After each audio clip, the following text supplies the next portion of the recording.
First. Houston integrity, we are complete through steps 18. Seats 3 and 4 are yet to suit, obviously.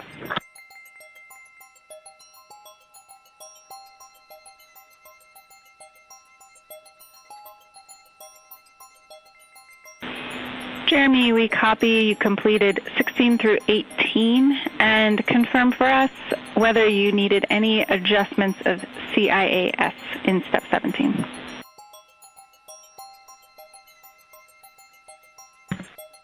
Negative. All the settings were still in their launch config.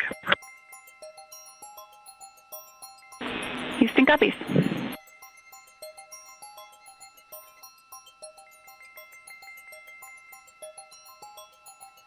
Once again, with the leak checks having been successfully completed on the 4 launch and entry suits for the crew members on board Integrity, once again we'll begin our NASA Plus coverage as a simulcast to our 24/7 YouTube coverage in less than an hour at 5:30 p.m.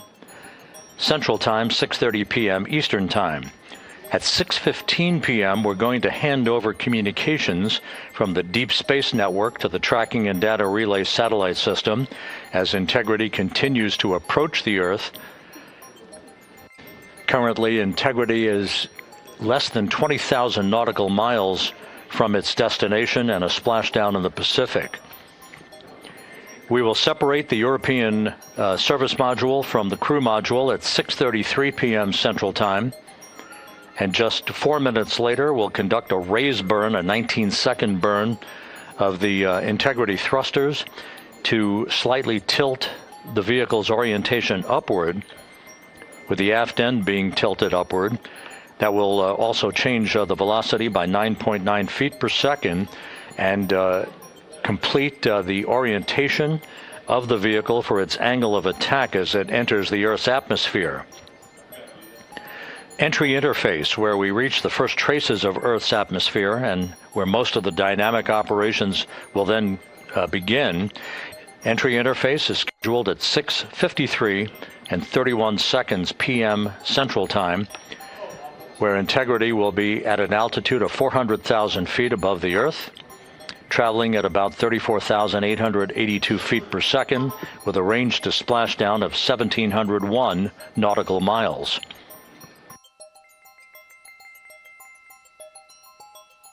Just 10 seconds, just a few seconds later, about 24 seconds later, we'll enter a 6-minute communications blackout at 6:53 and 55 seconds p.m.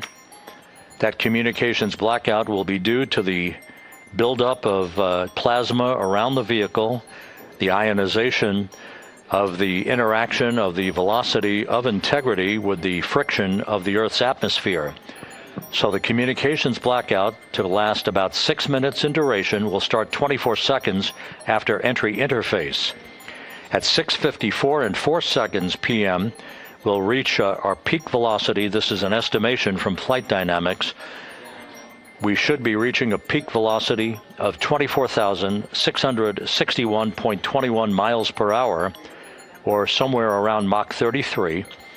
This will fall about 130 miles per hour short of the speed record set by the Apollo 10 command module, the Charlie Brown, during the Apollo 10 mission of Tom Stafford, Gene Cernan, and John Young back in the spring of 1969.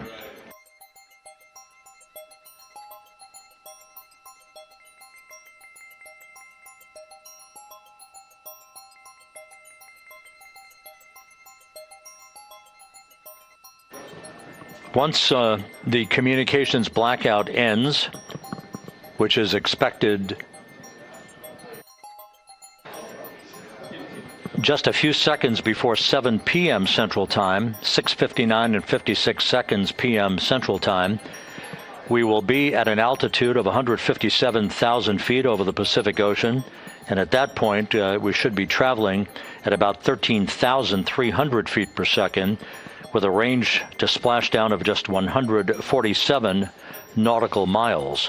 There will be a series of roll reversals, first to the left, allowing integrity to bank to the left. These are computer-commanded, not crew-commanded, but computer-commanded role reversals to bank the vehicle first to the left, then to the right. That bleeds off excess energy and helps to reduce the speed and the heating effects on the vehicle during the final phase of flight. Starting at 7:03 and 22 seconds p.m. Central Time, we'll begin the series of chute deployments. In all, there are 11 parachutes associated with this mission. The first 3 will pull off the forward bay cover from the top of the vehicle. The forward bay cover chutes are 3. That'll be followed by the deployment of the drogue chutes at 7:03 and 23 seconds p.m. Then 3 pilot parachutes will pull the main parachutes, 3 of them, from the forward bay cover. The forward bay housing all of the parachutes at the very top of Orion. The main chute deploy is scheduled at 7:04 and 44 seconds p.m. The vehicle will have slowed to just a very glacial speed of 198 miles per hour, feet per second, I should say, at that point, at an altitude of 5,400 feet above the Pacific Ocean. The splashdown velocity, of course, will be 0. 19 miles an hour is the velocity that the crew will feel under the 3 main parachutes as they splash down in the Pacific, southwest of San Diego. So a number of major milestones lie ahead. Splashdown time is currently estimated at 7:07 and 7 seconds p.m. Central Time, 5:07 and 7 seconds p.m. Pacific Time. That will conclude a total traveling distance from launch to splashdown of 694,481 statute miles.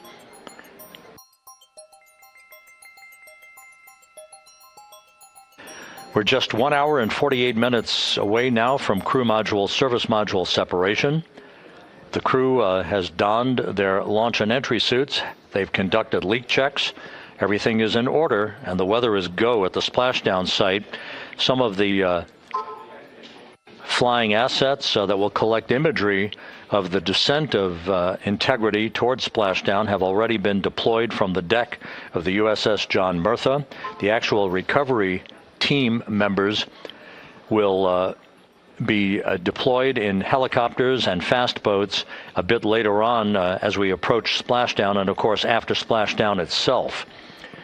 Once the vehicle splashes down, we'll be deploying the 5 inflatable airbags at the top of the vehicle with helium. That will ensure that the vehicle is upright throughout the course of the recovery operations. The team here in Mission Control will check all of the systems on Integrity, make sure that we are not leaking any toxic gases from the spacecraft, and that will be the signal for the start of the power down of Integrity systems and the ability of the first members of the recovery team to approach the vehicle to set up the inflatable life raft called the front porch, which will be used to bring the crew members out of the vehicle into that front porch one by one after the hatch is open to Integrity. We expect the extraction of the crew to be some 45 minutes to an hour after splashdown, which would be about 30 to 45 minutes after the vehicle is powered down.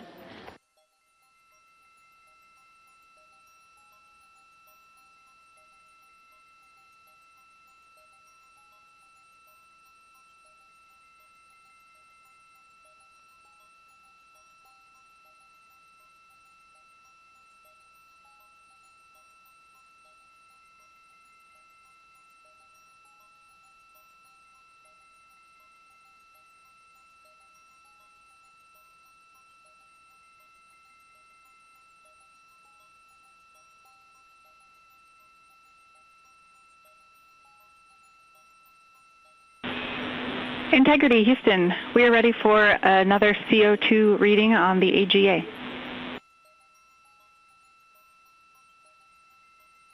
It is 5.1.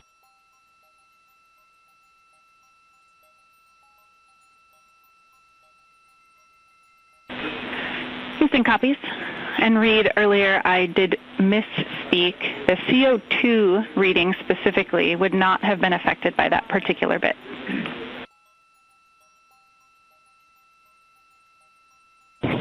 Okay, sounds good. We just know we're in an ARS suit, and that's very likely contributing to that.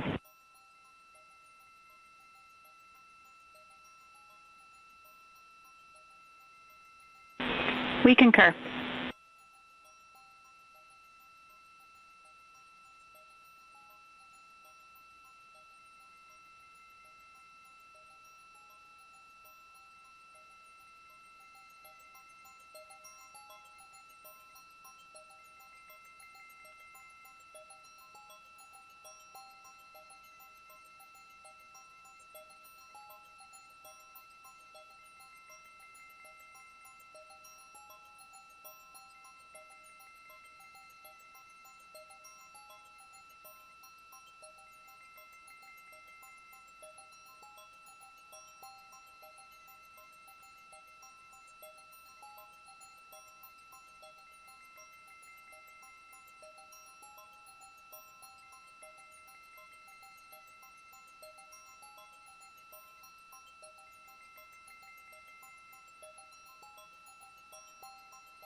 Integrity Houston for CO2. Go ahead, Jackie. Hey Reed, what we'd like to do is open the ARS ISO valve to mix the cabin and suit loop air for the time being, and we would just need a call from you all when Christina and Jeremy are getting in their seats and are a few minutes out from leak checks, and we'll get that back into a good config for you to start the next leak checks.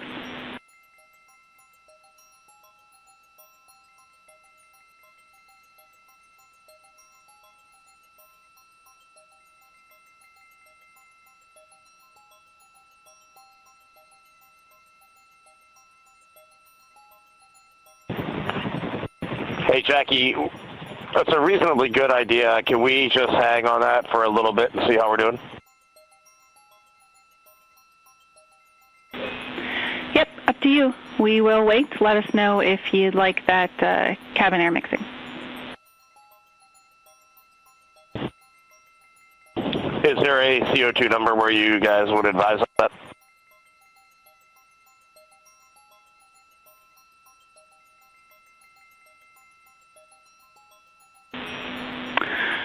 Reed, we would not want to go above 7.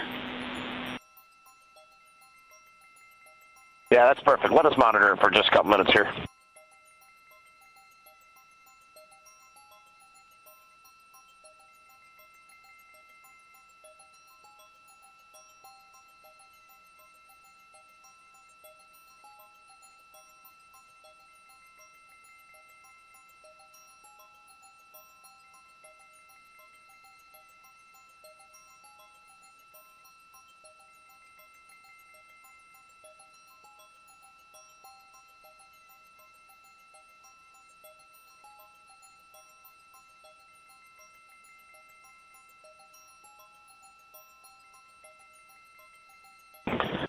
Houston, cabin entry config is complete, and Christina and Jeremy are about to start suit done. Excellent on cabin config, and copy suit down. That call from Commander Reed Wiseman aboard Integrity indicating that following the successful leak checks, on the 4 launch and entry suits. The crew will begin to actually don those suits now, and then they'll climb into their respective seats, both on the flight deck and the mid-deck of the Integrity, in preparation for crew module, service module separation that's scheduled 1 hour and 40 minutes from now.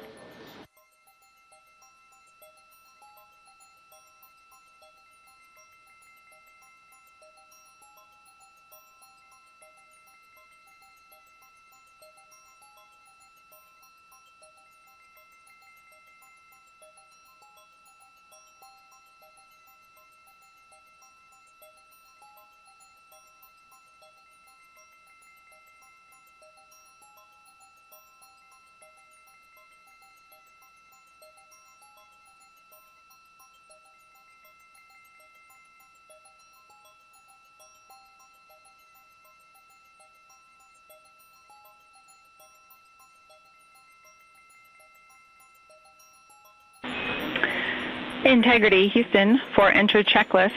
Your CMSM SEP ATP is set to go. We see that on the PFD, Jackie.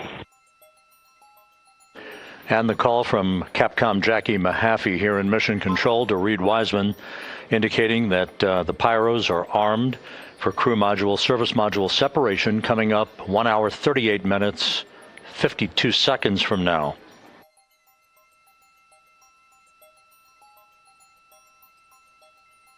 Integrity now squarely facing the planet Earth, 17,600 nautical miles away, headed for a splashdown 2 hours, 12 minutes from now.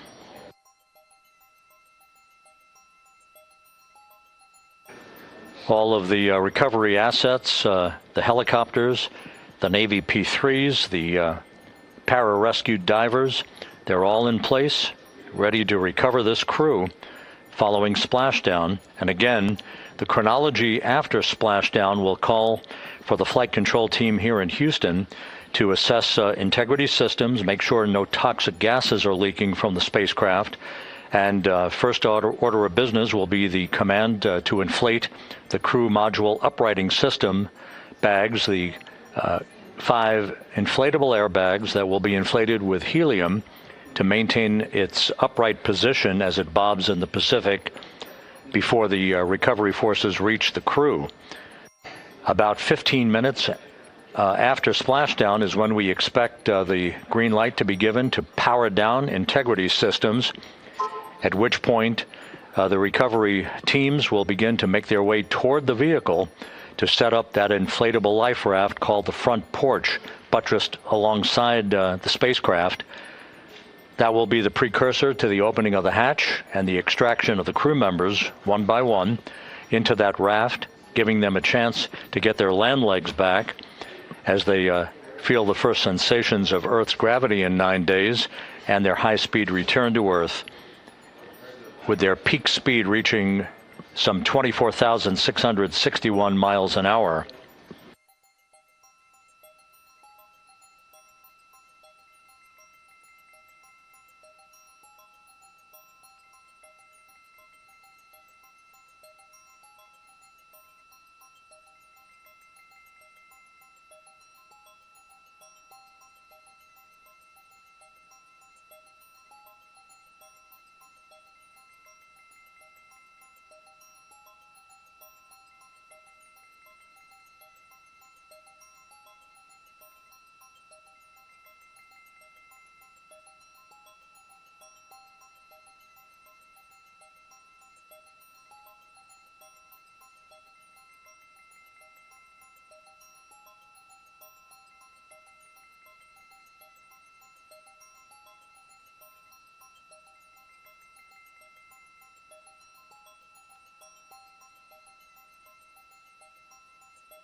Houston, Christina's got an amazing view of home planet out the side hatch window, and it's lighting up the cabin, and it's just a great blue hue to it. It's beautiful.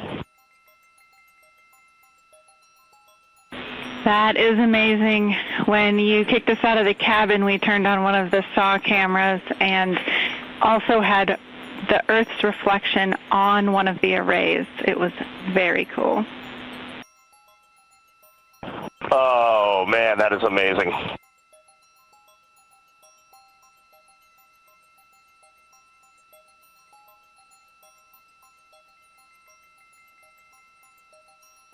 This is Mission Control Houston.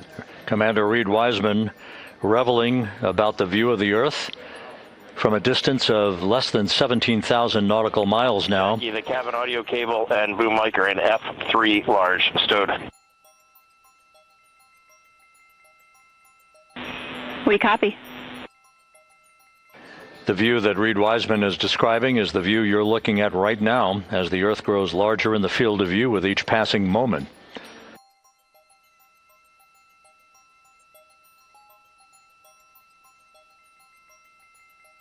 We're about 29 minutes away from the start of the NASA Plus coverage, joining our 24/7 YouTube coverage as a simulcast for the remainder of the evening through the time the crew is on the deck of the USS Mertha and in medical bay.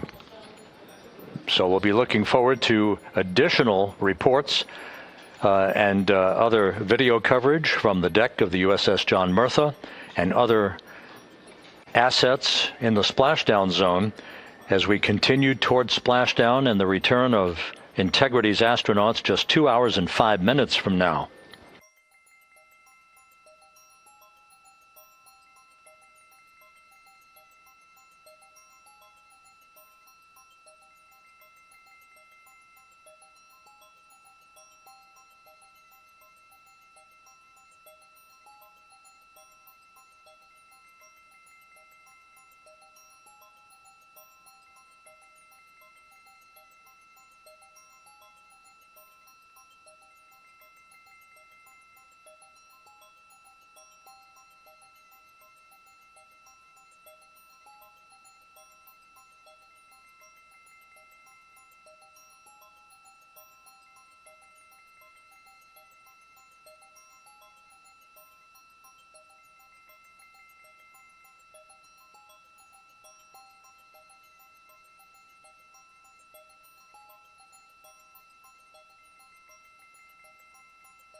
Couple of minor updates, just tweaks by a second or so for some of the key activities that will be coming up. Flight Dynamics providing us with some updated information. The start of the blackout period, just a 1 second change. It's going to be estimated now at 6:53 and 54 seconds p.m. Central Time. The duration remains 6 minutes. That blackout will end at 6:59 and 55 seconds p.m. all Central Time. We expect to begin entering the Earth's atmosphere at an altitude of 400,000 feet at 6:53 and 30 seconds p.m. And 1 second difference now in our splashdown time, if everything unfolds the way we believe it will. Splashdown now scheduled at 7:07 and 8 seconds p.m. Central Time, 7:07 and 8 seconds p.m. Central Time, 5:07 and 8 seconds p.m. Pacific Time at the splashdown zone off the coast of San Diego.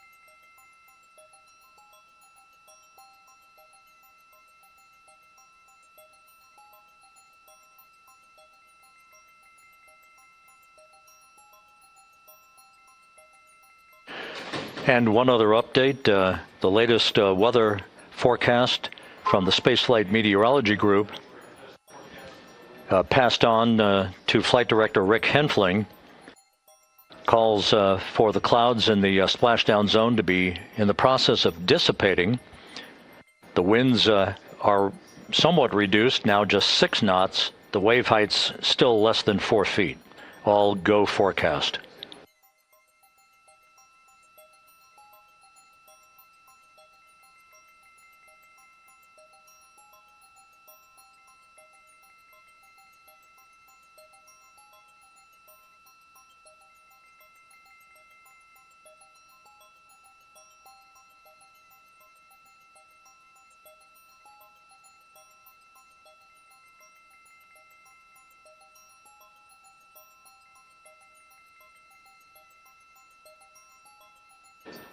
So once again, the stage is set as Integrity continues its inexorable march toward a splashdown in the Pacific 2 hours from now. 16,000 nautical miles away from the Earth. We are just 1 hour and 26 minutes away from crew module, service module separation, followed by a raise burn to tilt the aft end of the vehicle up ever so slightly and improve its angle of attack into the Earth's atmosphere as a mitigating action to reduce heat loads on the heat shield of the vehicle. This is all pre-planned, pre-flight. There's no differentiation between what we had designed this mission to do. We are expecting to reach the first traces of Earth's atmosphere at entry interface and 400,000 feet above the planet 1 hour and 45 minutes from now.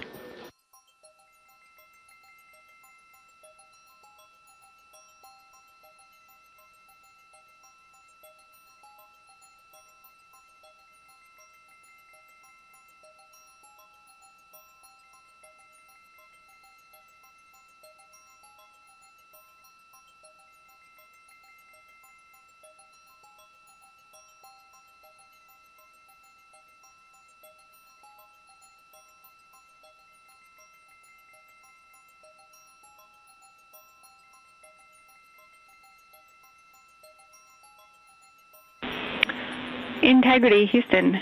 Cabin temp cold soaking is initiated.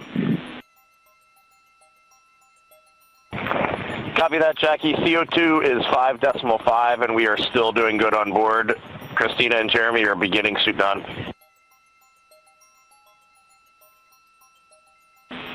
Houston copies all.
Integrity Houston for entry checklist.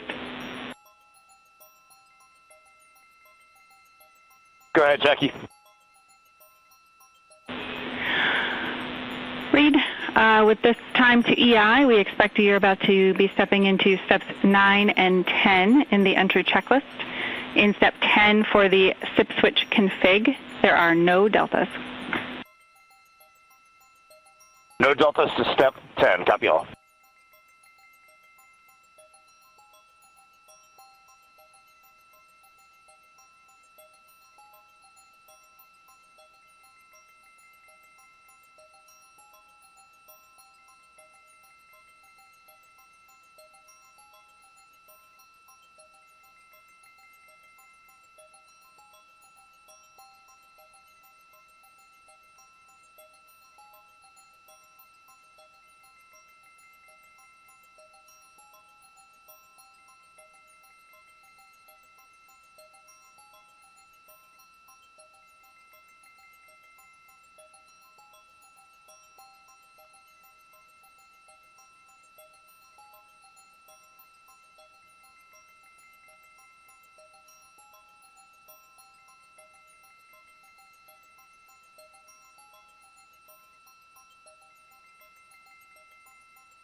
This is Mission Control Houston. Once again, a great view of the planet Earth from Integrity from one of the solar array wing cameras. Now just 14,000 nautical miles from splashdown. Splashdown schedule for 7:07 and 8 seconds p.m. Central Time, 5:07 and 8 seconds p.m. Pacific Time. At a point to the southwest of San Diego in the Pacific Ocean, where the USS John Murtha is on station and where recovery team assets are being deployed to the predicted splashdown site to complete the mission of Integrity's astronauts and their lunar flyby. With the Earth growing larger in the field of view, the next major milestone, just 1 hour and 13 minutes from now, will be the separation of the crew module from the European service module. Houston copies. The separation of the crew module will set the stage just 3.5 minutes later. One question. Go ahead. When I was looking at the BFS-SM SEP, it was the exact same time as our predicted SM SEP. Can you just confirm we don't need that to be a touch later?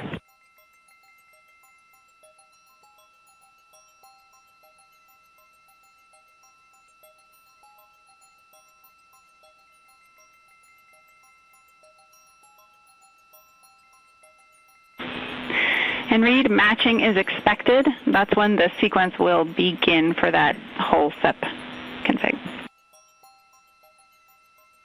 Outstanding. Thank you for the verification.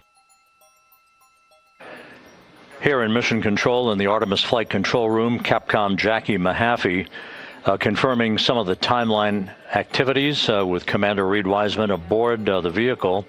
The crew has suited up in its launch and entry suits, ready to begin the critical phase of this mission. Their homecoming to a high-speed entry and a parachute-assisted splashdown in the Pacific. Once again, the next major milestone, 1 hour, 11 minutes from now, the separation of the crew module from the European service module as Artemis's astronauts head home to complete this historic flight.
The Artemis II mission is a test mission of the Orion space capsule.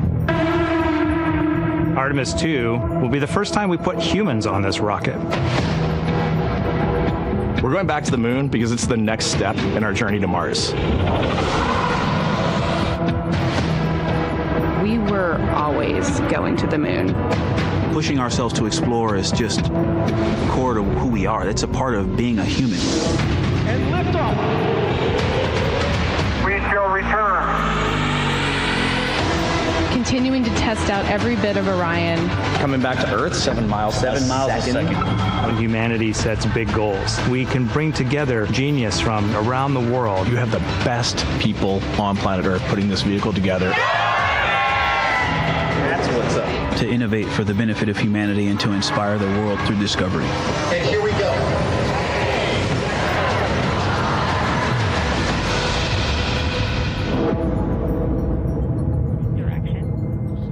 19th, 1972, 2:25 p.m. Eastern Standard Time.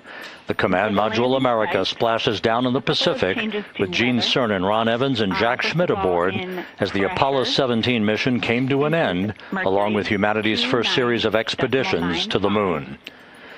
Today at this hour, you are looking live at our planet from the Integrity spacecraft, heading for a splashdown in the Pacific off the coast of San Diego just 1 hour and 35 minutes from now. And good day from the Artemis Flight Control Room here at the Johnson Space Center in Houston, where the entry flight control team is on duty at this hour, led by Flight Director Rick Henfling, joined on console with the voice you'll hear talking to the crew throughout the course of the day. That is Jackie Mahaffey, second from your left. Everything has gone extremely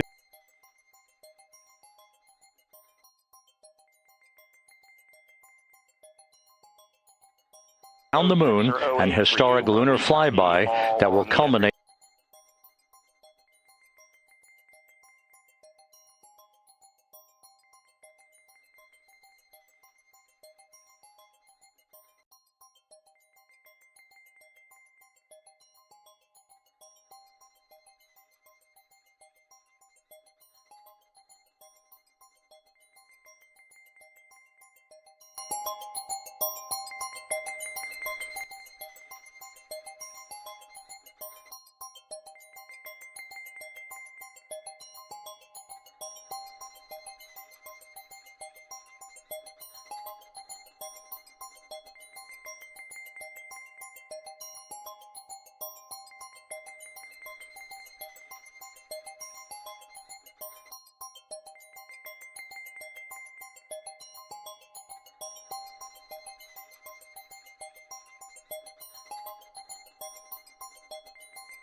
Following that, the next activity will be the pyrotechnic separation of the crew module from the European service module. That is scheduled at 6:33 p.m. Central Time, followed 4 minutes later by one final critical maneuver. That will be a 19-second burn of Integrity's thrusters in what is called the crew module raise burn. Now, what that does is it basically acts. If you were sitting in a reclining chair, you'd basically tilt yourself back. It raises the aft end of Integrity ever so slightly, and that is the final opportunity for us to fine-tune the angle of attack of Integrity through the area of peak heating at entry interface. That will come a bit later on, about an hour and 18 minutes from now. So after the raise burn, we will be in the final orientation that will minimize any peak heating on the heat shield of Integrity and prior to the time the crew enters the Earth's atmosphere at an altitude of 400,000 feet. Entry interface. This is the critical time where the crew will reach the first traces of Earth's atmosphere at an altitude of 400,000 feet, traveling 34,882 feet per second. Just 24 seconds after entering the Earth's atmosphere, we will experience a communications blackout expected to last 6 minutes in duration. This is planned, and it is caused by the interaction of the velocity of Integrity with the friction of Earth's atmosphere. There will be a buildup of plasma around the vehicle, and that ionization will prevent any communications with the crew and any receipt of data by flight controllers here in Mission Control. That blackout is scheduled to begin at 6:53 and 54 seconds p.m. Central Time. Again, a 6-minute blackout that will end, if all goes as planned, at 6:59 and 55 seconds p.m. Central Time. At that point, we expect to regain communications with the crew and a reacquisition of data through the Tracking and Data Relay satellite system. We will have a series of roll maneuvers. These are computer commanded that will roll the vehicle slightly to the left, then back to the right. That will bleed off excess energy as we begin our peak period of velocity. We expect to reach a maximum velocity of 24,661.21 miles per hour, equivalent to about Mach 33 times the speed of sound, shortly after we enter that blackout period. Once we exit the blackout period, of course, we're in the denser regions of the Earth's atmosphere, and then we get set up for the parachute deployment sequence. First, the deployment of 3 forward bay cover chutes that will pull essentially the top forward bay cover off the very top of the Integrity vehicle. That will be followed by the deployment of drogue chutes, and then the final deployment of a series of 3 main parachutes at 7:04 and 44 seconds p.m. Central Time. From that point on, it is about 3 minutes or so until splashdown. Splashdown scheduled at 7:07 and 8 seconds p.m. Central Time at a gentle speed of 19 miles an hour. So just to give you some perspective, at the time that we enter the Earth's atmosphere, we're traveling somewhere around Mach 32. We will splash down at a speed of about 19 miles an hour. The G-forces that will build on the crew members inside Integrity will build to about 3.9 Gs.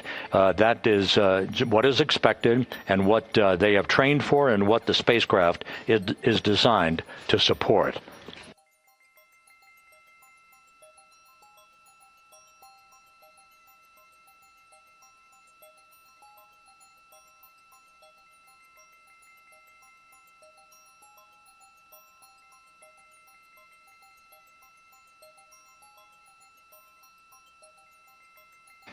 The latest weather forecast out in the recovery zone off the coast of San Diego is a go forecast from our meteorologists here at the Spaceflight Meteorology Group at the Johnson Space Center.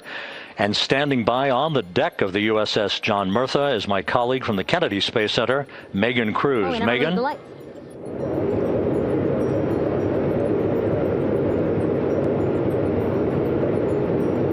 Hey there, Rob. Yeah, welcome to the bow of the USS John Murtha. This is where we will report out live updates from the ship as NASA and the U.S. military work to recover our Artemis II astronauts in just about an hour and a half. How exciting. Now, right now, as you can see, we are out in the Pacific Ocean. We are just west of San Diego. We're actually staged about 6.5 miles away from where we expect Orion to splash down. And then we will incrementally move closer. So at the time of splashdown, we'll be about 5 miles away, and then we will move to 3.2 miles away. At that point, we'll pause, make sure that all the debris that might be coming down with Orion, because basically some parts of like the parachute system, they're jettisoned off Orion during descent. So we'll just want to make sure that those all land in the water and that we are safe to move even closer. So we will make sure that we can move a little closer, and at that point we will move to a mile away from Orion. And at that point the ship will circle the capsule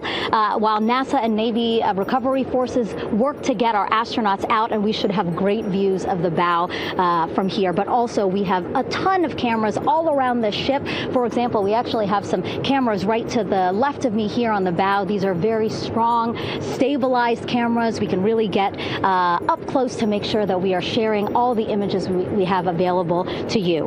We also will have some views from above. We actually have 5 planes providing live views of splashdown today. In fact, some of those aerial assets just took off from San Diego minutes ago.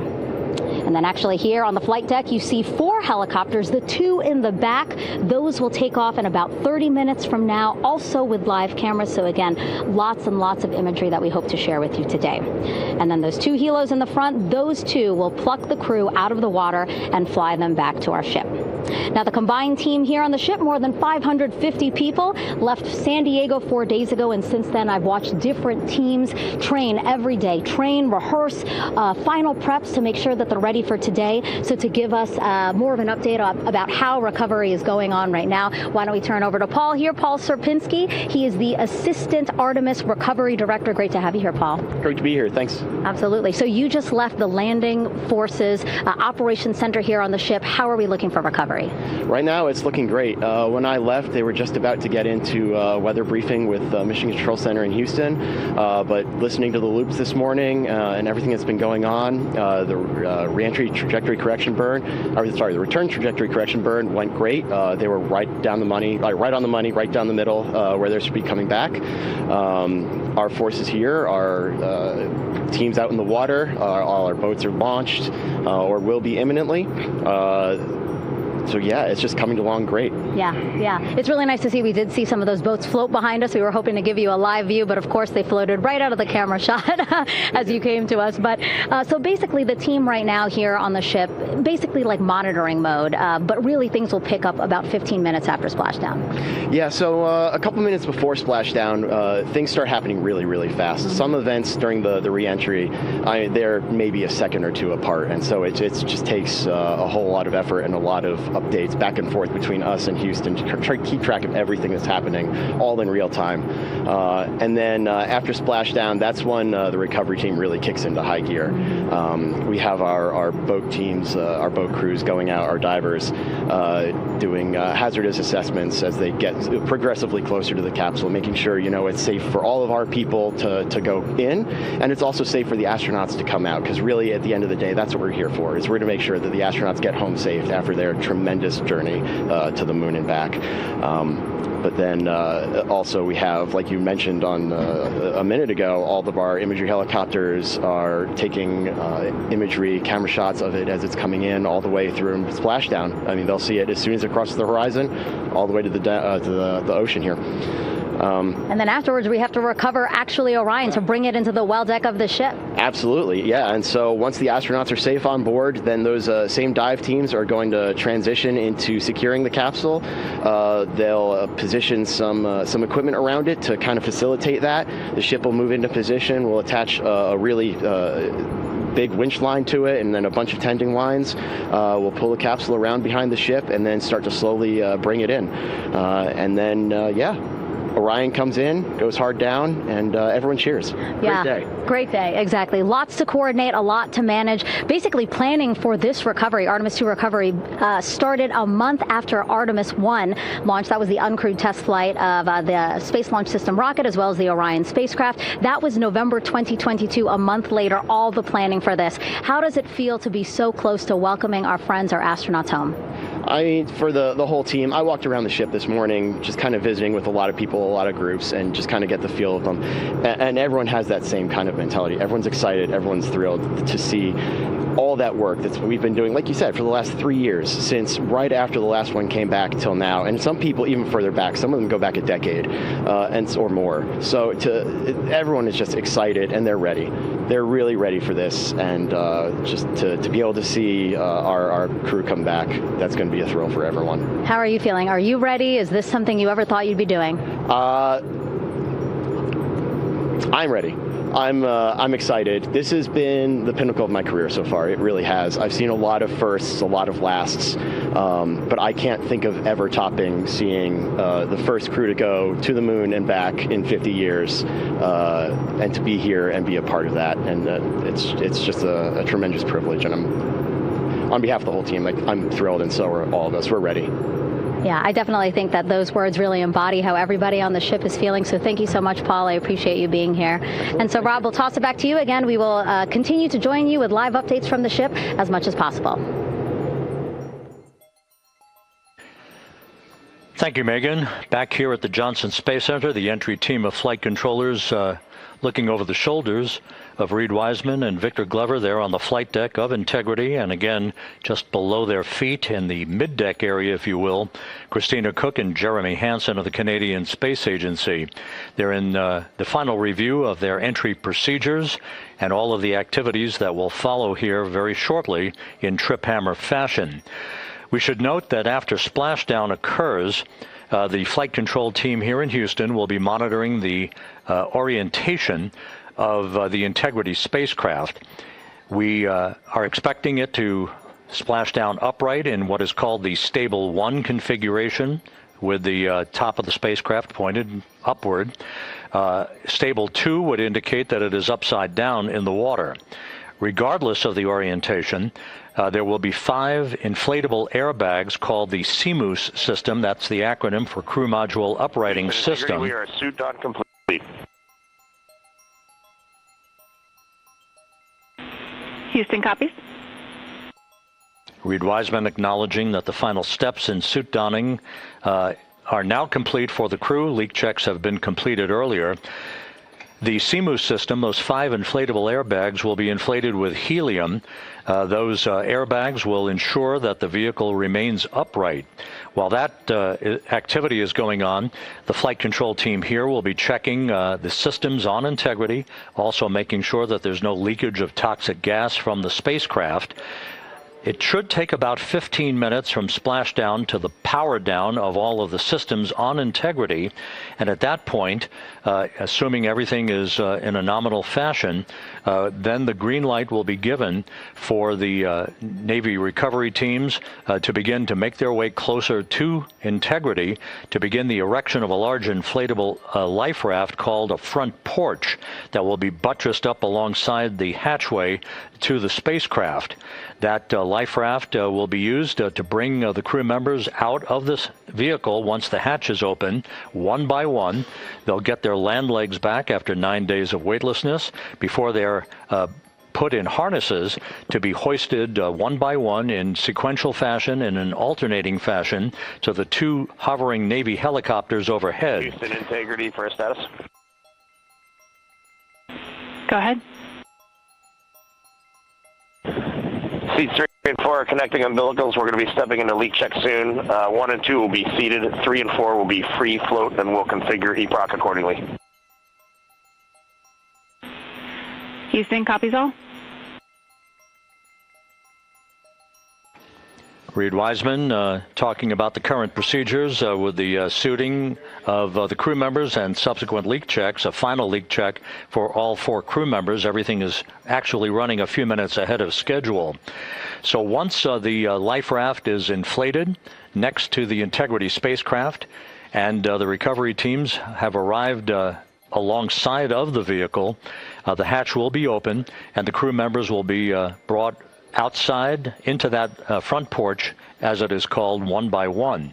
They then will be hoisted into the hovering helos overhead, and those helos then will turn around once the 4 crew members are on board, 2 for each helicopter, and will head back to the ship.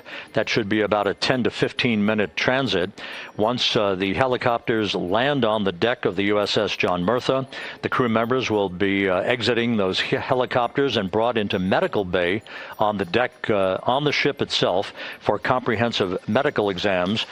They will spend a period of time yet to be determined on board the USS John Murtha before they are flown by helicopter to the shore in San Diego, to the San Diego Naval Air Station, and ultimately will board a NASA jet for the flight back to the Johnson Space Center here in Houston. Just to recap some of the key times that are coming up, we are expecting the separation of the crew module from the service module just 43 minutes from now. That is expected to occur at 6:33 p.m. Central Time, 7:33 p.m. Eastern Time.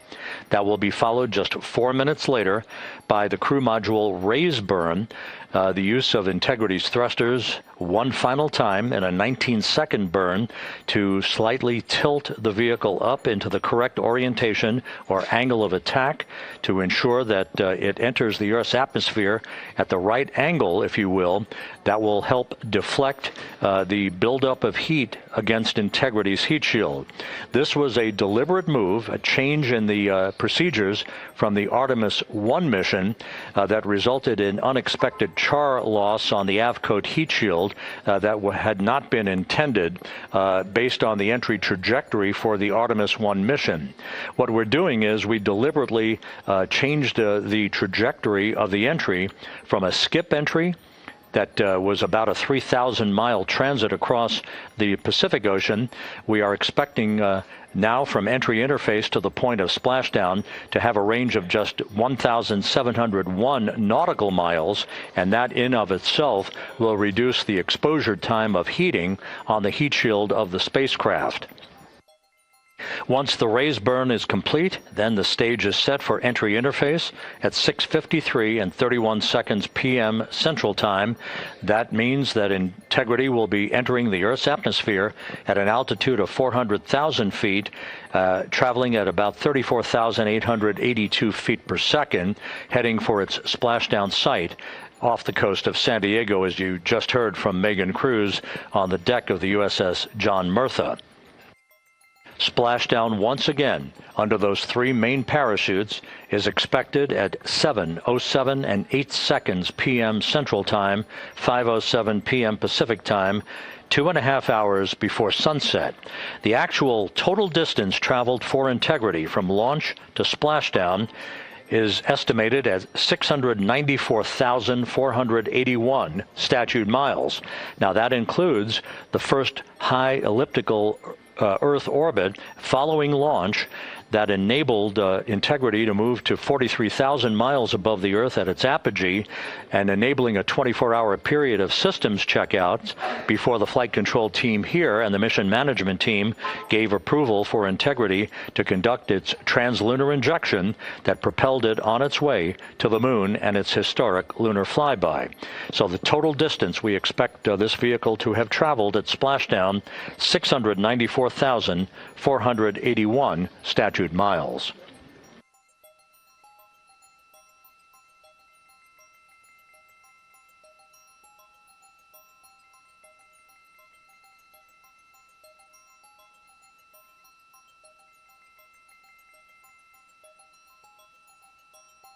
With everything proceeding on track and on time aboard Integrity, the vehicle system's in excellent shape as the Earth grows larger in the field of view.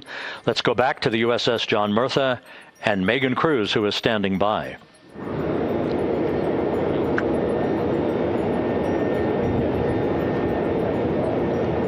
Hey, yeah, Rob, welcome back. Again, we are out in the Pacific Ocean, staged just about 6.5 miles from where we expect Orion to splash down now in just over an hour. How exciting. And the weather awesome conditions here. I know you see some wind blowing around my hair, but really nothing to speak of when it comes to having to recover our astronauts, as well as no waves here, really. So yeah, we're expecting a really great day. Also, hopefully, some really great views. You can see behind me that some of the clouds are starting to break up, so that's really exciting. And now, of course, this ship has a lot of people ready and excited to welcome our crew back home, including Dr. Rick Schuring here. He is a NASA flight surgeon. Great to have you here, Rick. You too, Megan. It is a blessing to be out here this day with our teams. We've trained 3 years for this nonstop with the U.S. Navy and along with EGS, and we've so looked forward to this day. And you know, just by God's grace, everything's parting, the skies and everything. The crew's doing great. Looking forward to come back, and our teams are ready. So this is one of those days you've dreamt about, and now it's finally here, and we're ready, and just thankful to be a part of it. Yeah, and you play a really integral role. When was the last time you spoke to the crew, and how are they feeling in this last hour before splashdown? Sure. Yeah, so the crew woke up. When they splashed down, they were woken up about 8.5 hours ago. Me and my fellow crew surgeons, Doctors Chris Haas and Rafi Kumjian from this Canadian Space Agency, spoke with them about 6.5 hours ago, just to double check on how they were doing, if there's any medical issues, you know, how they slept, and then kind of go over their landing day protocol for their medications, for what we call a fluid load, to try to replace some of the fluid and electrolytes that they've lost with just a normal space adaptation. Once they got to space, they kind of have to replace some of that fluid to help them with the whole landing kind of readaptation to 1G, which they haven't done for the last 10 days. And then just kind of let them know how things are going to play out, you know, out with the open water teams all the way until we finally get to the med deck. So they were very pumped up, very hurried though. They had a lot of cabin configuration, a lot of things to get ready. So they're excited, but also very focused on the job that they had to do. So like again, we've trained a long time for this, and we're ready. And you said some medications. I mean, those are kind of just to mitigate the effects of, obviously, their more than 695,000 mile journey back to Earth. It's just like anti-nausea medication, right? Yeah, exactly, Megan. The you know, astronauts are very healthy, fortunately, and even when they come back in reentry, you know, the human system is very kind of dynamic. It has to readapt very quickly, and one of the most common responses they get is just some stomach awareness, to some nausea, even to some vomiting. And you know, with our crews that land out in Karagana, the Soyuz crews or our SpaceX crews, you know, they all kind of experience the same thing. This will be the first time we're landing in water since December 1972, and I worked with all the Apollo astronauts years ago, and they all told me that, you know, landing in the water, especially in the Pacific, can be very provocative. So we take steps to give them medicines to really mitigate some of that nausea, vomiting, help them feel a little bit better, and also sometimes just use a little anti-inflammatory medicine just to help with coming back to 1 Earth or 1G. The effects of microgravity, especially as you age and you have a little arthritis, you feel great in microgravity, and everyone kind of curses coming back to the ground, like, oh dang, 1G, but so that helps a little bit. But for the most part, the main thing is just replacing that fluid and then trying to help them with that transition back to 1G, and then we're ready to go. Yeah, and their health is assessed almost immediately after they splash down. Yeah, so we have Dr. Jesse Wang, and we have our independent duty corpsmen, who are the Navy version of paramedics, extremely highly trained, highly experienced Navy medics and divers, who will go out there, open the capsule about 25, 28 minutes after splashdown and do the first initial assessment. So Jesse and his team will go out there and look at each crew, kind of do their assessments, get vital signs, report back to Drs. Haas and Kumji and I back in the med bay, let them know how they're doing, and then you know, if they've got the normal kind of space adaptation kind of things, we expect that they're good to go on that. If anything, you know, didn't go the way we want, they're all prepared for that as well. And Jesse and his team, I mean, you know, this is their full-time job, taking care of, you know, sailors and folks who might be injured. We don't expect any injuries, but coming back, you know, going 25,000 miles an hour down to, you know, 20, you know, miles an hour is still a dynamic process. I've heard it described as, you know, kind of like a car crash. And then the crew will be ready to go, and Jesse and his team will make that transition to get them out to the front porch, do assessments on them again, call it to our med bay, and then once we have that and they're all good to go and the crew's feeling okay, we'll hoist them up in the helos. It's about a 3-minute flight back to the flight deck, and that's where me and the astronaut chief, Scott Tingle, will actually meet them. I'll get eyes on them, make sure they're all good, just take very slow transitions, and then one by one we'll either get them out with the SMTs, the SAR med techs under each arm, just kind of just walk them very slowly to med bay, which actually helps them acclimate back to 1G. Or if they really don't have their sea legs back yet, then we might put them in what we call a stair chair, which will be right behind them, and then just very slowly kind of get them back into med bay to start our full assessments with the team. Yeah, so a really great team here to support them as soon as they get back, and also all throughout the mission, of course. You talked a little bit about this, but obviously, we have seen astronauts return from the International Space Station for over 25 years, so we kind of know that journey, how it affects the body. But yes, we're talking about humans returning from the moon for the first time since 1972. How is this different from your perspective? So it's different in one very significant respect. On Apollo, for exercise, they had something called the Apollo Exergenia, which was basically just a little canister with some ropes, and they would have some resistance and kind of do that. And the Apollo astronauts really liked that. They liked the ability to exercise, because you decondition from a musculoskeletal standpoint, you lose your strength and your stamina very quickly. We had something called the Orion flywheel, which was able to impart much greater loads in terms of resistance, so they're able to do squats, deadlifts, different things, not dissimilar to what the ISS astronauts do, but with a lot less room to do it. And they also did rowing activities for cardiovascular health, and the crews loved it. But for the lunar crews, the future lunar crews, maintaining that physical conditioning, which our astronaut strength conditioning rehabilitation specialists, affectionately known as the ACERs, back in Houston, really work hard to get them in the best shape they're going to have to be in to get to the moon.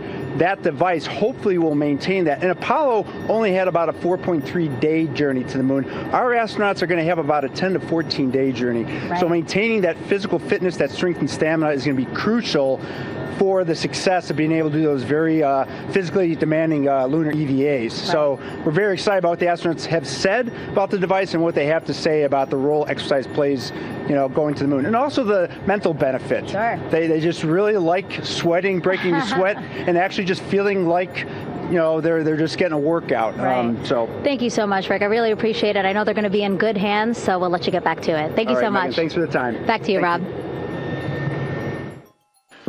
Okay, Megan, back here in Mission Control in Houston. Everything is moving along in order. This view of Reed Wiseman on the left, Victor Glover on the right. We have good suit leak checks. Everything aboard integrity is in excellent shape. The vehicle, with the Earth growing larger and larger in the field of view, we're now just about 8,200 nautical miles away from Earth and closing in for a splashdown just 1 hour and 5 minutes from now.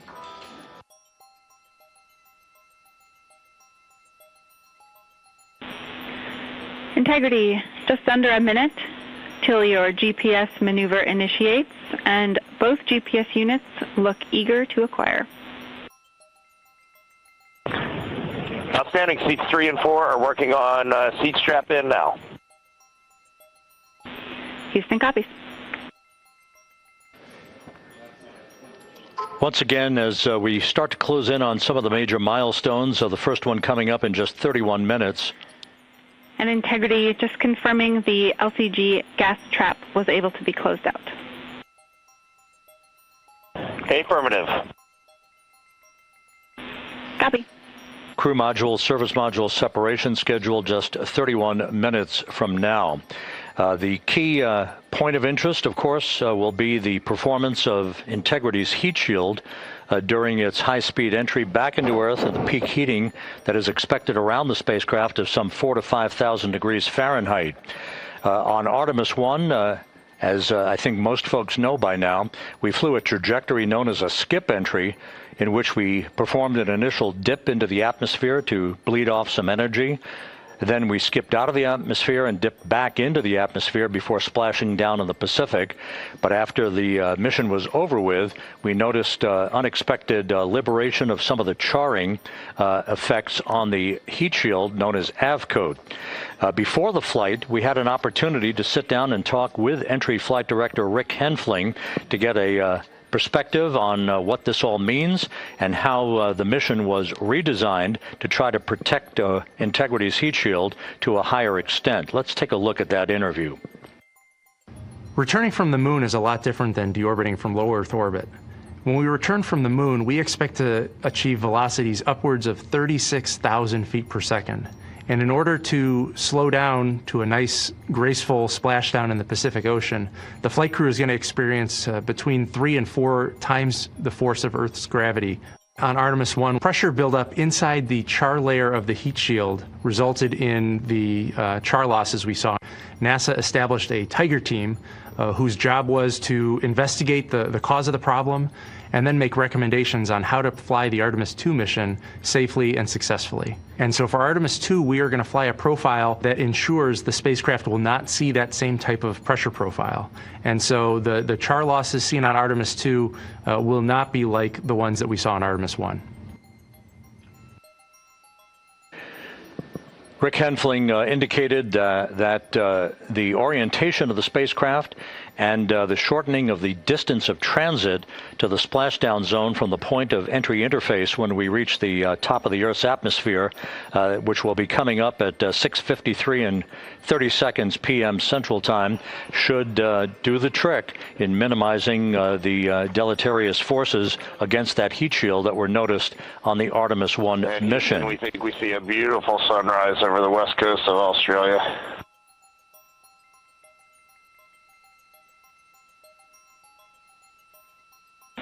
We copy.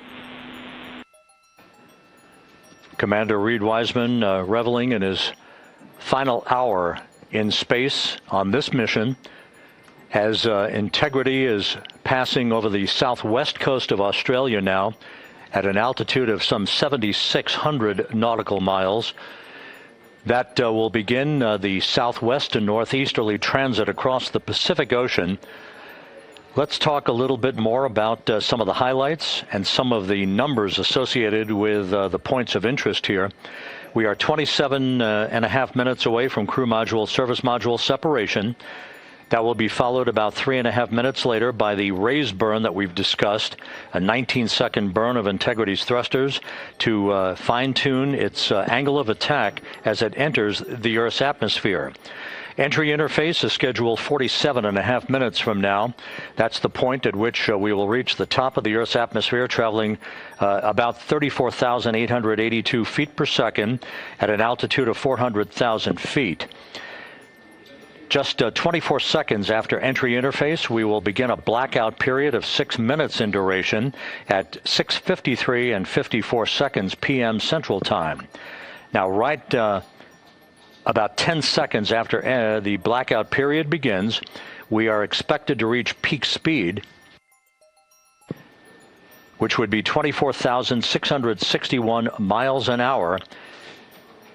That'll be about 103 miles an hour short of the velocity record set by the Apollo 10 astronauts, Tom Stafford, Gene Cernan, and John Young, when they returned from the moon on the Apollo 10 mission in 1969. That blackout period is expected to last 6 minutes in duration.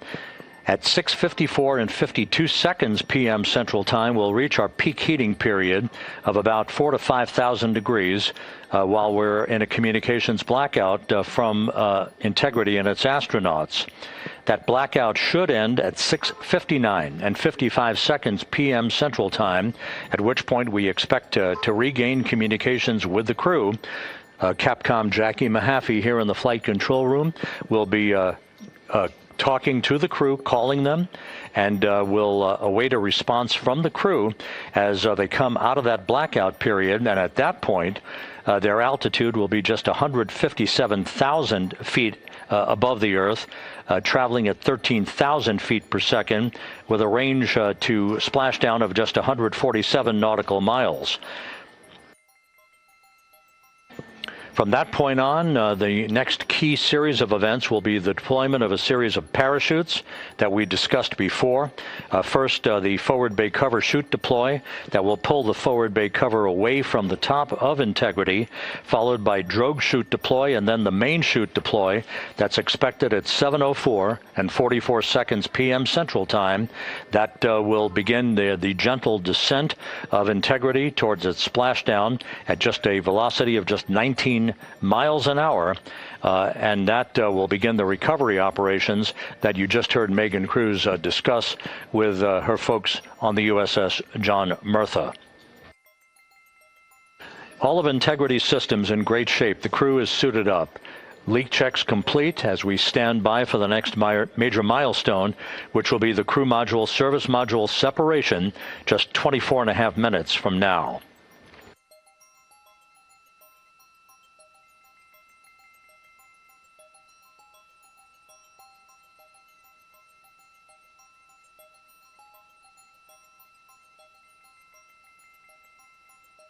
All of the activities from the start of entry interface to the point of splashdown will be quite rapid fire, just 13.5 minutes from the point at which we begin descent into the Earth's atmosphere till splashdown.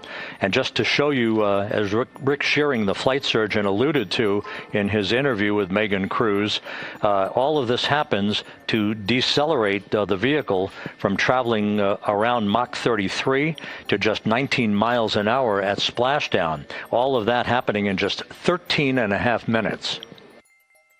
But the vehicle and the parachutes are all designed to support all of that, so we'll be standing by to report all that to you in sequential fashion as these milestones are ticked off and as we hear from the crew during its entry back into the Earth's atmosphere, and ultimately when they emerge from the blackout period, and at that point we'll be just minutes away from splashdown.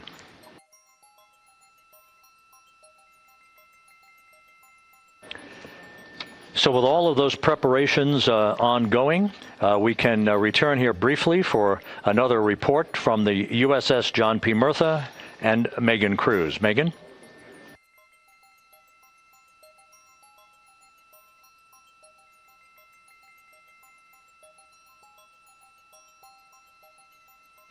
And we'll regain that communication with the USS John P. Murtha just momentarily.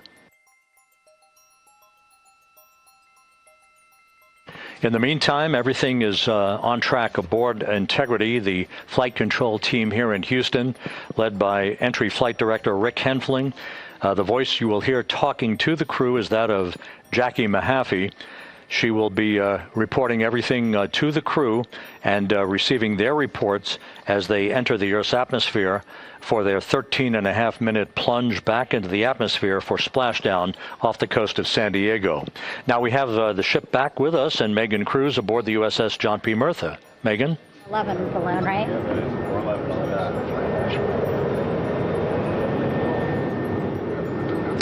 Hey, Rob, yeah, the excitement is really building here on the ship. I'm watching right now one of the weather balloons being lofted up from the ship. Again, weather balloons, very important for us to make sure that we are tracking the right kind of weather and also the data that's needed for what's called our Sasquatch team. Again, it's a team out of NASA that basically makes sure that the debris that comes off of Orion, again, some of those pieces of the parachute system, make sure that they don't fall on us here in the sea, and also our aerial assets, our folks in helicopters. So watching that float away right now. But with me right now is Captain Eric Kenny. He's the commanding officer of the John P. Murtha naval ship. Thank you so much for being here. There are so many moving parts that you have to keep an eye on. That's absolutely right, yeah. But first of all, on behalf of the crew of USS John P. Murtha, Megan, thanks for having me on today. Happy to tell you what we're doing and excited to get the interview started. Yeah, absolutely. Why don't we actually take a look at the flight deck here? We'll start there. Basically, we also, while watching this weather balloon float away, we noticed all 4 helicopters leave the flight deck. We now have an empty flight deck. We had 2 imagery helos as well as the 2 crew helicopters that will go recover the crew. This is just one of the many things that, again, our ship of 550 people, it's something that you oversee as commanding officer. Yeah, absolutely. Every commanding officer, I would say really every naval service member, our priority is always safety. And as the commanding officer, I take that as one of my primary roles here on board. Mission accomplishment is important, safety always. So my day really has, I would say my message to the crew has sort of changed over the past 24 hours. As we're leading up to today, we've been building up the excitement and motivating the team for the training that we've executed. But really over the past 24 hours, now I'm trying to get us to slow down a little bit. Trust our training, right? Don't believe all the hype. Don't believe everything that's going on. Just let's trust what we've done to get to this point. And if we do that, we'll be successful today.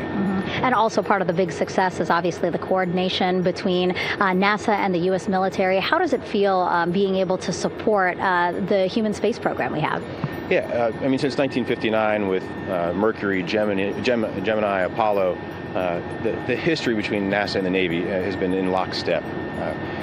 But like any other skill, if you don't practice it regularly, that skill atrophies. So we've had a few decades off from that. But, over the past 4 or 5 years, really with this ship over the past year, we've constantly trained and working for this moment right here. Building up the hype, but to get to this point today, to be able to trust in all the training we've done. We've worked with, working with NASA, the Air Force, the medical team, dive team. You want to talk about high-performance organizations coming together, working in unison? We are seeing that here on board the USS John P. Murtha, and I can't be more proud of all the work everyone's doing. Yeah, you had some great words this morning saying just that, again, that it's really nice to see everybody working together and so excited. I mean, you just became the commanding officer of this ship back in February. How does it personally feel for you to be a part of this historic moment today? Yeah, I mean, first and foremost, I'd say any opportunity to command any warship in the United States Navy is a tremendous honor, is a pinnacle of any naval officer's career. That being said, as my change of command was approaching, and I realized that Artemis was going to be in the window here, to say that I'm humbled and honored to be here is an understatement. What really just excites me is the opportunity to see this crew, who has been training so hard over the past year plus, come together. It is what inspires me. Listening to NASA and the ownership and pride they take, they make my crew better. I think we're making NASA better together. That synergy is something that I'm happy to see and hopefully take forward with me in my career. Yeah, it's all about partnerships. We couldn't do it without you, and we couldn't have gotten to the moon without our international partners as well. So thank you so much, Captain. It was really great to have you here today. Thanks, Megan. Awesome. All right, Rob, back to you. Thank you, Megan. Back here in Mission Control in Houston. We just had a quick view of the crew. We'll get that view back, and there they are again. Here in Mission Control, the entry team of flight controllers led by Rick Henfling and Jackie Mahaffey serving as the spacecraft communicator. We have just handed over communications links from the Deep Space Network that we communicated with the crew through from the time of the translunar injection burn back on April 2nd. We've just handed back to the Tracking and Data Relay satellite system as we prepare for the crew module service module separation that will take place just 17 minutes from now. With the Earth looming in front of Integrity as it barrels back for a splashdown of the Pacific just 50 minutes from now, we're just 5,700 nautical miles from splashdown. Just one other quick note about the comparison from the Artemis 1 entry profile to the Artemis 2 entry profile and how that is serving as an extra layer of protection for Integrity's heat shield. The Artemis 1 entry had an entry range of some 3,178 nautical miles, a very long downtrack, and a very longer period of exposure to heat loads than we're experiencing tonight. It also had that skip entry profile that we discussed earlier, dipping into the Earth's atmosphere, then back out, then back in. It was about 20 minutes of exposure. Integrity, Houston, comm check on TDRS. Jackie, we have it loud and clear on TDRS. We have you the same. And there's one of the weather balloons being deployed from the USS John P. Murtha.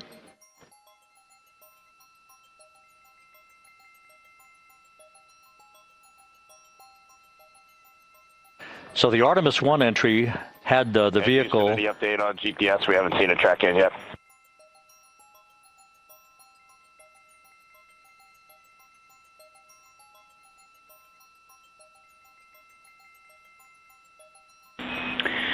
Reed, we are watching. We are starting to get into the window where they may start acquiring, so should be within the next 10 minutes. Okay, sounds good. We're holding at step 17 and getting ready for CM-RCS hot fire.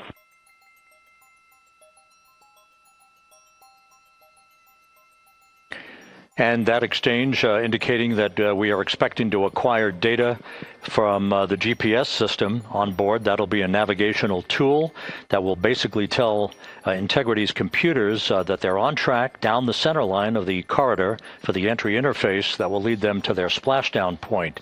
Once again, the Artemis 1 entry exposed the heat shield for about 20 minutes of peak heating. For Artemis 2, we're going to reach a downtrack distance of 1,701 nautical miles from the point of entry interface, with just 14 minutes of duration, and it's basically a different angle of attack, a little bit steeper angle of attack that will protect the heat shield from excessive heat loads. So that is the difference between Artemis 1 and Artemis 2, all designed into this mission to gather data to protect the heat shield, since the Artemis 3 mission and beyond will have a different designed heat shield that will allow that skip entry type of profile to be resumed for all of the future missions coming back from the south pole of the moon when we initiate lunar landings.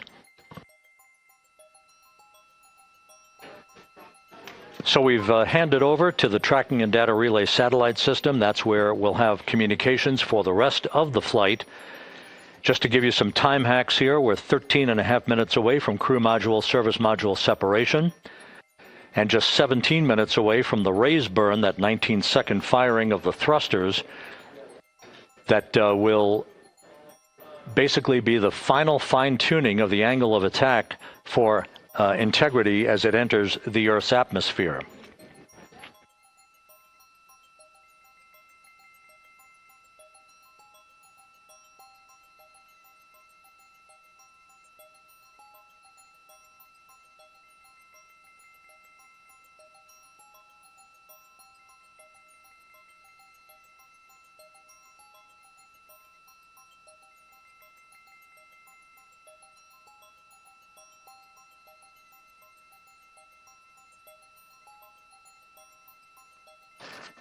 And once again, a dueling box view of some of the assets that are involved in recovery operations today.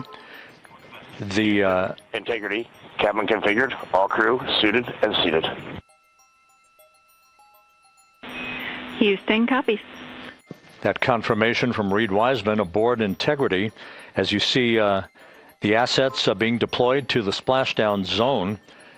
At the time of splashdown, we expect the John P. Murtha to be about 5 miles away from Integrity, keeping a safe distance until we are sure that the vehicle is in the water and upright, and that it is in a good configuration system-wide for the recovery teams to begin to approach the vehicle to erect that inflatable raft. 2 minutes to CM-RCS warm-up hot fire. We're ready. That call from spacecraft communicator Jackie Mahaffey indicating that we're 2 minutes away from a quick burst of the reaction control system.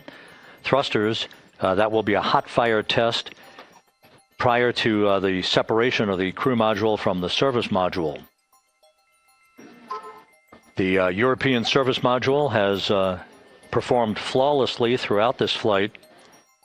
Everything, all the burns that had been prescribed for that service module have been executed on time and without a problem. There is the European flight control room that has overseen the manufacturing the design of the European service module. They deserve quite a bit of credit on this mission for not only propelling the Integrity and its astronauts toward the moon, but also conducting the fine-tuning of its trajectory to bring it to this point where we are dead spot on down the middle of the corridor trajectory-wise to bring Integrity down for its splashdown in the Pacific just 44 minutes from now.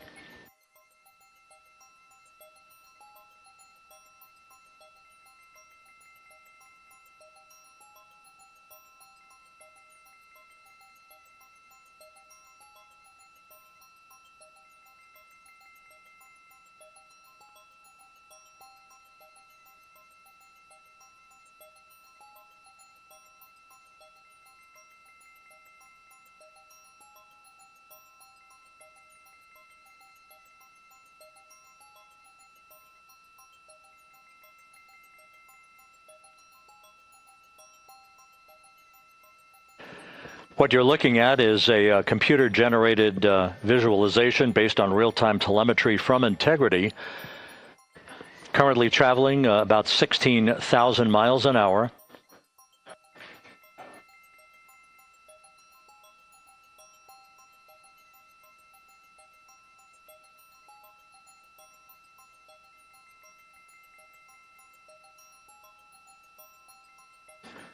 Integrity traveling about 16,000 miles an hour. For the prop cautions, we're taking a look. Copy that. Now just about 5,100 miles from Earth. Splashdown scheduled 43 minutes from now. We're just 9.5 minutes away from the crew module service module separation.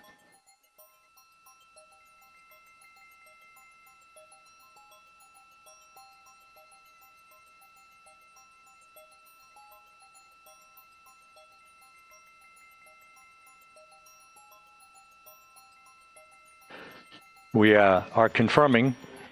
Integrity, we are assessing details, but so far looks like a good hot fire. Looks good on board, Jackie. Thank you. And Jackie Mahaffey took the words out of my mouth. I was just about to say that we had a good hot fire test of the thrusters in advance of the crew module service module separation that's coming up just 8.5 minutes from now. This will begin the period in which we will have rapid-fire succession of critical activities on board that will lead to entry interface just 28 minutes from now, where the vehicle will enter the Earth's atmosphere at an altitude of 400,000 feet. The time of entry interface, 6:53 and 30 seconds p.m. Central Time.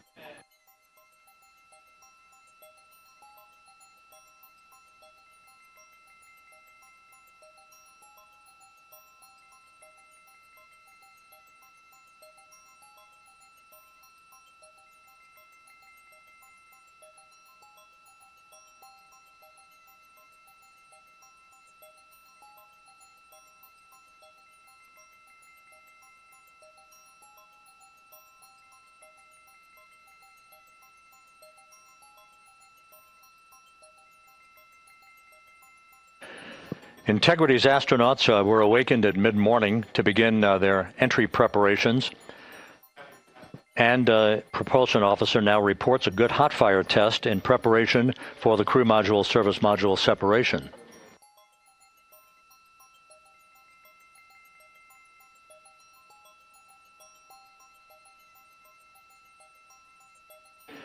We're now inside 41 minutes until splashdown. Integrity Houston, we have confirmed a good CMRCS hot fire, and although we are not seeing GPS acquired yet, you can skip the troubleshooting steps in 157 for now. Integrity copies.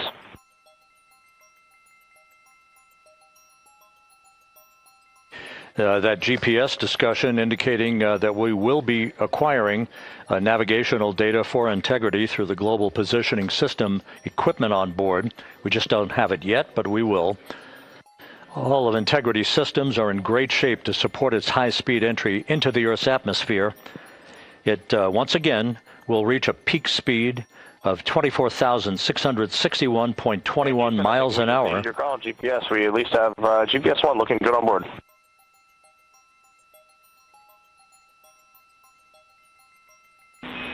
We are confirming.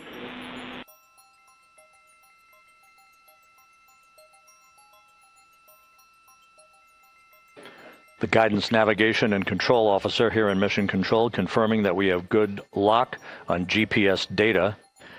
We are on a communications link now through the Tracking and Data Relay satellite system. Now, following splashdown, we're going to lose that link and go to what's called a VLDR, a very low data rate communications link, so that we can talk to the crew inside Integrity as they are on the water. Integrity, confirm we do see good GPS. We do too, especially GPS 1 is accepting in nav channels 1 and 3. That GPS data is basically telling Integrity's onboard computers its position relative to the Earth, but its trajectory and its orientation according to flight dynamics and the Guidance, Navigation, and Control Officer is spot on. We have now armed the pyros for the crew module service module separation coming up less than 5 minutes from now.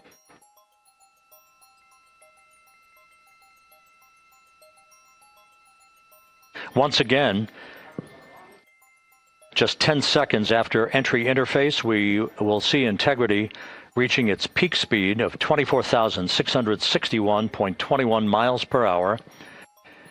That will be just seconds before we begin a 6-minute blackout period. Integrity, Houston. Your vehicle is in a good config for CM-SM SEP and go for CM raise. Houston, we see the same on board and copy go for CM raise.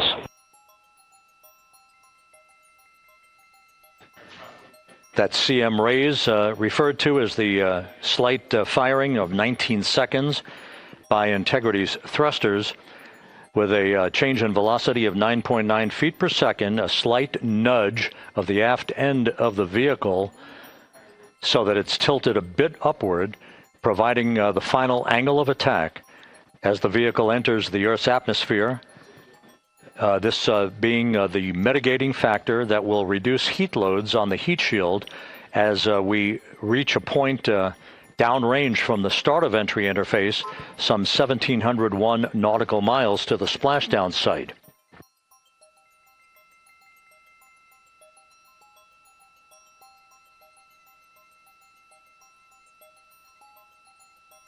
Integrity systems in excellent shape. We are currently 3,300 nautical miles left in this mission. Splashdown scheduled 36 minutes, 39 seconds from now.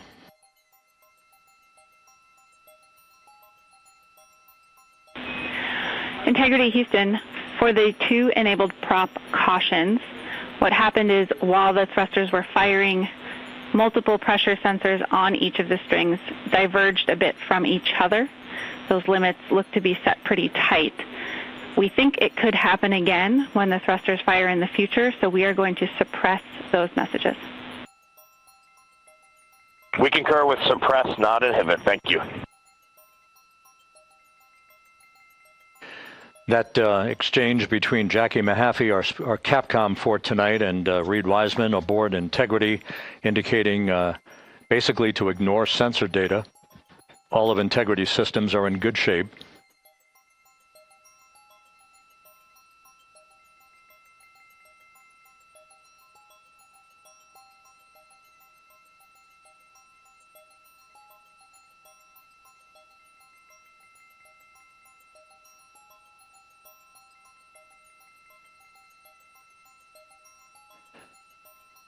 Now, coming up on about 90 seconds till the crew module, service module separation.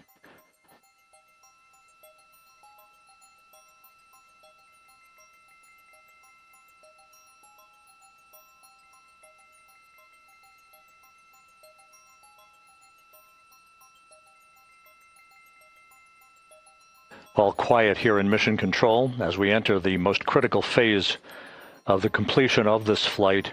All of the preparatory activities leading up to the vehicle entering the Earth's atmosphere just 21 minutes from now.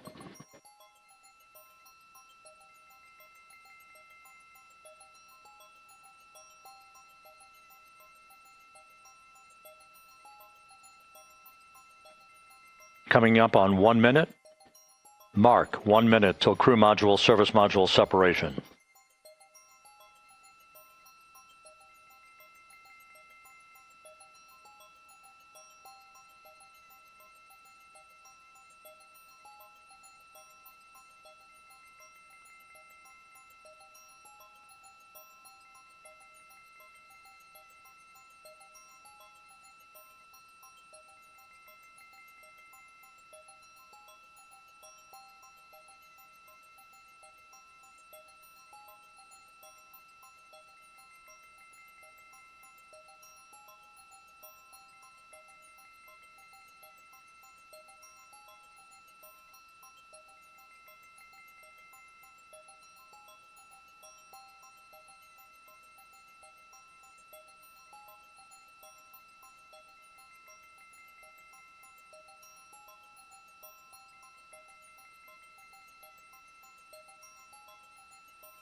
And we have confirmation of crew module, service module separation, and a great view, albeit momentarily. Houston, good step on board. Houston copies and concurs. The European service module now separated from Integrity, a job well done. Integrity, no action for the 4 CDH cautions. Those are SM related, not applicable. Integrity.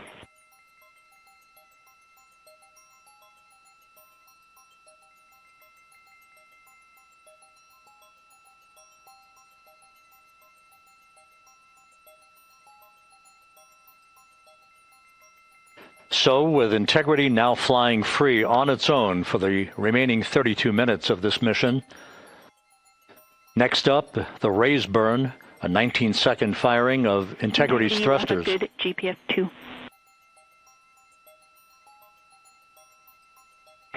Integrity copies, good GPS 2.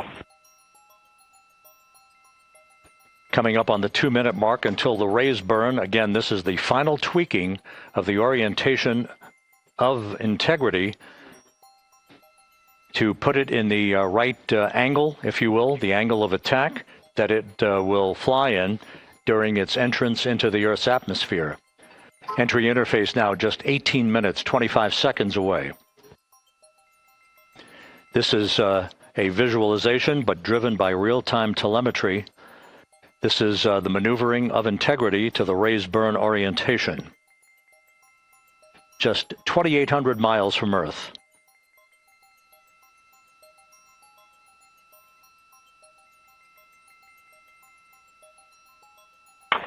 Houston, we got a great view of the European service module out the window with the sun hitting the side and the solar rays and the NASA worm right there. It's a beautiful looking machine. Roger.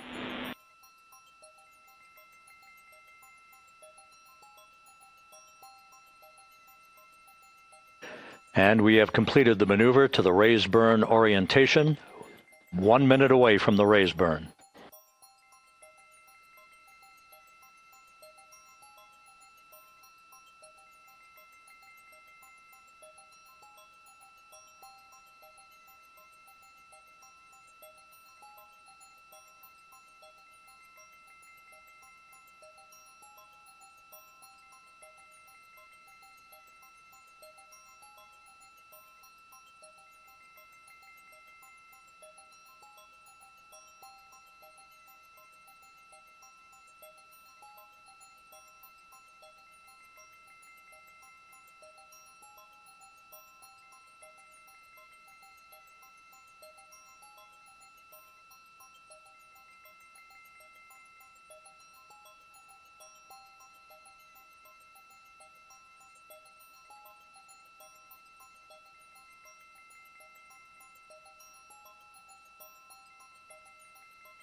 And the crew module raise burn is underway, a 19-second firing of the thrusters, and we have a completion of the burn.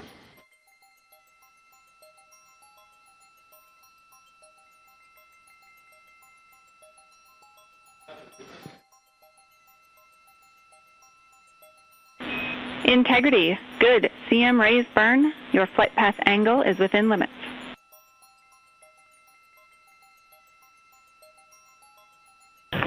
Integrity copies. Looks good on board, Jackie. So the final maneuver is now complete. Our trajectory for a splashdown in the Pacific 29 minutes from now is set and will not be amended any further. And we have the right angle of attack to mitigate any excessive heat loads on the vehicle during entry interface. Integrity, Houston, a heads up about comm coverage. When you perform the 180 roll, for the first minute or so in that attitude, we expect about a minute LOS. We copy.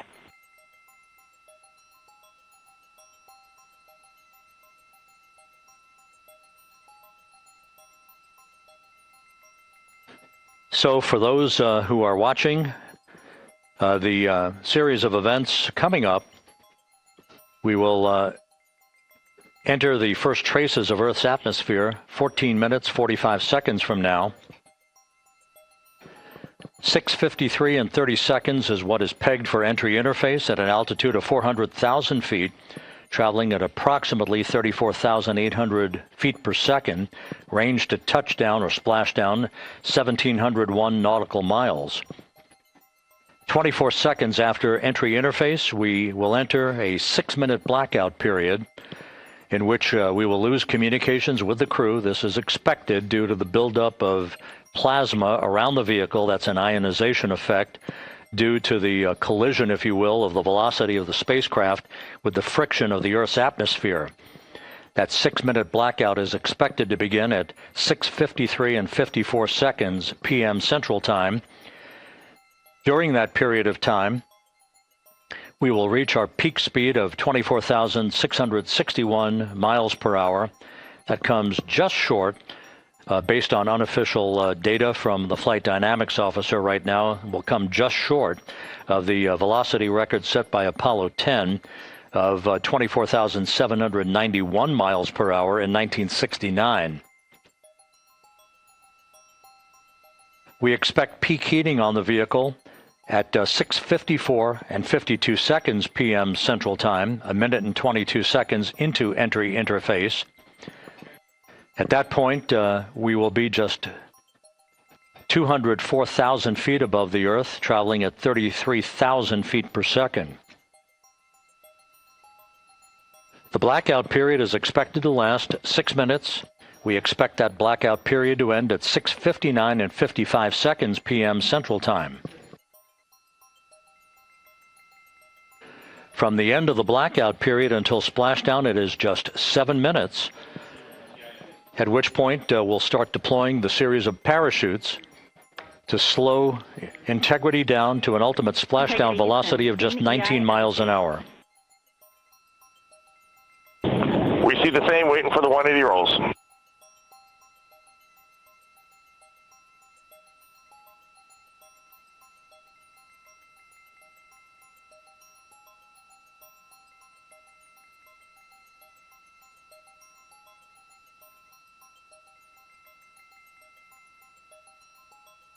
The parachute deployment sequence, once again, will come in several segments, but in rapid-fire succession. And we have a great view of the moon out window, too. Looks a little smaller than yesterday. Guess we'll have to go back.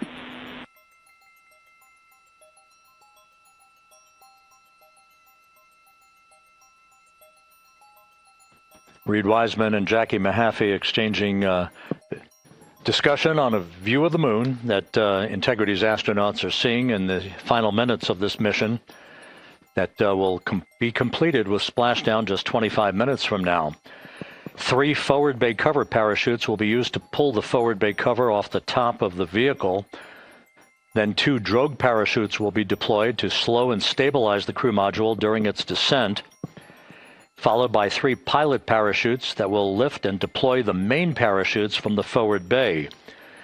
The final sequence will have 3 main parachutes deployed. These will be 116 feet in diameter, each main parachute approximately 265 feet long when reefed. The parachutes will ultimately slow Integrity down from its peak speed of almost 33 times the speed of sound to a gentle 19 miles an hour at splashdown.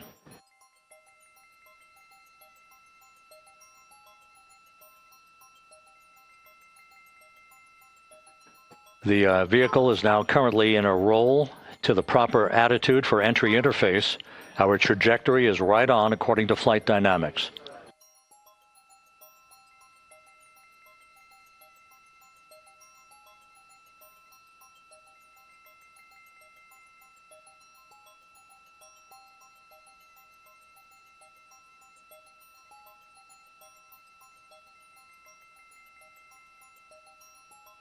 Integrity is on a trajectory from southwest and northeast across the Pacific Ocean, descending at a rate of 15,000 feet per second.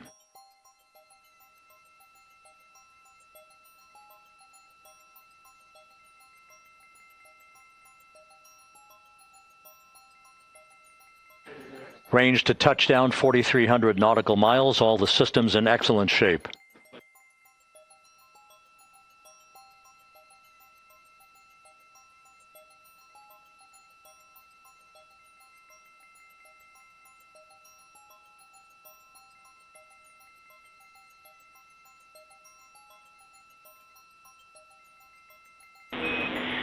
Integrity, Orion in the EI roll 180 attitude. Looks good on board, Jackie.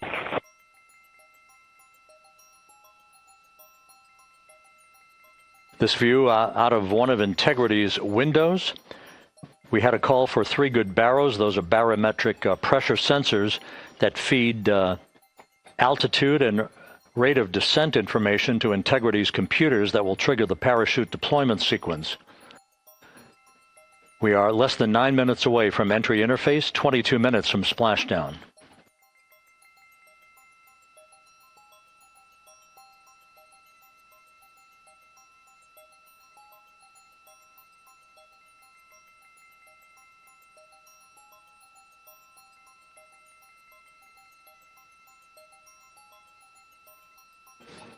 You can see the reflection of one of the crew members in the window.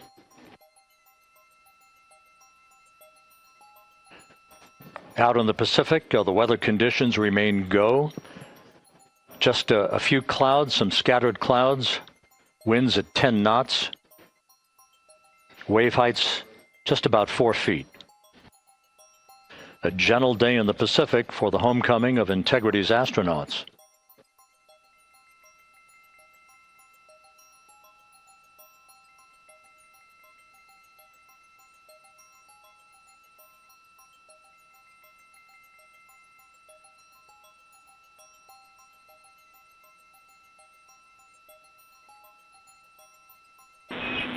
Integrity back in EI attitude.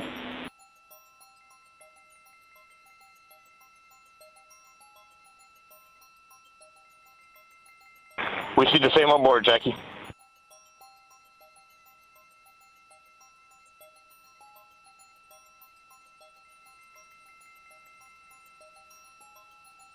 Houston, purge is complete. Crew and vehicle are configured for entry. Houston copies. And we're in step 37, transferring nav state to BFS.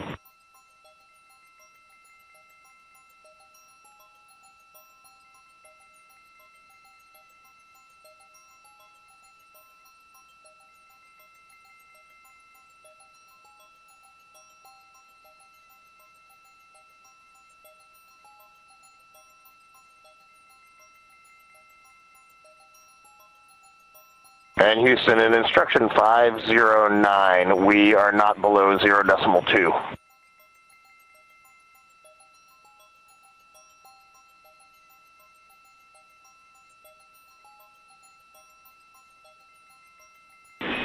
Integrity, no action required. Integrity.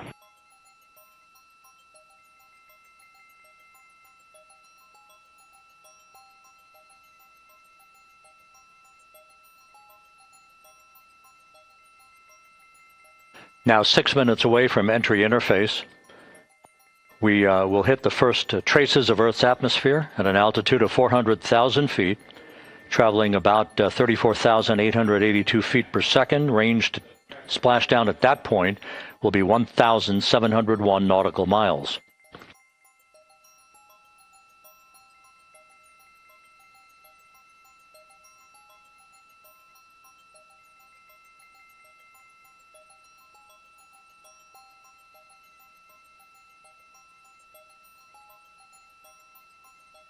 And once again, just a reminder, some 24 seconds after entry interface, we do expect to lose communication during a 6-minute blackout period when a plasma shield will build up around the spacecraft due to the ionization, due to heating effects. And Flight Dynamics has just confirmed we will have a blackout period of exactly 6 minutes in duration. And once again, that's due to the fact that a plasma buildup around the vehicle will prevent communications and data, so we will not be able to talk to the crew members at that time, nor will we receive data here in the flight control room. Houston, everything's looking good on board. Just confirm no pre-EI downloads. Houston concurs. That blackout period to begin at 6:53 and 54 seconds p.m. Central Time, and again will last about 6 minutes in duration.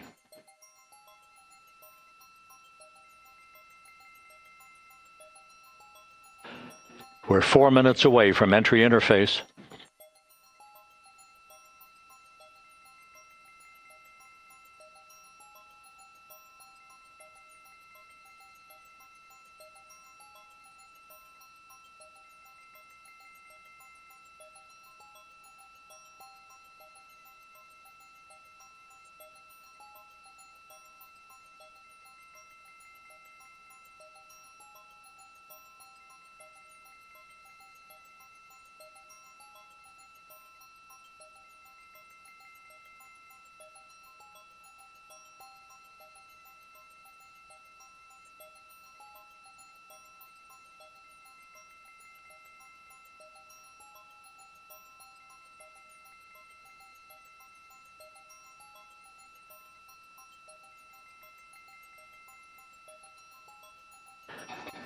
This view from Integrity, as it crosses from southwest to northeast across the Pacific Ocean, 3 minutes from entry interface.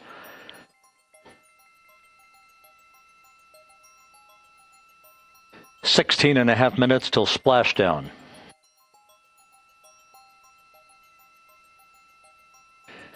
The USS John P. Murtha and the recovery team is on station and in position, as are the airborne imagery assets that we hope to receive imagery from as Artemis enters the Earth's atmosphere and through parachute deployment.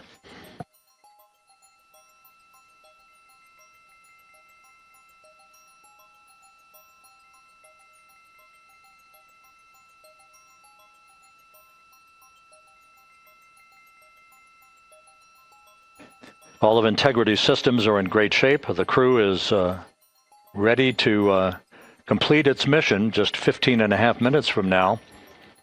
All of the activities today have gone off in perfect fashion. No issues with the vehicle, no issues with the crew. And the weather at the splashdown site is go.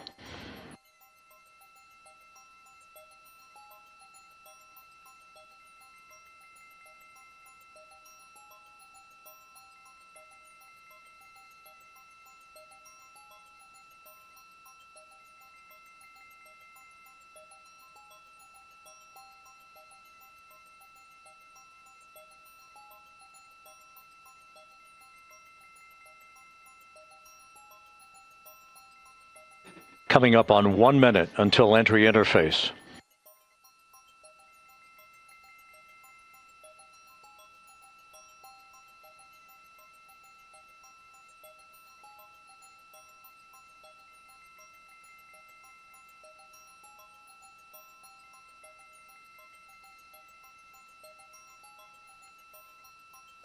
Mark 1 minute until entry interface.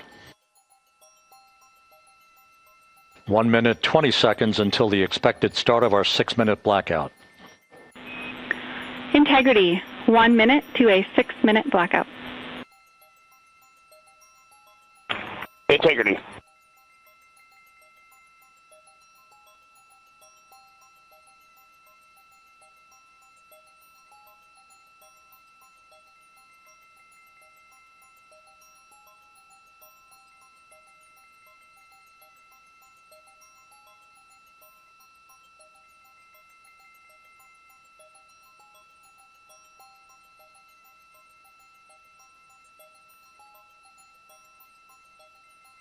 Ten seconds till entry interface.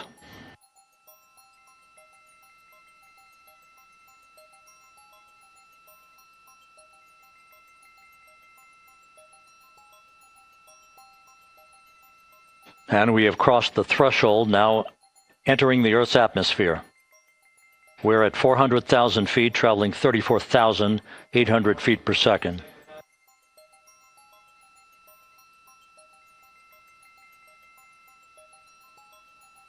Time to splash down, 13 minutes, 10 seconds.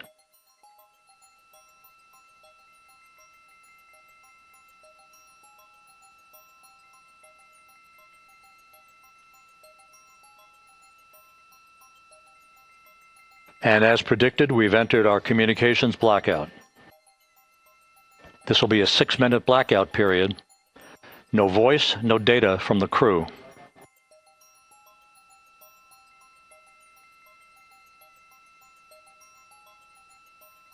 We're 30 seconds away from the anticipated point of peak heating on the vehicle, where temperatures will rise to about 4,000 to 5,000 degrees Fahrenheit. This is the true test of our trajectory.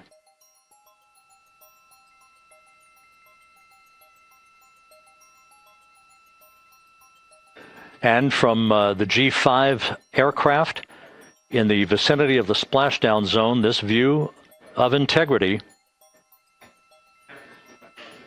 So that pinpoint of light shows the vehicle as it enters the period of peak heating in the Earth's atmosphere, the first tug of gravity being felt by Integrity's astronauts since their launch back on April 1st.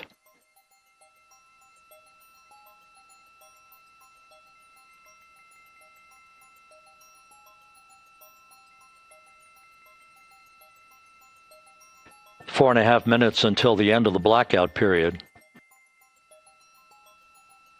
Time to splash down, 11 minutes, 33 seconds.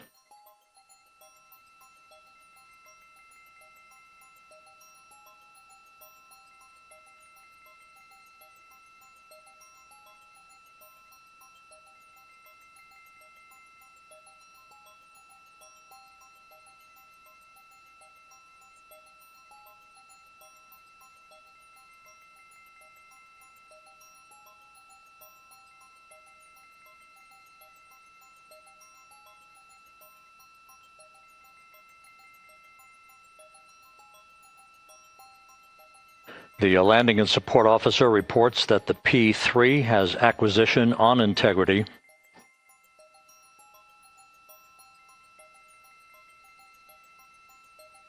Three and a half minutes left in this blackout period. This is a visualization of the plasma buildup around the spacecraft and the repelling of that heat on Integrity's heat shield.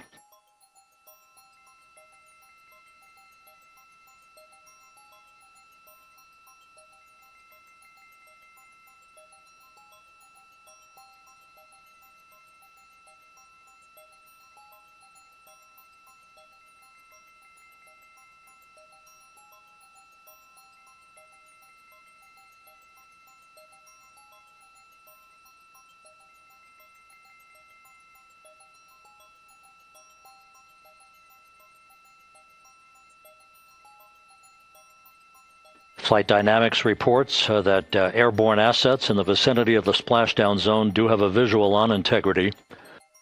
Still 2 minutes and 40 seconds left in our blackout period. Time to splashdown, 9 minutes, 35 seconds.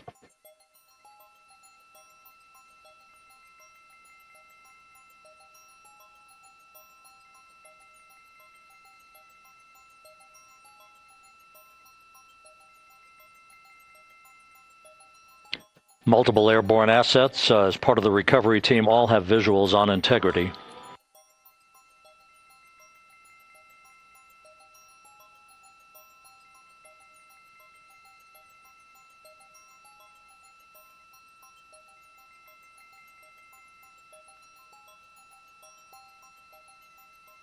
And the WB-57 flying in the splashdown zone also has a visual. And the Navy helos also have visuals.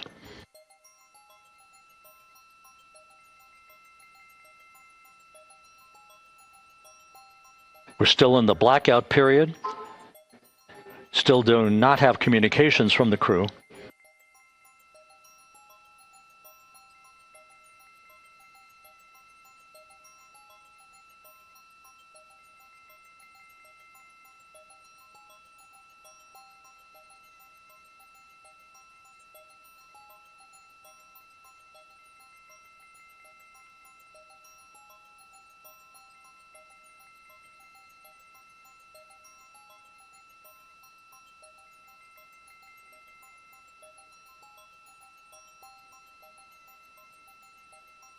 We're standing by for communications from the crew. We should be out of the blackout period less than a minute from now.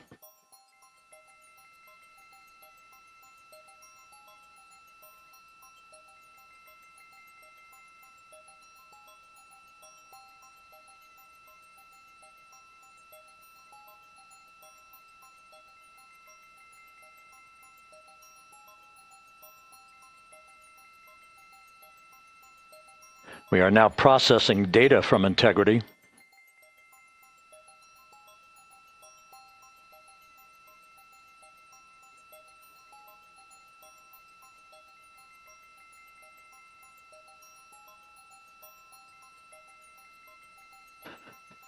Landing and support officer reports the small boats are en route to the splashdown target zone.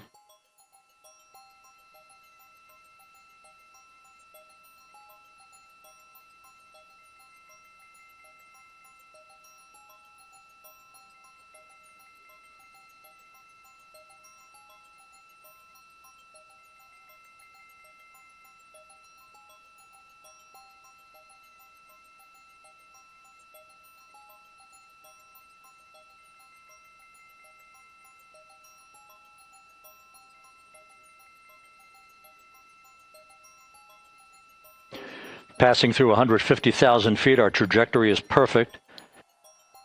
We're getting intermittent views of integrity. Still waiting to establish voice communication.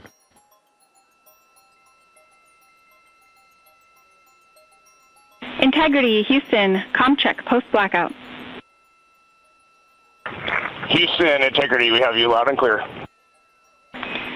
Your trajectory is nominal, and your recovery teams have visual. Guidance looks good. No action for the enabled internal camera controller fail.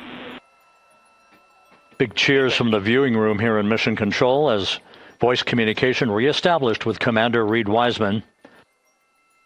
For America and a waiting world, Integrity is 5.5 minutes away from coming home.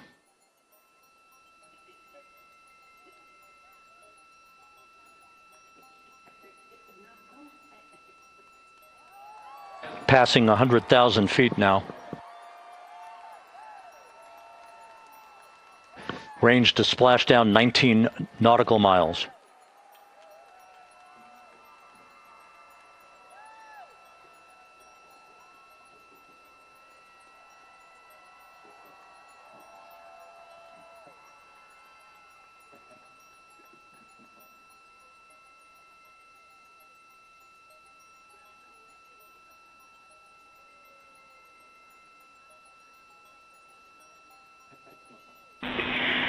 Integrity, impact to the camera controller fail is no Cab 1 views of the chutes.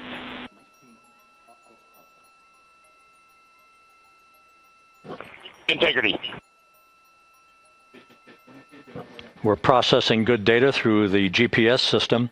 A good view of Integrity, time to splashdown 4.5 minutes.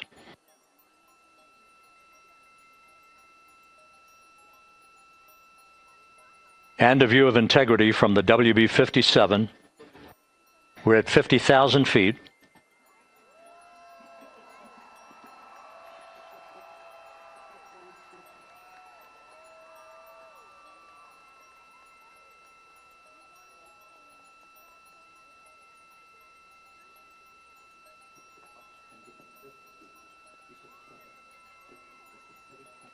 The pyros are armed for forward bay cover jettison.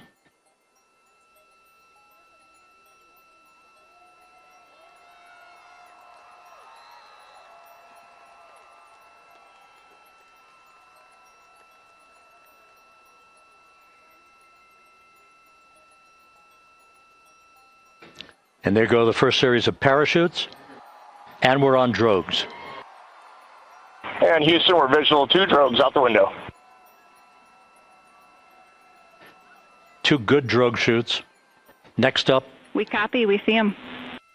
Next up, the deployment of pilot parachutes that will pull the main chutes out. Time to splash down 3 minutes and 10 seconds.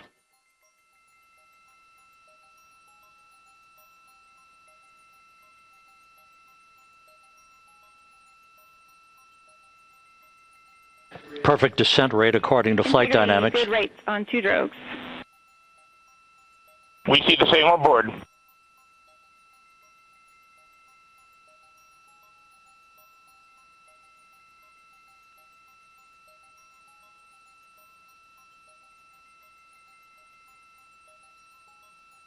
Passing through 10,000 feet, still on drogues.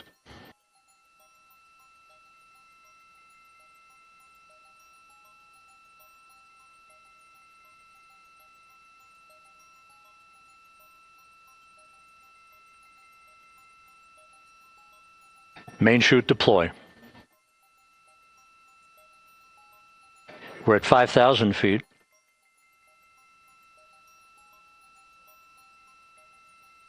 Search and recovery beacon has been activated on integrity.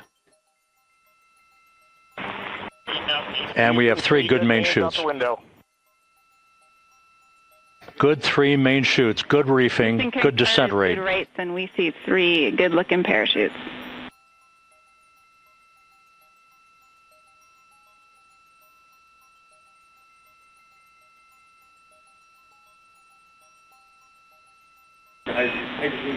Integrity. Cabin pressure indicates no need for hydrazine checks. Integrity copies. This is a perfect descent for integrity. Its crew sounding hale and hearty on board. Time to splash down 1 minute, 15 seconds.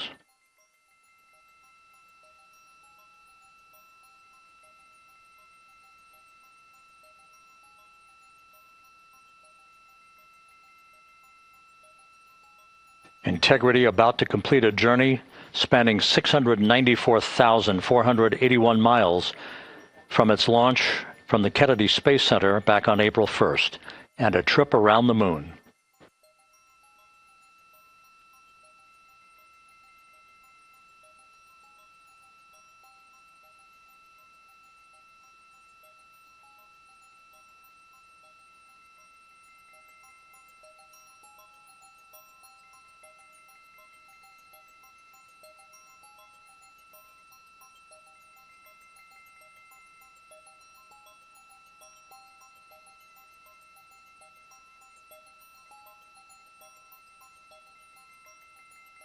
Passing through 1,000 feet.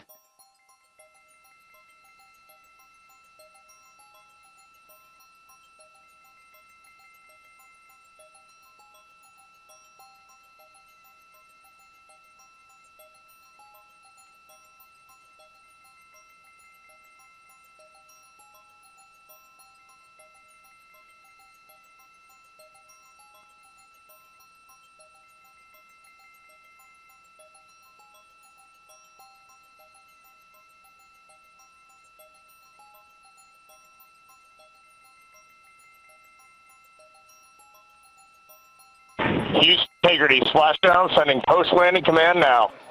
Splashdown confirmed. Copy splashdown, waiting on VLDR.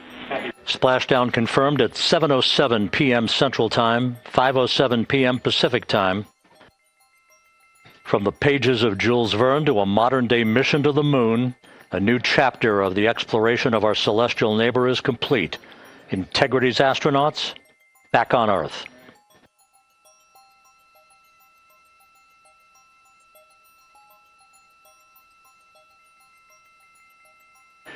And the landing and support officer reports the vehicle is stable 1. We still will be deploying the crew module uprighting system to maintain that orientation. A perfect bullseye splashdown for Integrity and its 4 astronauts.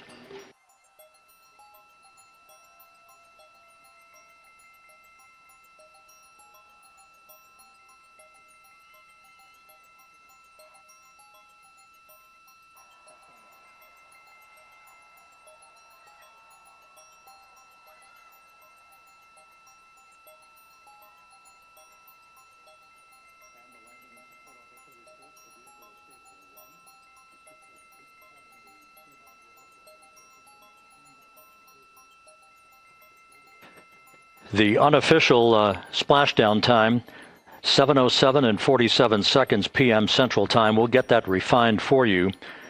That would put the end of the mission at a mission elapsed time of 9 days, 1 hour, 31 minutes, 35 seconds.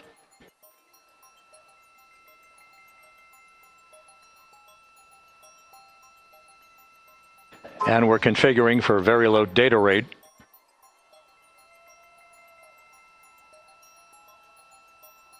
Once again, splashdown occurring in the Pacific, southwest of San Diego at 7:07 and 47 seconds p.m.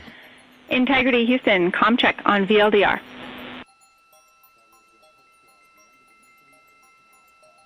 Houston, we have you loud and clear on VLDR. How us? We have you the same. We'll meet you over in post-landing. Perfect communications established. A journey. We are stable 1, 4 green crew members. Houston copies all. Reed Wiseman reporting 4 green crew members. That is not their complexion. That is the fact that they're in great condition. That's what that means.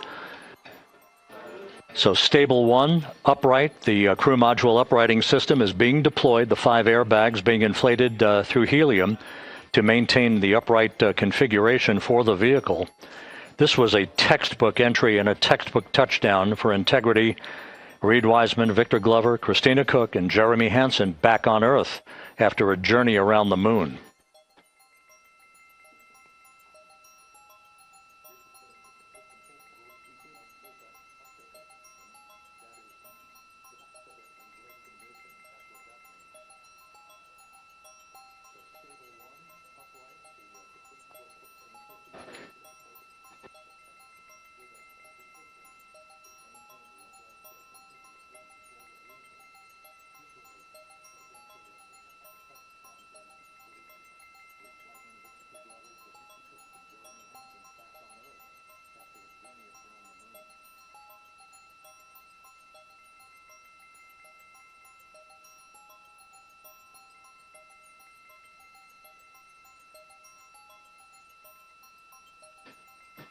We continue to monitor the functioning of the CMOOS system.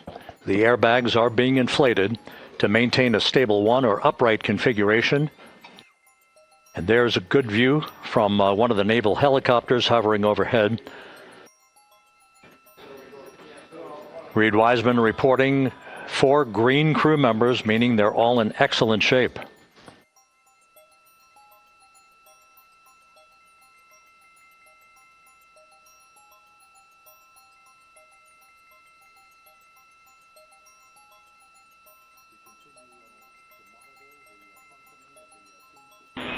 Integrity Houston for SAR beacon and radio. SAR beacon is in 406, and we're powering the radio now. Go ahead. We see the beacon on. However, the recovery team is not seeing the signal. Your SAR radio uses the same antenna, so you may run into trouble with the radio. Okay, copy, and we are also powering up the sat phone now.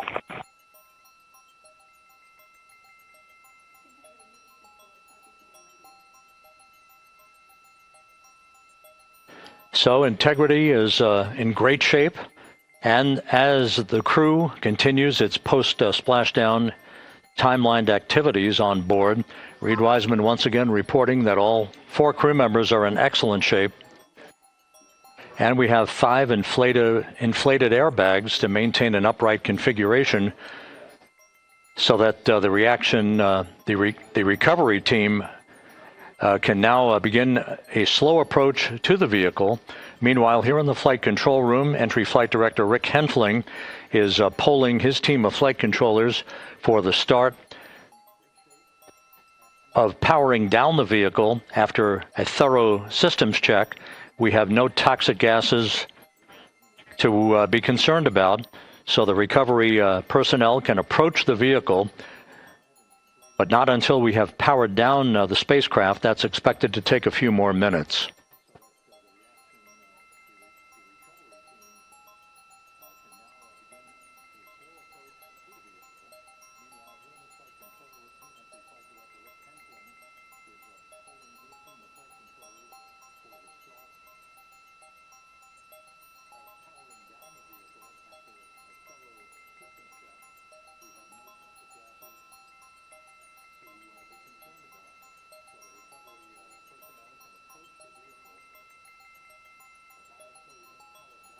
Integrity back on Earth following its historic flyby of the moon.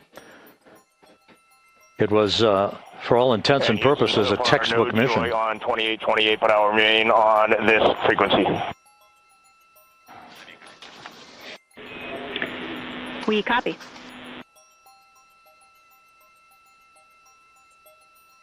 Reed Wiseman indicating some trouble with the SARSAT phone on board. But that's not an issue. What is more important is that the vehicle is solid. No issues as we begin the power down of the vehicle to begin the recovery process.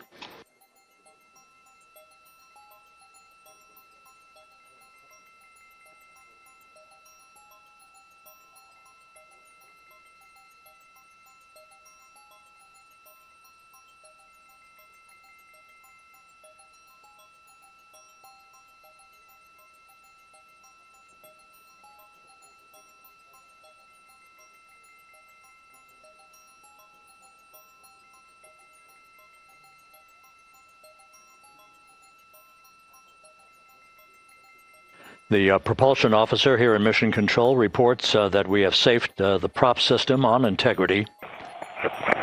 Can you say again? That was very weak and broken. Integrity, Houston did not call.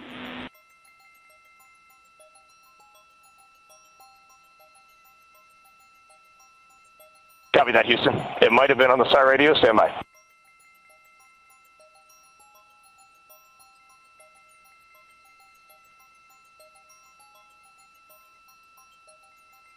All of the milestones were executed in perfect fashion. Integrity entering the Earth's atmosphere right on time,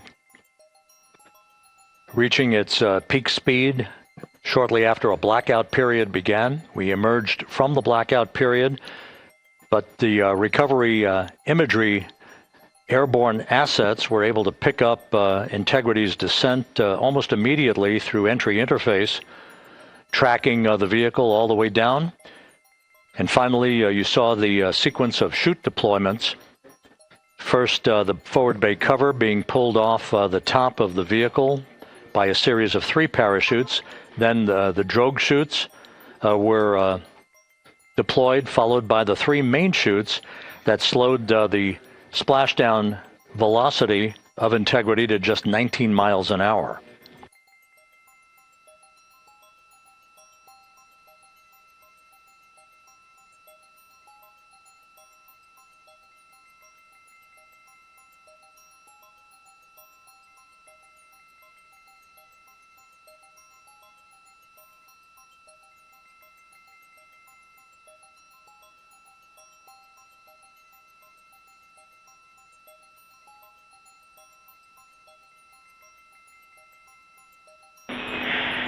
Integrity, Houston, with no joy on SAR and SAT phone, we'd like you to command an additional 15 minutes for a total of 30-minute power down delay.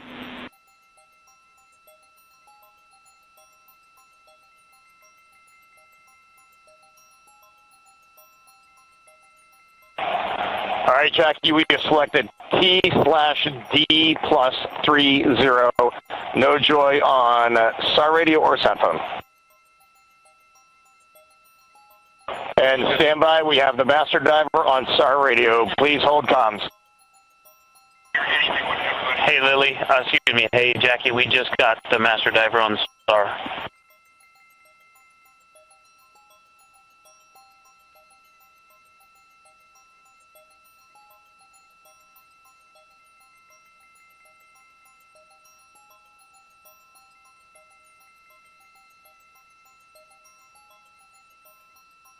A good view of one of the fast boats. Integrity, Houston, if you are happy with your comm with Master Diver, you can go back to the 15-minute power down. Okay, stand by. Yeah, we'll confirm here in a second. The crew on board Integrity coordinating with the flight control team in Houston here in Mission Control on the timing of the power down of the vehicle, which will be the precursor to the recovery teams approaching the spacecraft. There are no issues with Integrity. We've had a bit of broken capability in establishing a SARSAT or satellite phone communications capability between the crew on board Integrity and the recovery team. That will get sorted out here shortly. There's plenty of cooling on board Integrity, so there's no rush to begin the power down. I'm trying to call you on the sat phone and not getting an answer there either. Concur. We haven't had anything come through.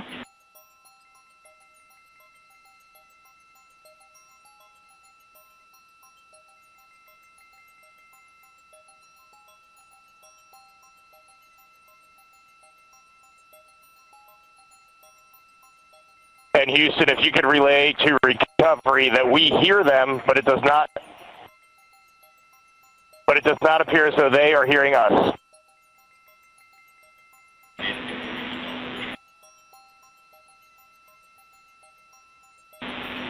Houston copies, and Reed, just to confirm, you are pushing the PTT on the radio.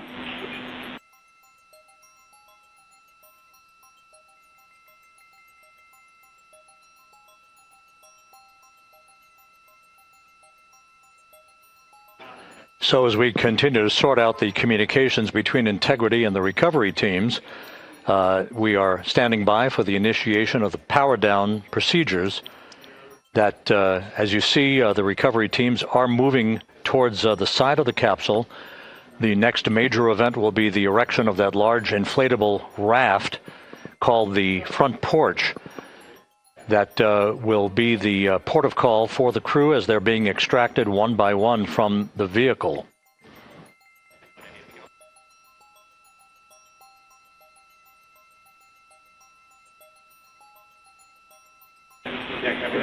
Integrity, Houston, for sat phone, we are going to attempt to call you.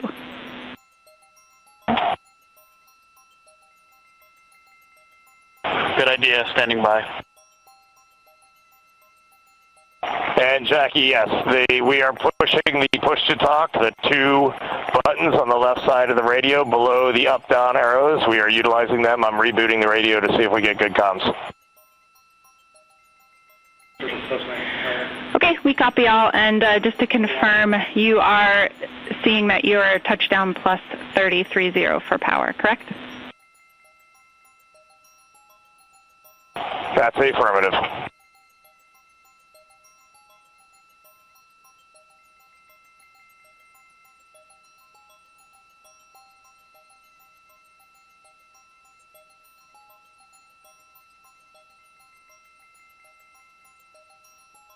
We are trying a backdoor approach to have Mission Control here call the crew on their satellite phone. This is all part of the coordination for the power down of the vehicle. that will initiate the actual recovery operation.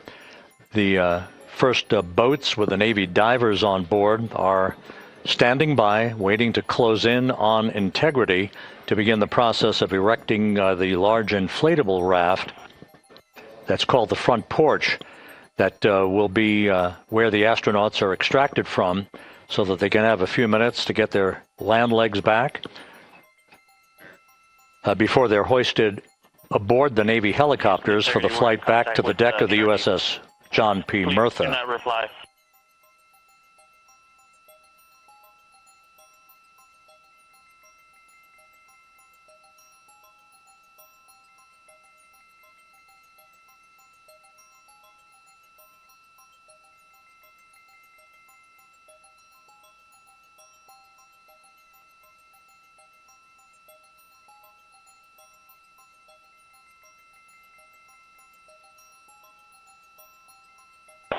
And Houston, please don't reply. NRD, very weak, but readable. Master Diver, we can hear, but they cannot hear us.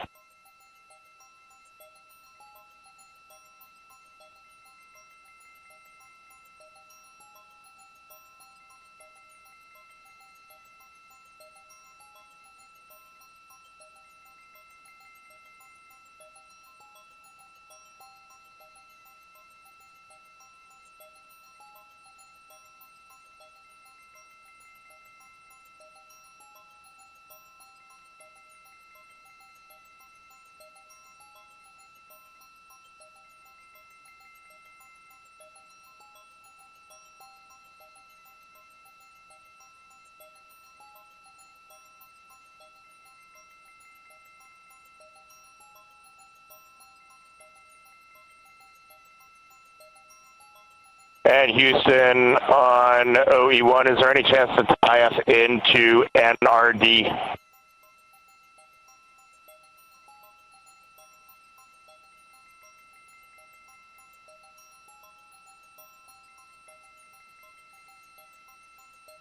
Checking.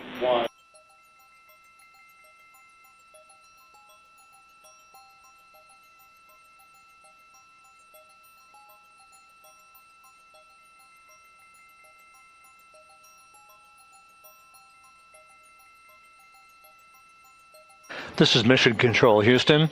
While we stand by for the establishment of communications between Integrity and the recovery team that is basically standing by very close to the spacecraft, we're going to go to the deck of the USS John P. Murtha, where Megan Cruz is standing by with Administrator Jared Isaacman.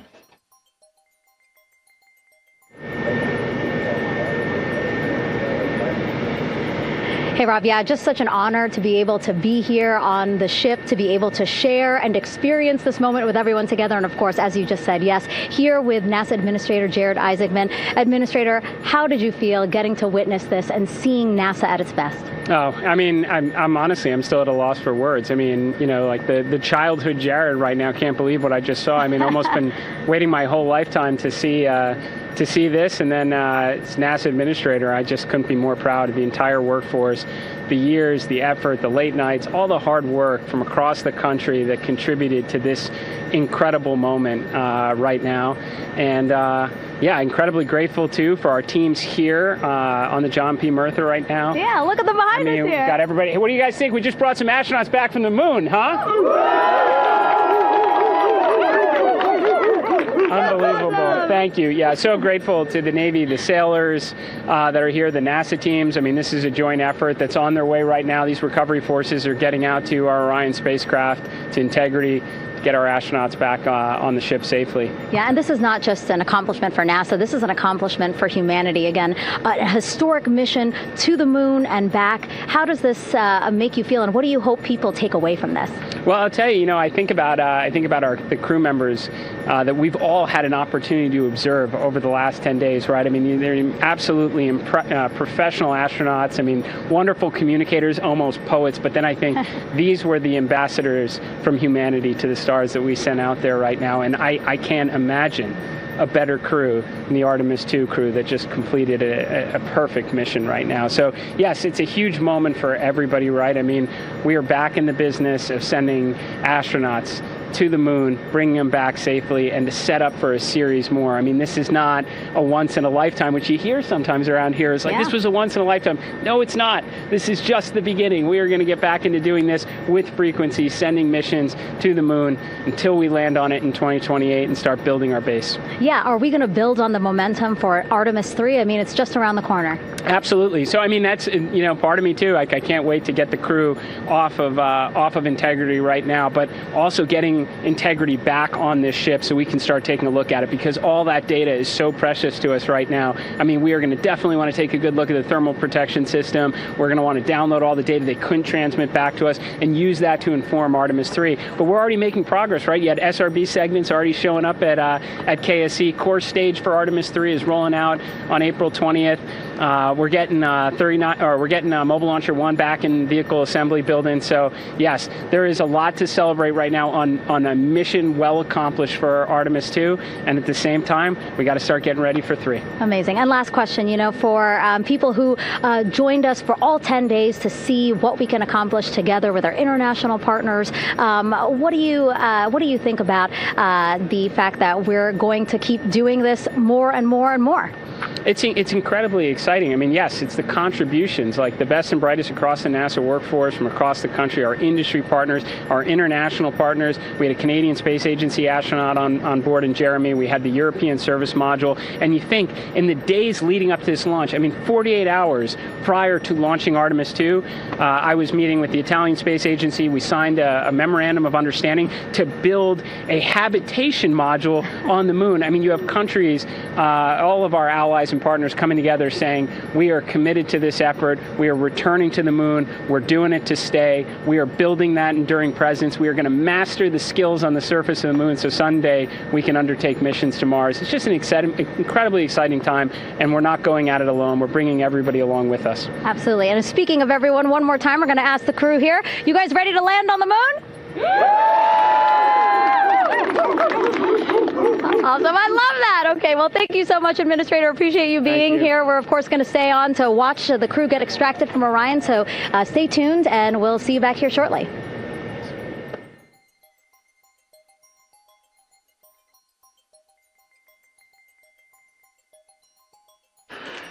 Thank you, Megan, and thank you, Administrator Isaacman.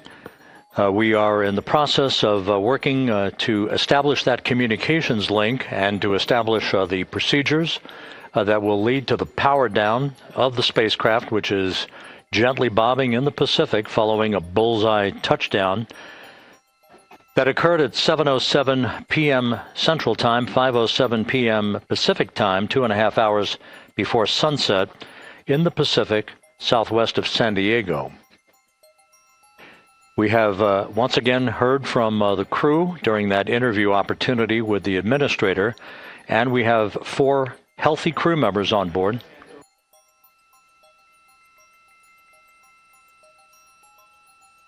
We now have confirmation that the vehicle has been powered down as per the procedures. So we have vehicle powered down, and the flight control team here in Houston, Flight Director Rick Henfling, has handed over mission authority to the Exploration Ground Systems team out in the Pacific. Now, we will physically not get off console with this team until the crew has been extracted into the front porch, that inflatable raft that will be erected along the side hatch of Integrity. So we're standing by for that in the next step in the recovery procedures. But everything is in great shape, and we have 4 healthy crew members on board the vehicle.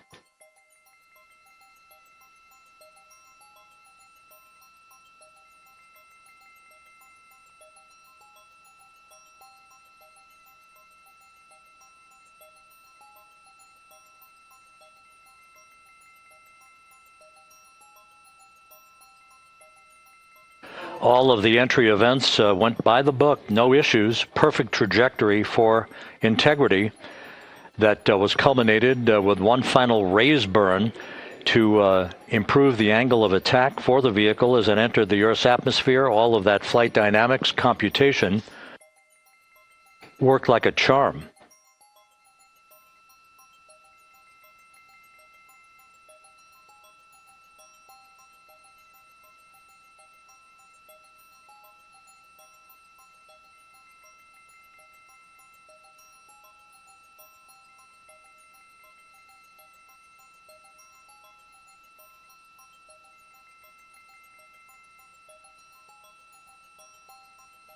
So we are standing by for the recovery team to approach integrity and begin the process of erecting that inflatable raft called the front porch, which will see the crew members be extracted from the hatch of Orion into that inflatable raft before they're hoisted aboard 2 Navy helicopters in a variety of different configurations. Each crew member will be hoisted in sequential fashion, in alternating fashion, 2 crew members for each helicopter before they turn around to head back to the John P. Murtha. Once on the deck of the ship, they'll be brought into medical bay for comprehensive medical exams. But Reed Wiseman has reported several times that the crew is in excellent shape.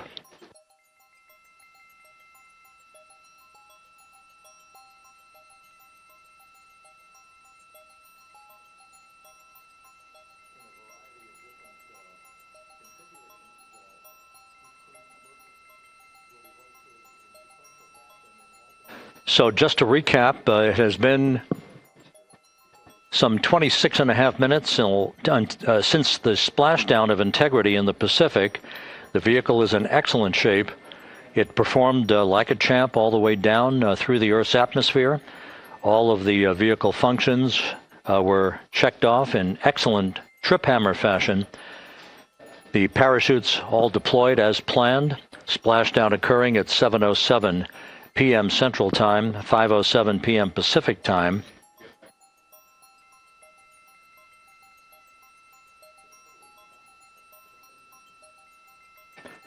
And after a bit of a tussle to try to establish a communications link with the recovery team, we were finally able to run through the procedures for the powering down of the vehicle.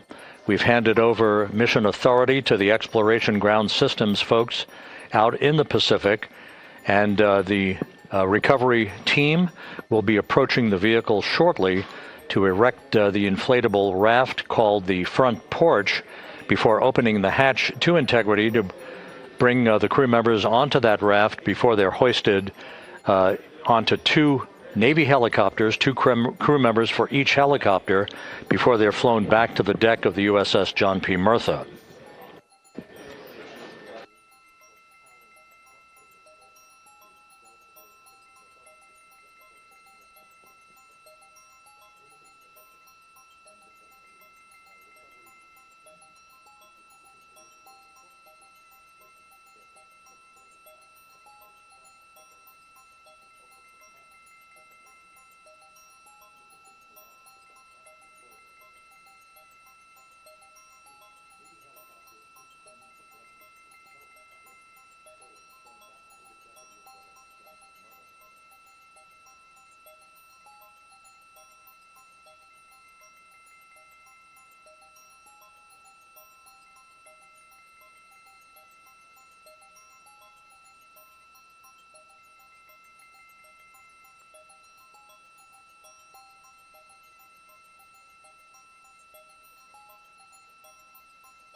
This is Mission Control Houston.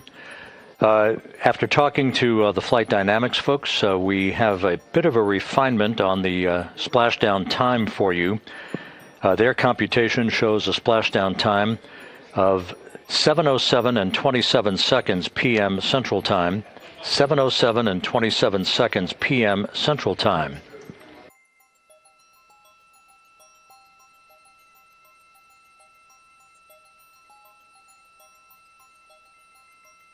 That would equate to a mission elapsed time of 9 days, 1 hour, 32 minutes, and 15 seconds.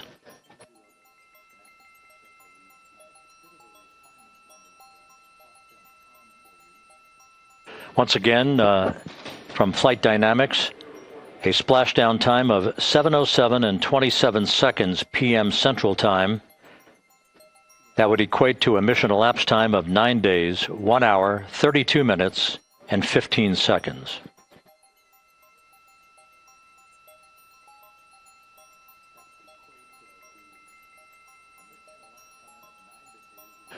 Reports from the Pacific indicate that the recovery team in communications with the crew aboard Integrity, that the crew remains in excellent shape as they await the approach of the team for a final hazard gas evaluation before they move to the side of the vehicle to erect the inflatable life raft called the front porch.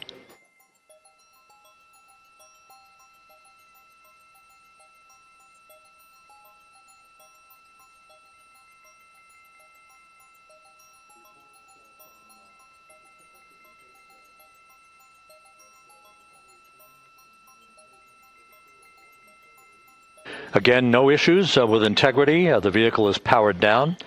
All of its systems are now safed. We have handed over mission authority to the Exploration Ground Systems folks in the Pacific, but we will not stand down and have the entry flight control team depart its positions until that inflatable raft, the front porch, is erected, the hatch open, and the crew having exited the vehicle. So that's the next step in the recovery process that will lead to the hoisting of the crew members. For 2 crew members for each helicopter, they'll be hoisted to a pair of Navy helicopters that will then fly a short distance back to the USS John P. Murtha. What you're looking at is one of the fast boats circling the vehicle to make a hazard assessment.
This is Mission Control Houston. Once again, you're watching the initiation of the recovery of the Artemis crew aboard Integrity. All of the Navy divers and the fast boats are now approaching the spacecraft after conducting a hazard assessment. The vehicle has been powered down.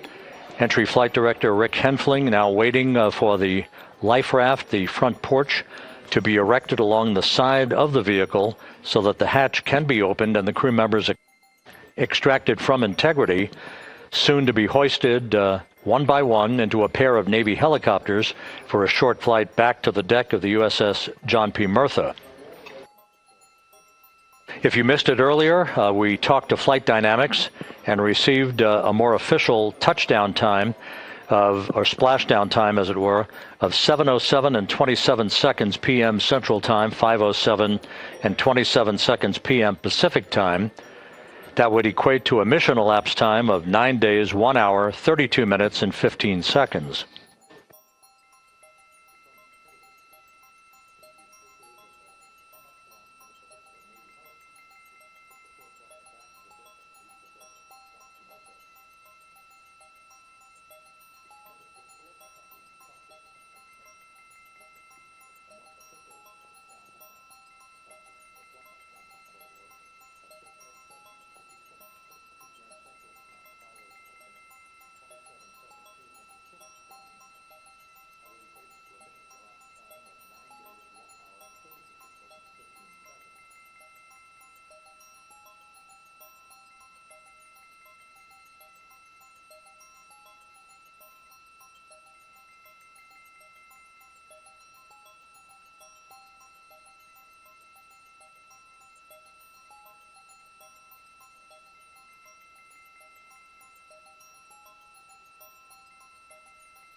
Continuing to get excellent views from the imagery assets out at sea in the Pacific of Integrity. We continue to get good reports from the landing and support officer, who's in contact with the recovery team, that the crew is in excellent shape, no issues.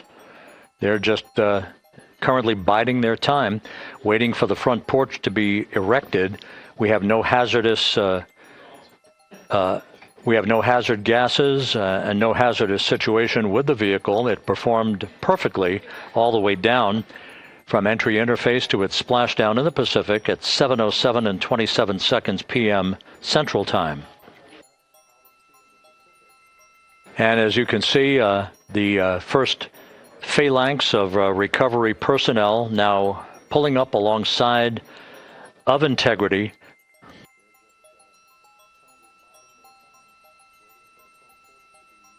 This includes Navy divers, a Navy flight surgeon, and other recovery personnel who have trained for several years for this recovery process.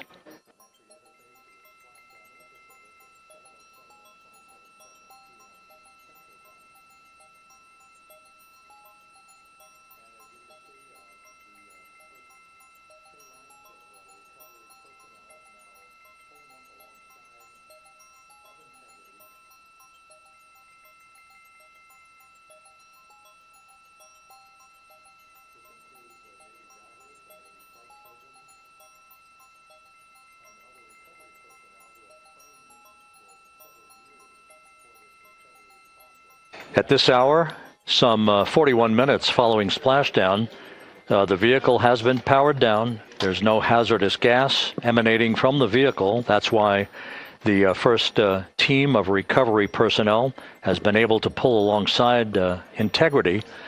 And the reports continue to come in that the 4 astronauts are in excellent shape.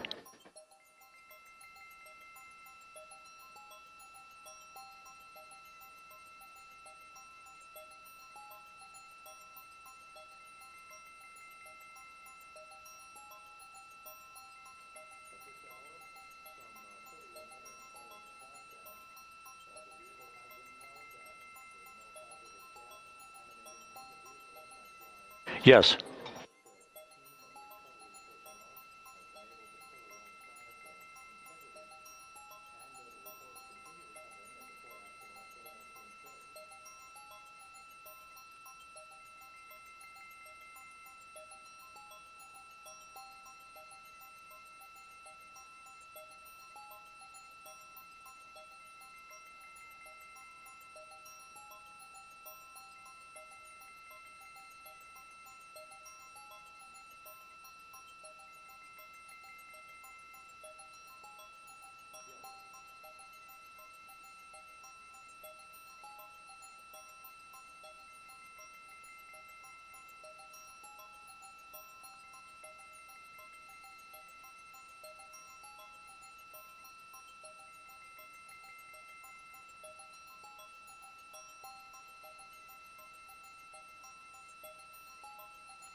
This is Mission Control Houston, continuing to watch the initiation of the recovery of Integrity's astronauts. One by one, they'll be brought out of the spacecraft onto a large inflatable raft just a short time from now. In the meantime, we can go back to the USS John P. Murtha, where my colleague Megan Cruz is standing by to provide her situation report. Megan, can you hear us?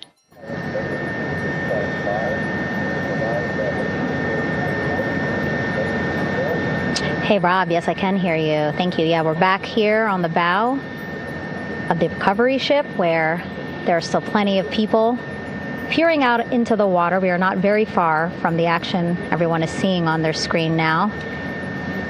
The Orion spacecraft, Integrity, in the ocean, surrounded by a number of recovery boats.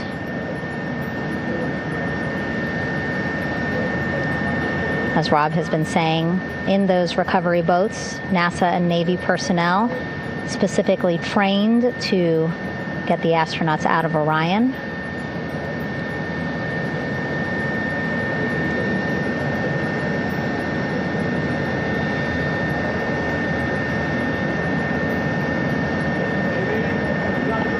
In some of our wide shots, you can probably see that there are 6 boats out in the water. More than 40 people out in the water right now on those boats.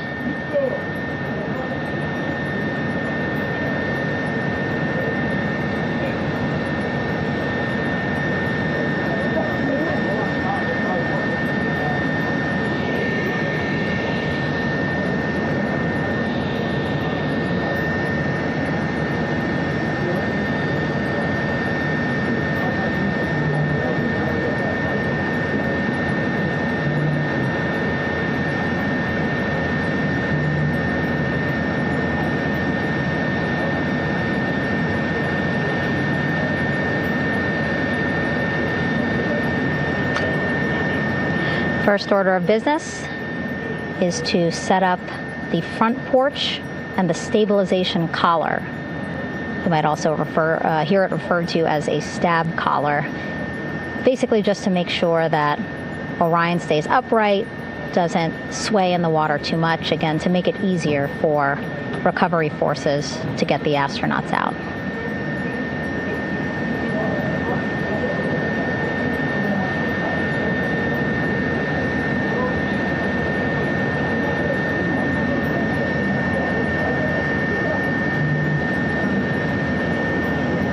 Again, we splashed down to the Pacific Ocean just after 5 p.m. Pacific time here. It's a requirement by NASA to be able to get the crew out of Orion within 2 hours of splashdown. So doing great on time so far. Plenty of time. No rush either. I was speaking to NASA flight surgeon Rick Schuring earlier in this broadcast, and he said to me, no rush to get the crew out. Just want to make sure that they're feeling good. And whenever they're ready to take their step out of Orion and onto that large raft, the front porch, folks will be ready.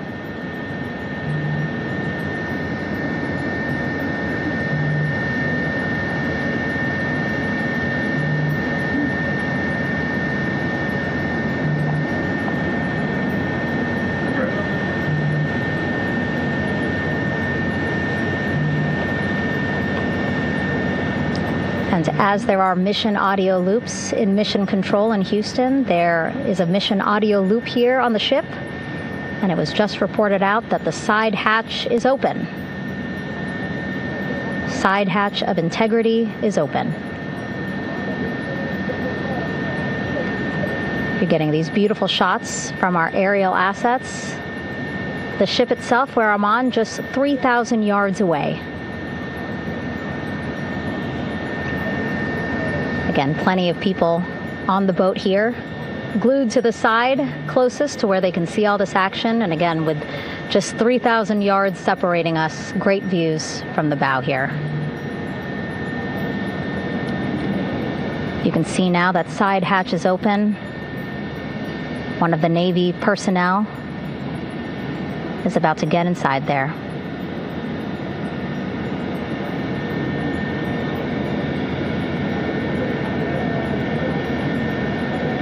In they go. In total, 4 will go into Orion. So it'll be a little bit of a tight squeeze, but the goal is to have a recovery personnel with each astronaut assessing them.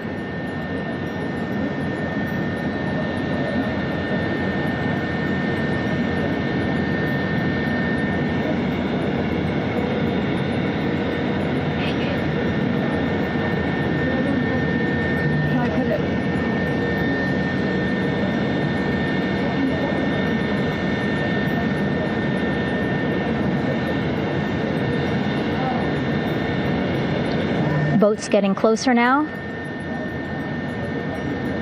Again, that one that's right up against Orion, those are the divers that will go in to the spacecraft to check on each of the astronauts. These other boats will begin doing a number of things, putting on that stabilization collar onto Orion, building that front porch. Eventually, they will retrieve the parachutes, as well as tow Orion back to the well deck of the recovery ship here.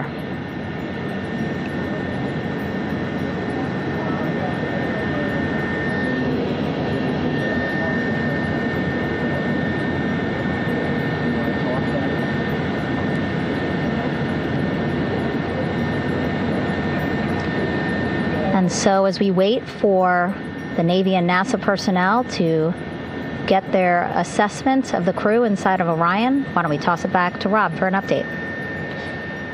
Yeah, thank you, Megan. Here in Mission Control, Flight Director Rick Henfling and the entry team of flight controllers still on duty. The vehicle has been powered down for some time now. There are no hazardous gases emanating from integrity. That, of course, allowed the recovery personnel to approach the vehicle and then open the hatch to begin the initial medical assessment of the crew, as you just indicated. Now we're standing by for the erection of that inflatable raft, the front porch, alongside of the vehicle.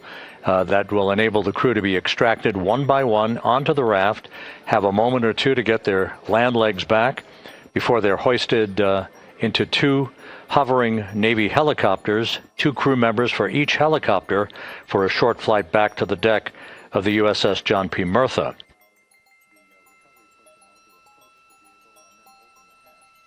All of Integrity's systems operated flawlessly throughout the course of the approach to the Earth, the entry into the Earth's atmosphere, and all of the key milestones that followed in this high-speed return to Earth for Integrity, a mission that spanned more than 694,000 miles from the vehicle's launch from the Kennedy Space Center atop the Space Launch System back on April 1st.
As we mentioned at the top of the broadcast, the last time that the Apollo program saw a splashdown in the Pacific was Apollo 17 back on December 19th, 1972.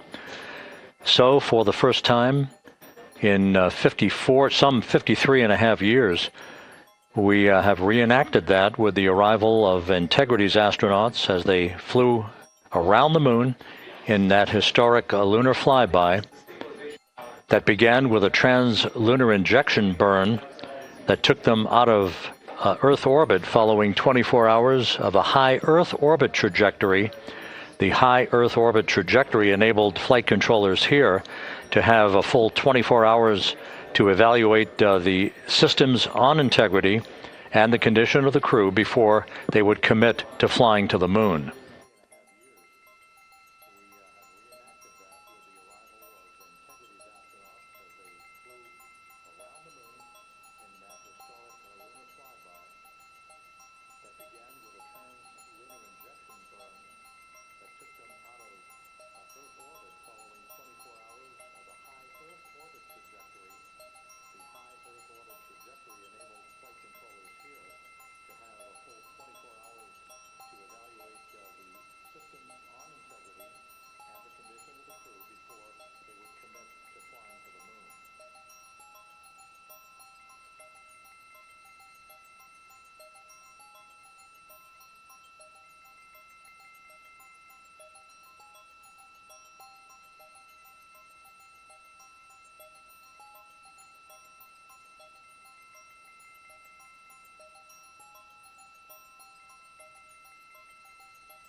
With the side hatch of Orion having been opened to set the stage for the erection of the inflatable life raft, known as the front porch, to be erected alongside the spacecraft for the extraction of the crew. Let's play for you an interview that my colleague Megan Cruz conducted on the USS John P. Murtha with Navy diver First Class David McMahon that explains how this process is unfolding. Okay, Davey, so you and some of your team, one last look over of the stabilization collar, correct? Yes, ma'am. Okay, so what is this stabilization collar? This is what's going to stabilize the capsule out there in the ocean. We don't know how good the weather or the waves will be that day, so this will help prevent any unnecessary occurrences from happening, stabilizing the capsule and the astronauts inside. So basically this is a float that will go around Orion. I'm assuming that what they're doing right now, these are the lines that will attach the collar onto Orion? That is correct. And so what are they doing here? So we've got the lower line that will secure the inflation device before we inflate it. That gives us the go-ahead that it's secure in its space, and then we'll inflate it. And then once that is done, we'll undo all the carabiners and get this orange line on top tied in the same fashion. And then this will be secured to the capsule, and the astronauts can safely take their first steps out of the capsule onto the front porch. Okay, and how long will it take them to set up the stabilization collar? We should definitely be able to handle this in under 10 minutes. Okay, wow. And then you just mentioned the front porch. So basically after they set up this stabilization collar, then they set up what's called the front porch here. That's correct. Okay, and what's the front porch? Front porch is basically a bigger waiting room for the astronauts to sit in while we wait for the helicopters to show up and grab them. Okay, so the medical team that was inside with the crew, they're going to help them out and onto the front porch? That is correct. And then what happens here? We have higher trained medical personnel also on board the front porch that will give them lookovers and just make sure they're okay while we wait for the helicopters to show up. Okay. How does it feel, I mean, your team, you, to be part of a mission that's returning astronauts from the moon in more than 50 years? We all feel extremely honored to be a part of this, as well as a bigger mission for the Navy and joining up with NASA to do great things. Mm-hmm. And do you feel like you and your team are ready? Yes, very ready. Cool. All right, thank you so much. Thank you.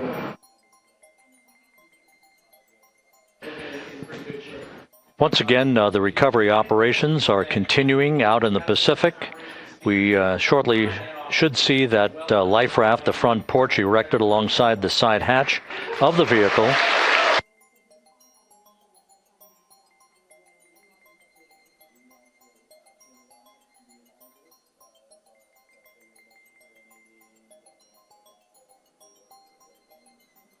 A number of flight controllers have come into the flight control room to receive congratulations from Entry Flight Director Rick Henfling.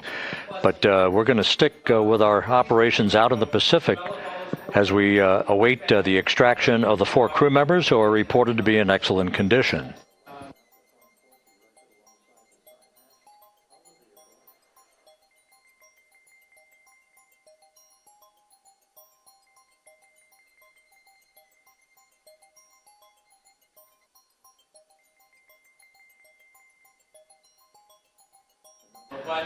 Again, while we stand by for that front porch to be erected alongside of the side hatch of the vehicle, let's go back to the USS John P. Murtha and Megan Cruz. Megan?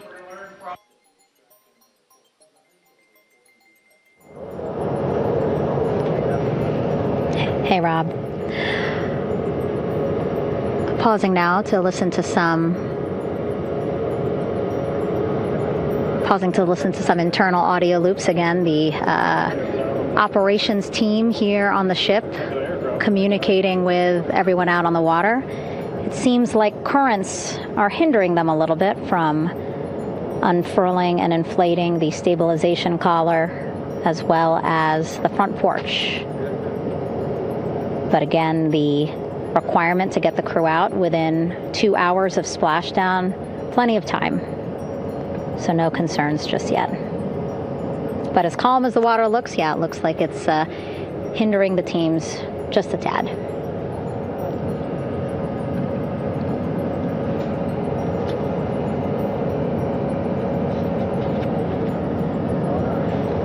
You can see in some of our shots that side hatch still open. Again, inside there are now 8 people inside. 4 divers, Navy divers, all with medical training, each assigned to an astronaut each. Making sure that they're comfortable, feeling good.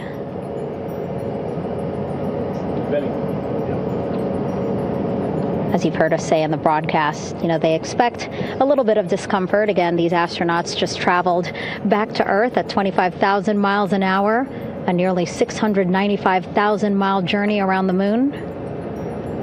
If you think you get car sick.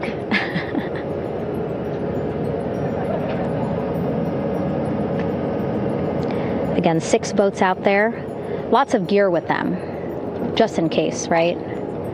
As we said, the crew reported feeling great, but again, all those folks out there in case they weren't, right? NASA is all about making sure we think about every situation that can happen, and so, of course, wanted to be ready in case any of our astronauts needed more medical attention while out there in the water.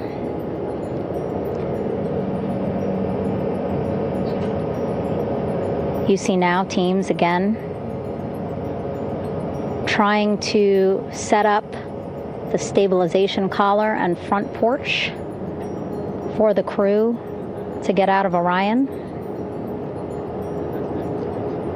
They need both, right? The stabilization collar will keep Orion from swaying as you see it is doing now.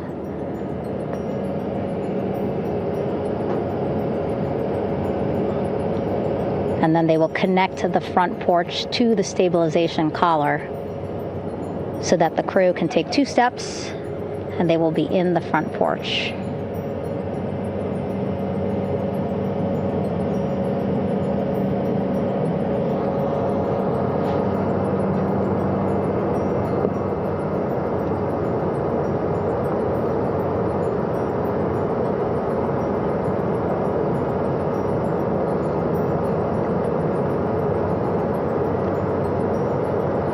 Not a lot of chatter on the mission audio loops. That's a good thing.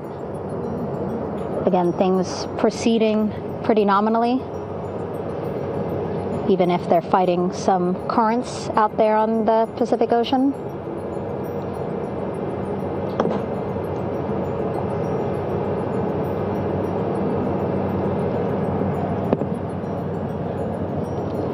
Again, the goal, setting up the stabilization collar and the front porch so that the crew can rest comfortably in the front porch, get placed into harnesses so that 2 helicopters can lift them off the front porch and onto the USS John Murtha here.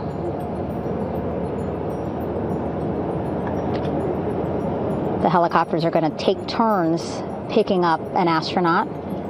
So again, Helo 1 and Helo 2.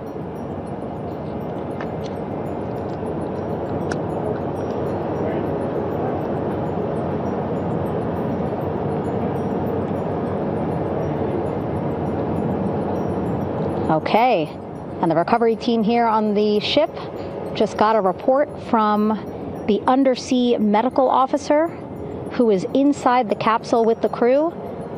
He is reporting all 4 members are green.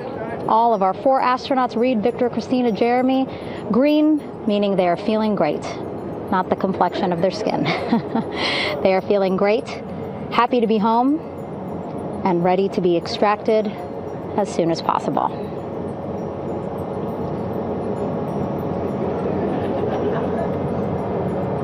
And so, as I was saying, we have 2 helicopters circling the activity you're seeing on the water right now.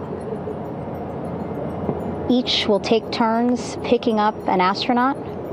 So Helo 1 will come on in, hover above the front porch, about 40 feet above the front porch. A Navy recovery specialist will be hoisted down into the front porch. The restricted maneuvering doctrine is in effect. We'll connect to the first astronaut, which we're expecting to be Christina. And then Helo 2 comes around, picks up Jeremy, while Helo 1 stays above head, and then Helo 1 will come back in for another astronaut, and then Helo 2 for the last astronaut, and then back to the flight deck here on the recovery ship.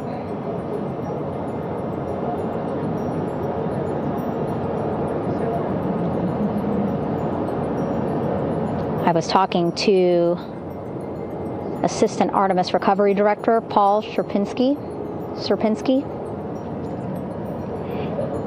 He said helos are a much quicker, safer way to get on board. They did actually consider boats, but then if you think about it, longer time, the crew would have to move through more of the ship.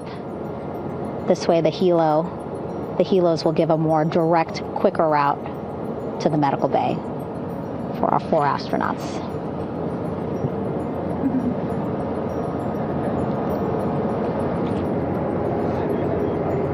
Beautiful shots from our aerial and imagery teams.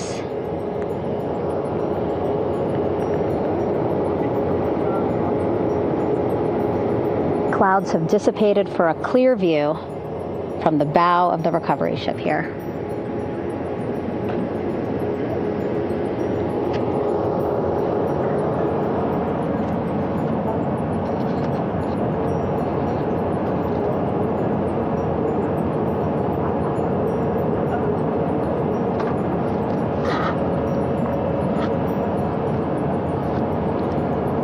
You can still see divers in the water there.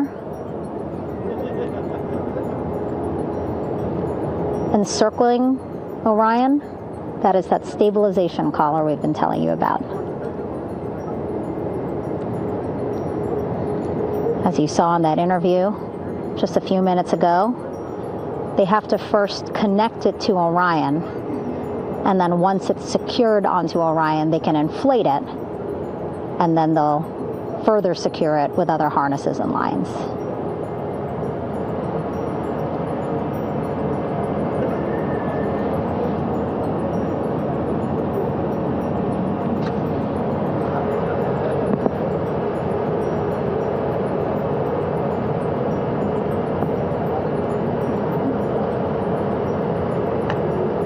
About an hour and 10 minutes since splashdown in the Pacific Ocean here.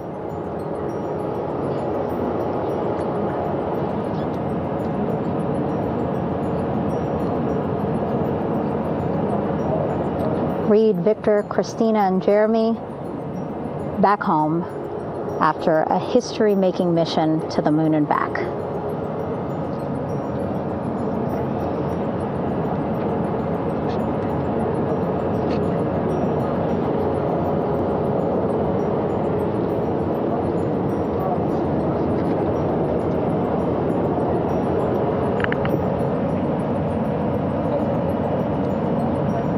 If you missed what we said just a couple of minutes ago, the undersea medical officer inside with the crew in Orion, reporting all 4 crew members feeling great.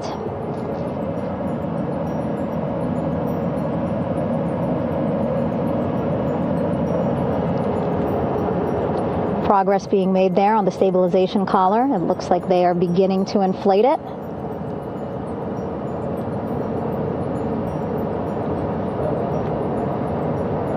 And it looks like they're starting to unfold the front porch in order to get that into the water here shortly and inflate that as well.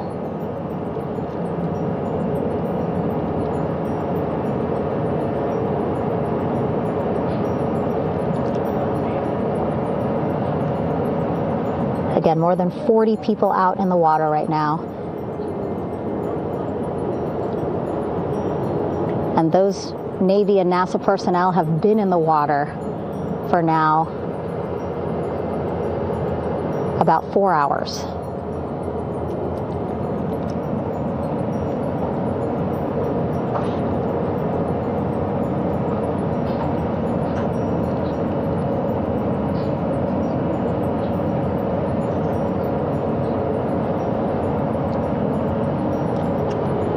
The reason why they had to get out so early is just to stage everything. And actually here on the ship, when there are flight operations happening, you can't have anything else, right?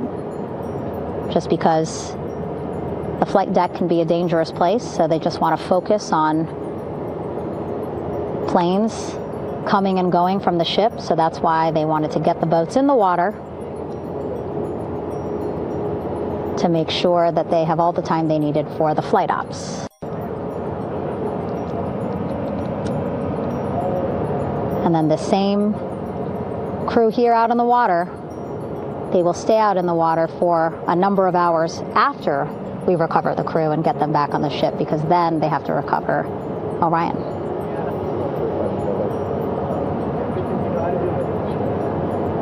All right, that stabilization collar looking good around Orion. We're now seeing some recovery personnel getting on to that collar. Again, they need to further attach it to Orion to make sure that it can really prop up the spacecraft. It's basically lifting it up off of the water just a tad. Again, so it's not so... Come off me for a minute.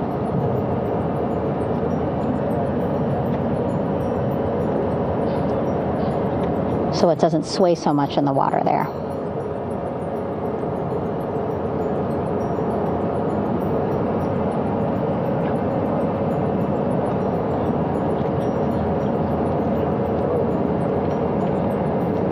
And now that front porch looks like it's nearly fully inflated as well.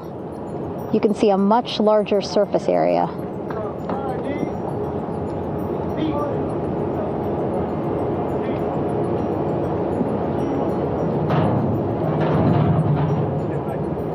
And so once the crew get out of Orion, they can stretch their legs a little bit on this front porch, get some fresh air.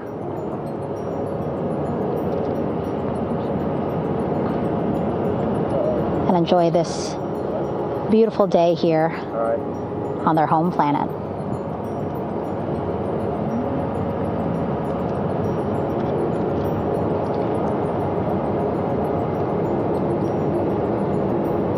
It appears teams now are about to connect the front porch to the stabilization collar.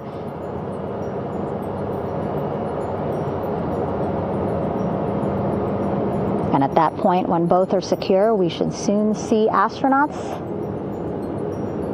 come out of Orion.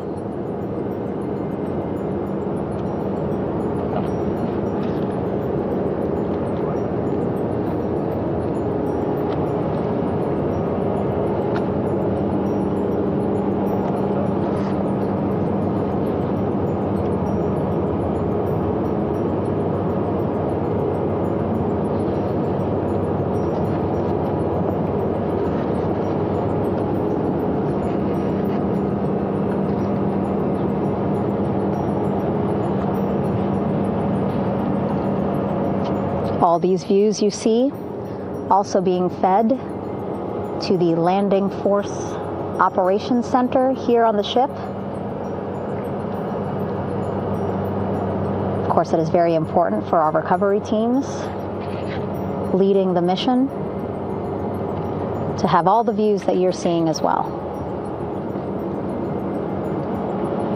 Again, listening to their communication loop here on the ship. Very quiet, which is a good thing. It means things are going pretty nominally, meaning as expected.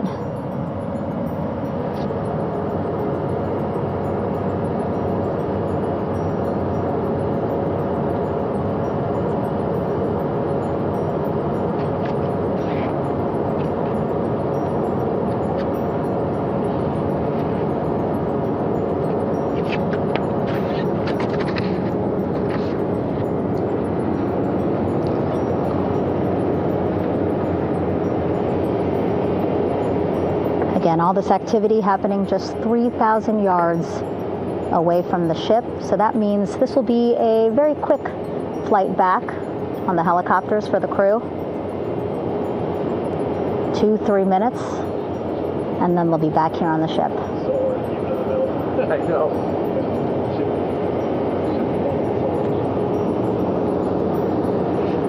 Okay, saw a thumbs up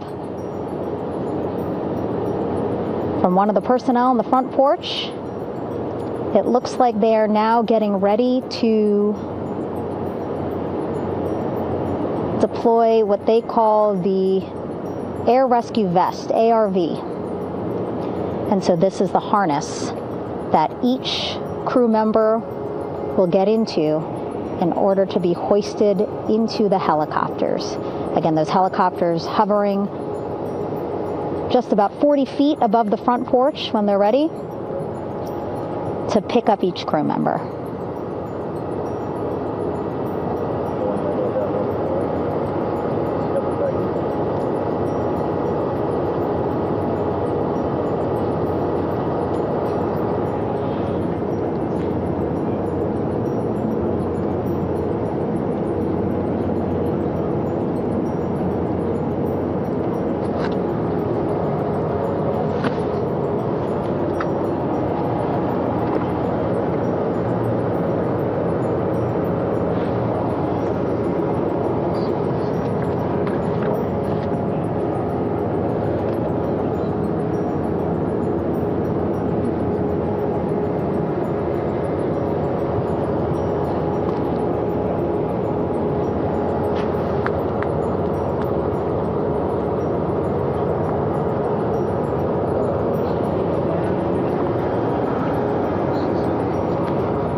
This is Mission Control Houston.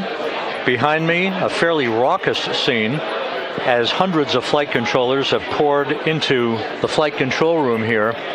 This is reminiscent of the scene after the final shuttle mission of STS-135, although that was the end of a program. This is only the beginning of a program with the textbook splashdown of Integrity and its 4 astronauts. We're standing by for the crew to be extracted from the spacecraft. Entry Flight Director Rick Henfling invited all of these flight controllers who have contributed to this mission to enter the flight control room to have an opportunity to receive well wishes and to share the mutual glow that exists in the wake of a textbook mission for Integrity. On the front screen here in Mission Control, a sign that says "Welcome Home Integrity," taking humanity back to the moon, going further, and returning safely to Earth. So all of that jubilation, part of the post-splashdown activities, even as we await the crew being extracted from the vehicle to be hoisted onto Navy helicopters for the trip back to the USS John P. Murtha.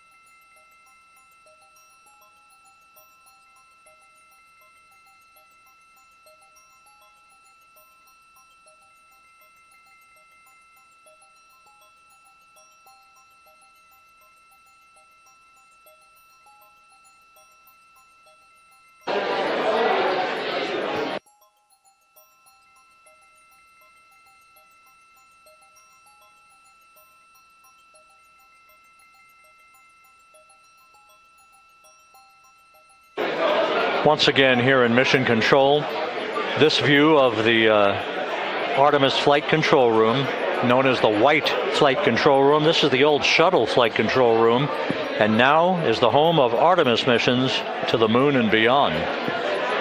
Once again, quite a few flight controllers were invited in by Entry Flight Director Rick Henfling to share in the jubilation following the successful splashdown of Integrity.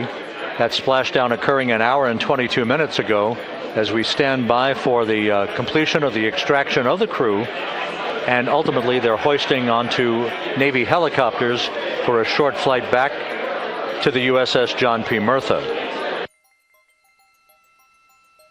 Splashdown occurred at 7:07 and 27 seconds p.m. Central Time.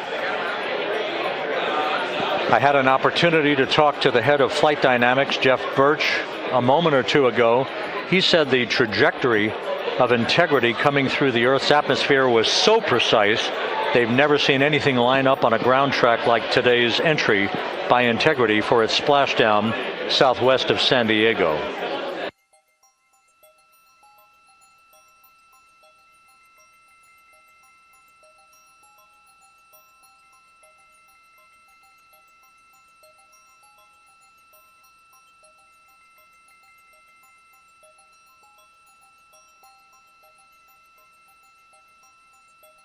And the initial, you can hear it.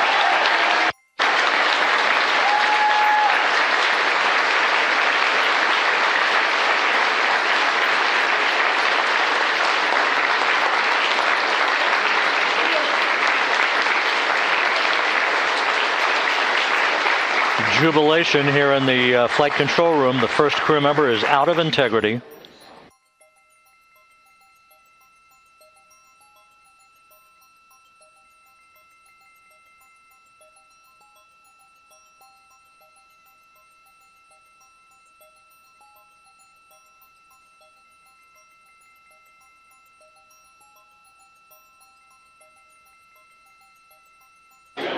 We are expecting the other crew members momentarily to be extracted.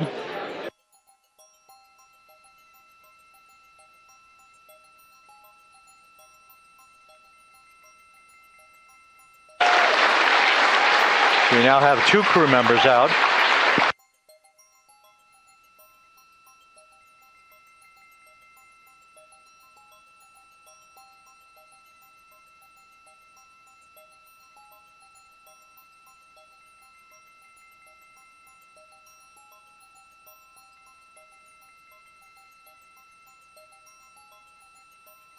Two crew members out, 2 to go.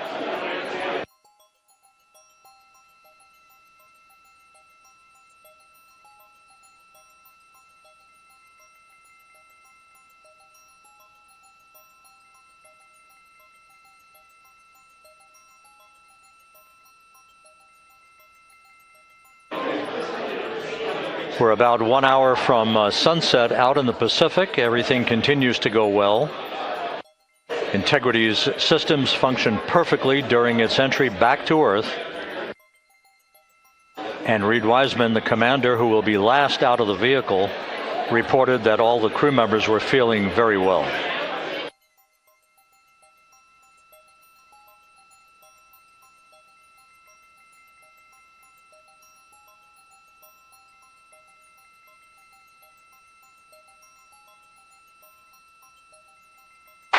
Crew member number 3 now out.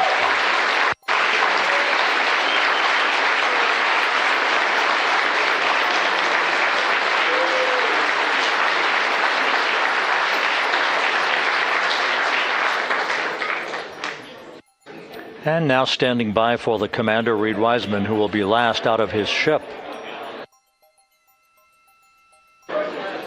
Bobbing in the Pacific under almost ideal conditions, Integrity spanned 694,000 miles during its journey from launch to splashdown.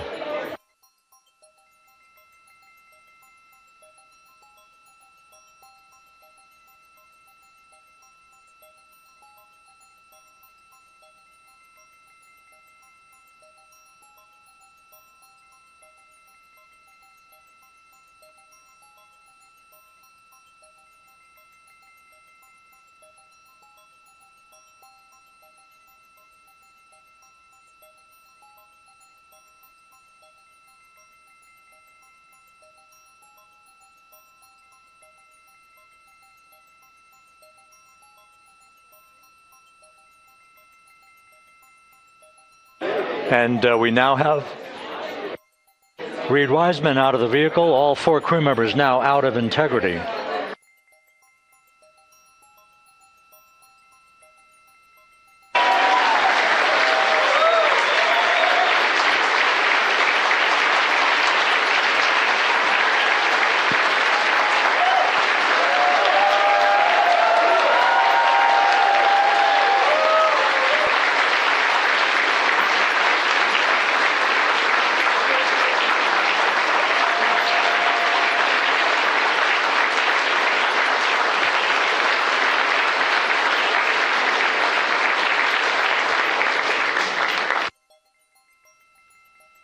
Once again, all 4 crew members now on the front porch, and the procedure to begin hoisting them up to these 2 Navy helicopters hovering overhead will begin shortly.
This is Mission Control Houston.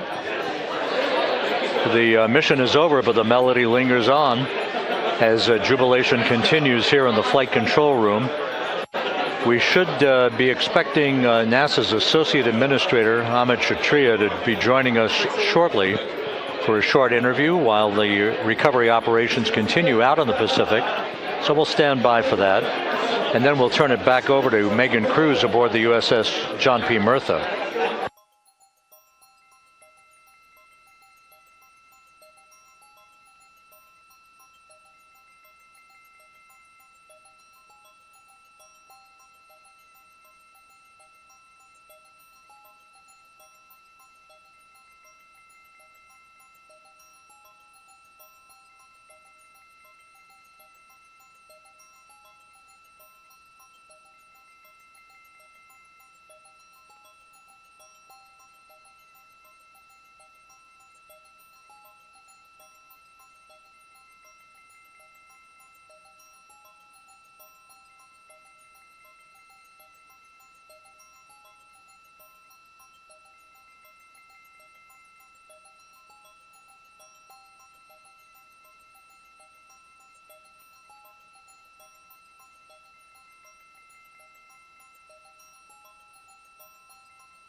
This is Mission Control Houston here in the Artemis Flight Control Room. A number of flight controllers basking in the glory of the successful end of this mission that carried 4 astronauts around the moon on a lunar flyby, and the first test flight of Orion with crew members on board. Splashdown occurring an hour and 32 minutes ago after a flawless descent back into the Earth's atmosphere for the vehicle. Its 4 crew members in good shape, simply enjoying their time right now on the front porch, as it were, the inflatable raft alongside of their Integrity spacecraft. We're expecting Amit Kshatriya, the NASA Associate Administrator, to join us here momentarily for a brief interview before we turn it back over to Megan Cruz aboard the USS John P. Murtha, the recovery ship.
This is Mission Control Houston.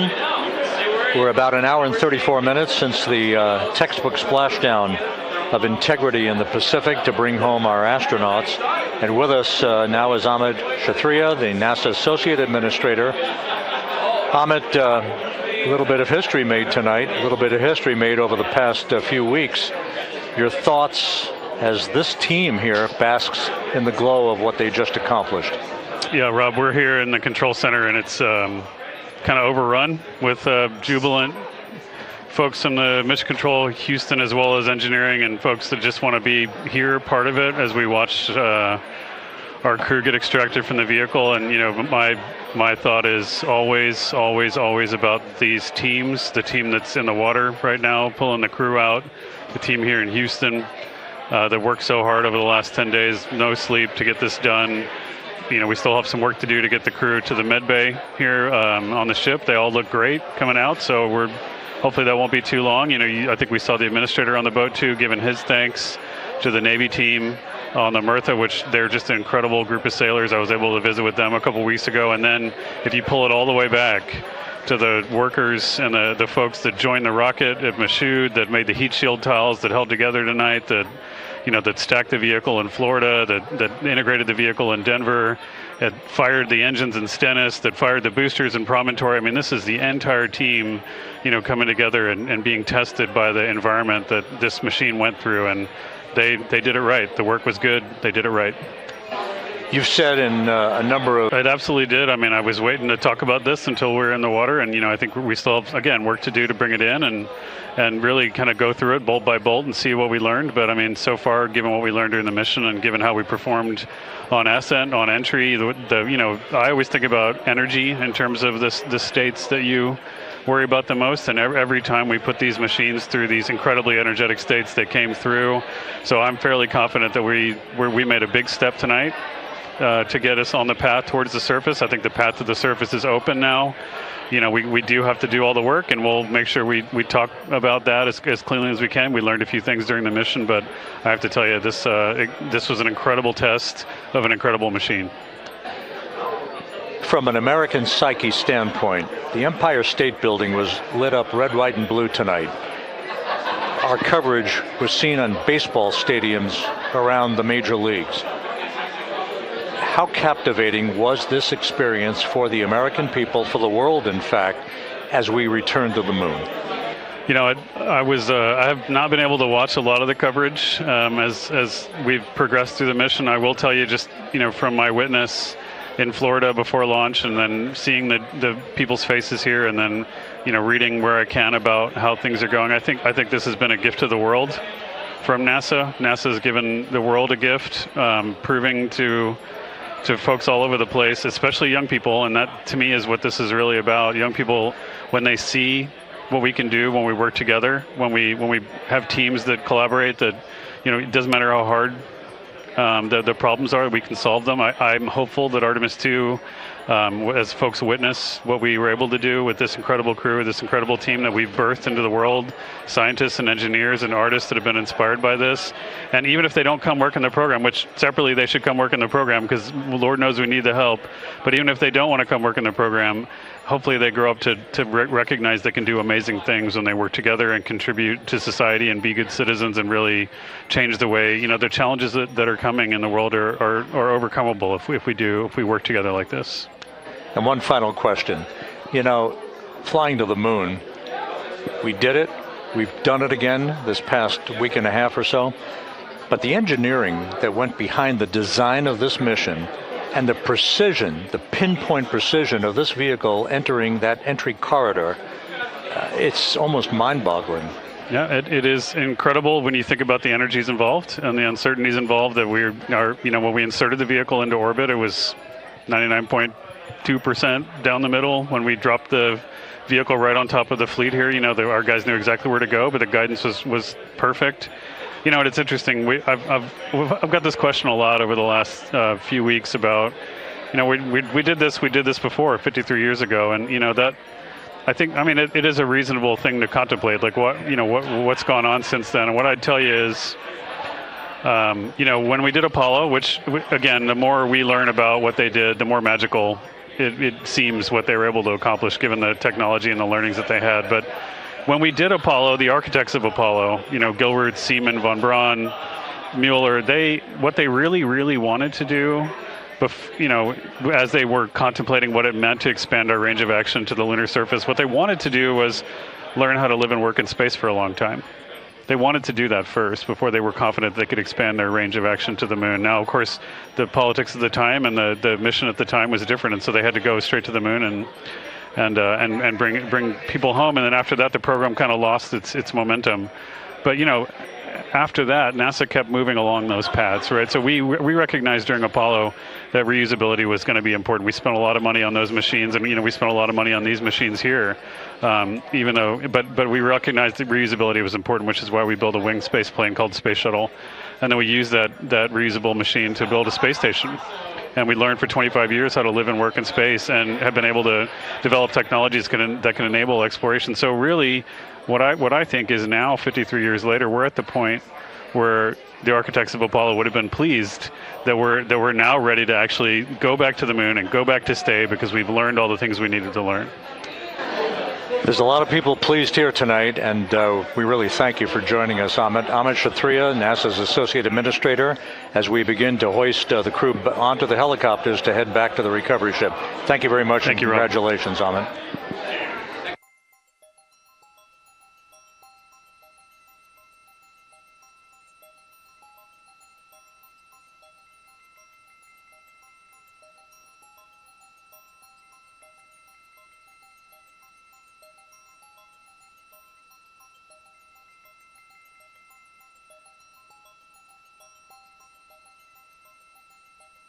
This is Mission Control Houston, with the crew members now beginning to be hoisted aboard the Navy helicopters. Let's go to Megan Cruz aboard the USS John P. Murtha, who will take it from here.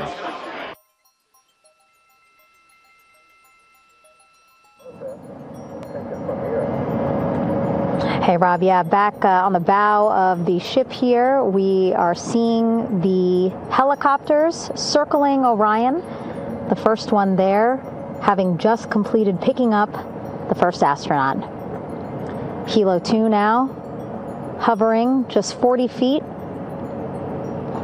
above the front porch, lowering a recovery specialist out of the helicopter.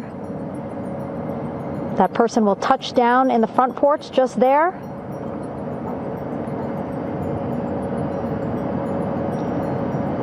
The crew members already outfitted with a harness that will allow them to quickly attach to the hoisting device.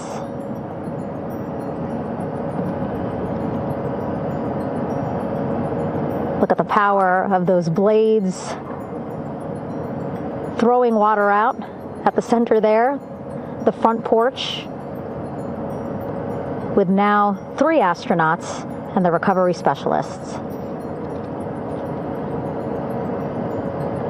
Again, crews already outfitted with a harness vest.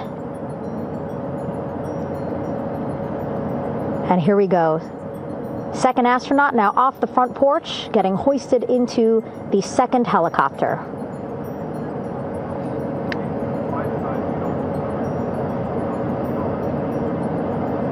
That helicopter will now hover just a distance away to give room for the first helicopter to come back and pick up the third astronaut.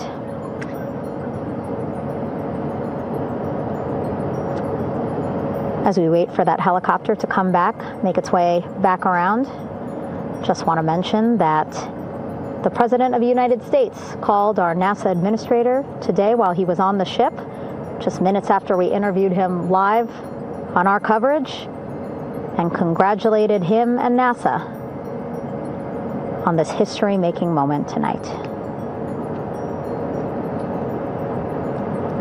Helicopter 1 again hovering 40 feet over the front porch. We will soon see another recovery specialist getting lowered onto the front porch.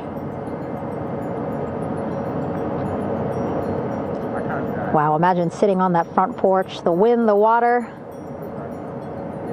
But again, the recovery team determines that a helicopter flight back to the ship here would be safer, faster, and more comfortable for our crew who just completed a 10-day mission around the moon. Third astronaut in the air, getting hoisted quickly back into the first helicopter now.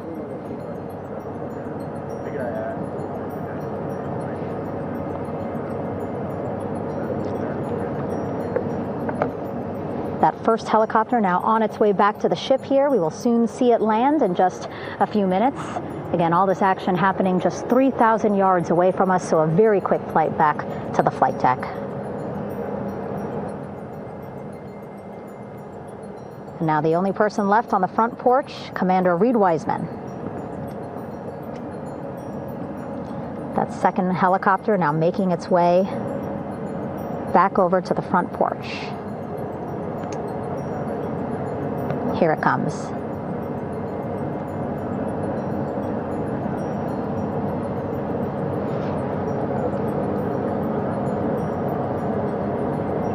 Making its final approach here.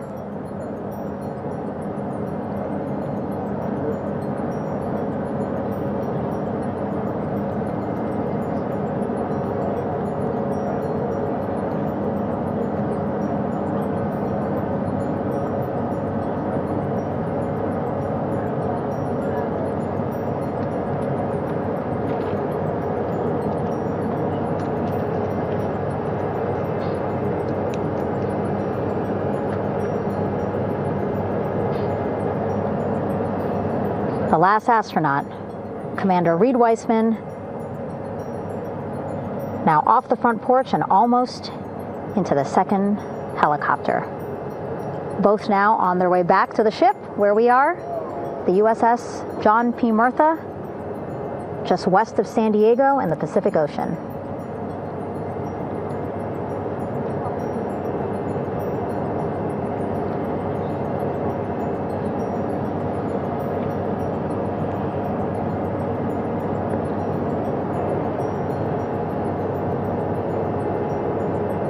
Exciting to see our 4 crew members minutes away from landing on the flight deck here on the recovery ship.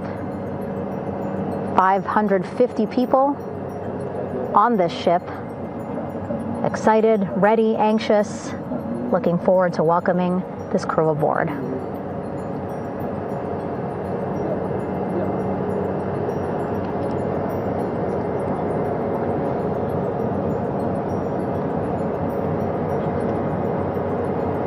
Watching them now with our own eyes. Close to the ship here. Hearing them begin to hover on the flight deck, which is just across from us, here on the bow.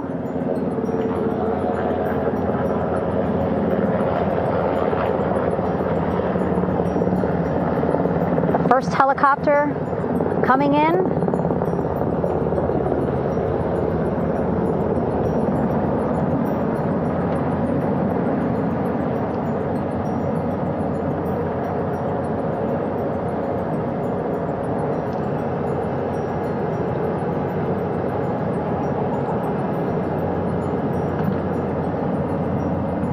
And wheels down.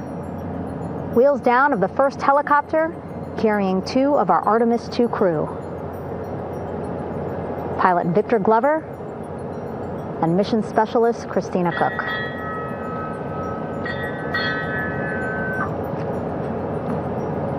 Kilo 1 on deck reported on the recovery loop.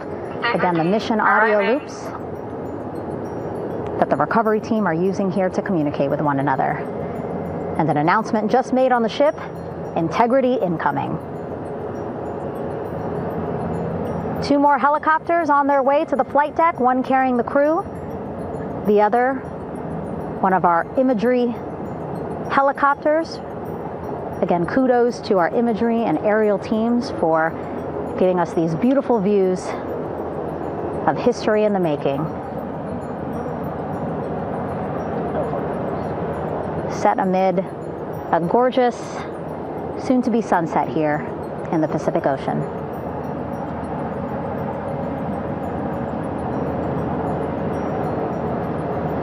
The second helicopter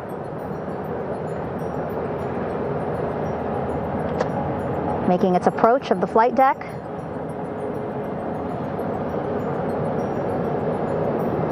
Plenty of people here on the bow with their cell phones out, filming this moment.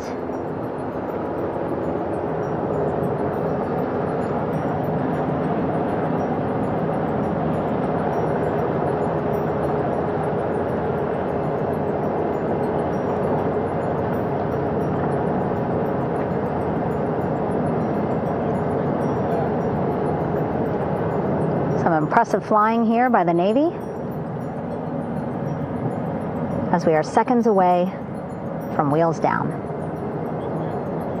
And there you go. We now have all 4 Artemis II crew members on the USS John P. Murtha.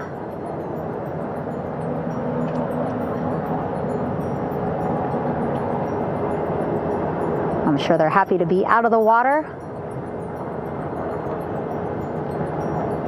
and on this recovery ship with, again, 550 people on board, ready to welcome them home. But first, as we've been saying throughout the broadcast, just making sure the crew feel good. We reported that they were feeling good when they were in Orion, but those were just initial, quick, verbal assessments of how they're feeling.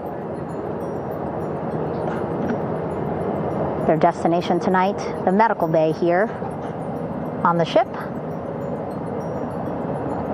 right after we power down the helicopters here.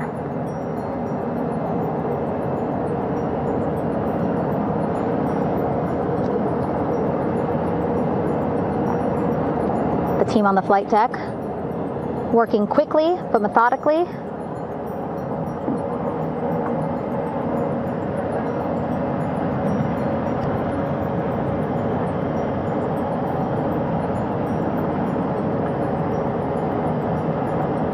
Waiting for just one more helicopter to touch down.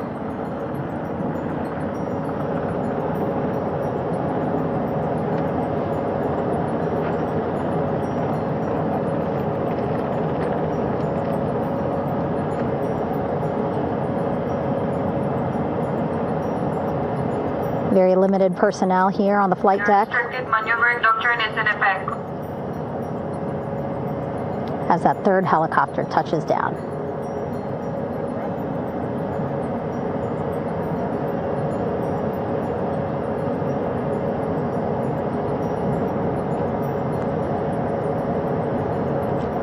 The ship is at flight quarters. Stand clear of weather decks, ACO frame 095, burn no cover stop side, throw no articles over the side, hold all trash and garbage on station. Flight quarters. While just a few folks on the flight deck itself, there are plenty more on some upper decks. I see in some of our views a very packed crowd overhead. Announcements being made over the ship's loudspeaker system, reminding folks to stay clear of operational areas like the flight deck, so that teams can work quickly to get the crew off of the helicopters and into the medical bay.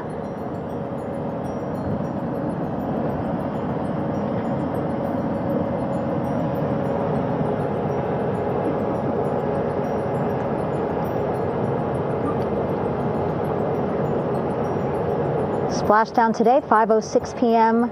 Pacific time. We are within 2 hours of that splashdown time, and already we have all 4 crew members on the flight deck of the USS John P. Murtha.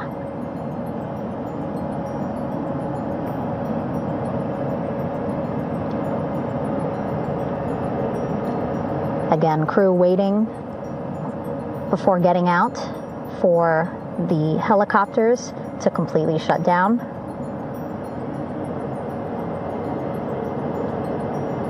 Safety, of course, very important to NASA and the U.S. military.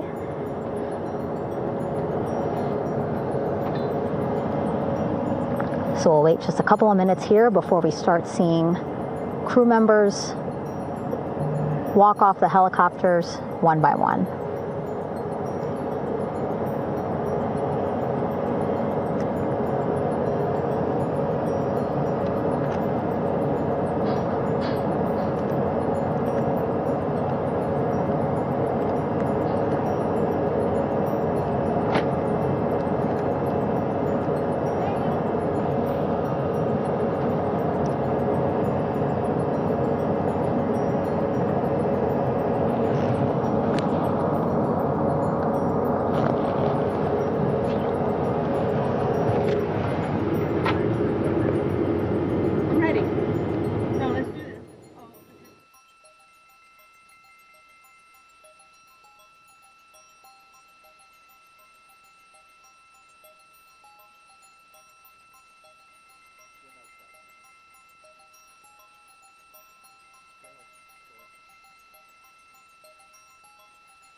All right, and now here we see pilot Victor Glover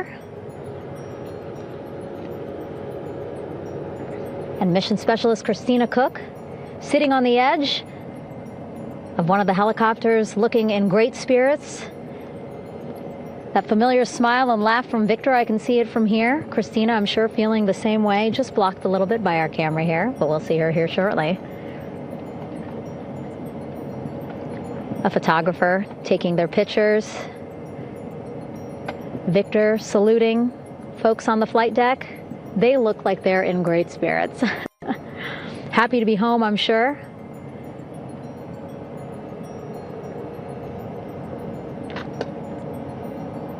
If you're sitting at home, I hope you too are wondering, what would you want to ask them if you got a chance to talk to them? Because that is what I'm thinking about.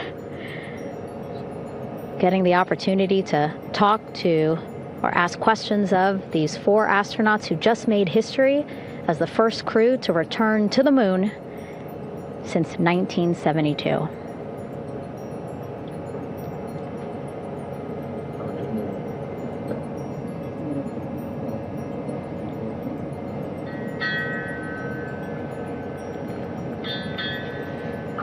Oh, there we see Christina there, also smiling, finally peering out, waving at the cameras. Hello to you too, Christina, yes. Welcome back. Welcome, welcome home. A loudspeaker announcement on the ship saying, "Welcome home, integrity."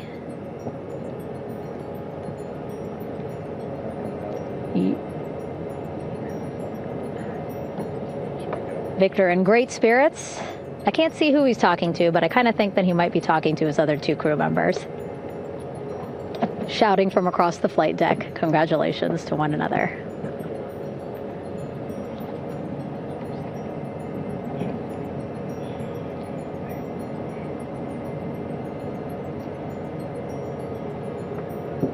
And so now we see some Navy personnel walking up to the helicopter. This is again the first helicopter carrying pilot Victor Glover and mission specialist Christina Cook. Both have taken off their helmets now.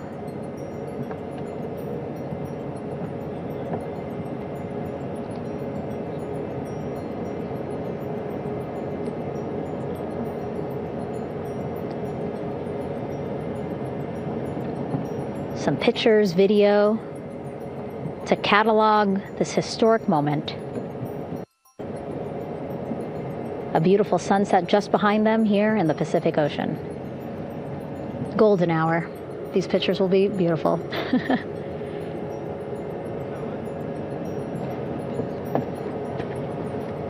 Now we see NASA Administrator Jared Isaacman. He is on the flight deck, as well as flight surgeon Rick Schuring walking over to Victor and Christina first. We saw the administrator walk over to the other helicopter, which is carrying Commander Reed Weissman and mission specialist Jeremy Hansen.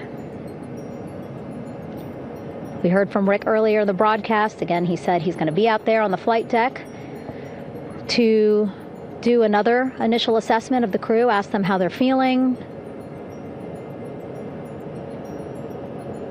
anything bothering them. But again, from what I'm seeing, they look like they're in great spirits and feeling pretty good for folks who just traveled 695,000 miles from Florida to the moon and now here to the Pacific Ocean.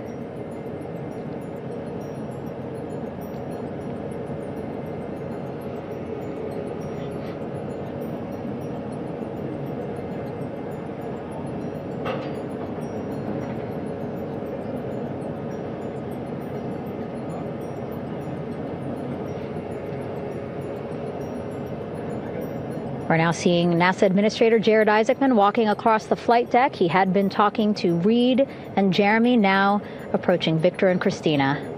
A hug from Victor, a hug from Christina. What a moment that we're getting to experience together.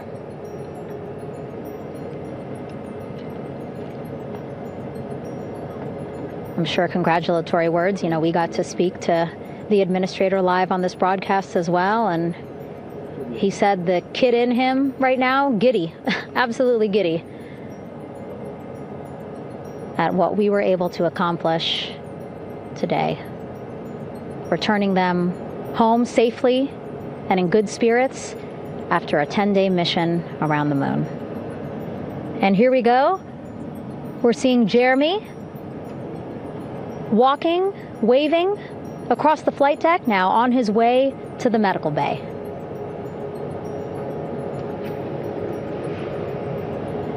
It's a short walk, less than a minute. Again, that's why the recovery team decided to use helicopters to get them on the flight deck for that short walk to medical bay. And now on the flight deck, we see the chief of the astronaut office, Scott Tingle. Rick Schuring switching places. He's going over to the other helicopter. Big hugs from Victor, Christina to Scott. Again, a gorgeous sunset setting the stage for this recovery tonight.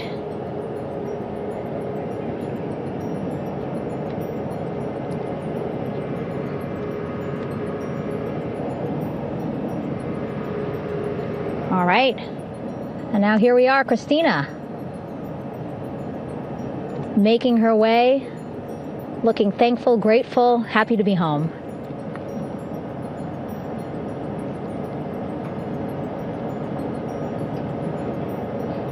You can see she's looking up. Again, lots of people, just a few levels up off the flight deck, welcoming her home.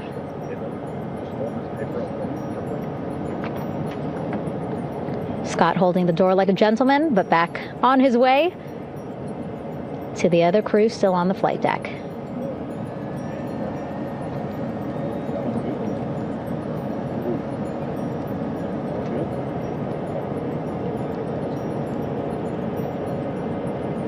So still on the flight deck, Victor Glover and Reed Weissman.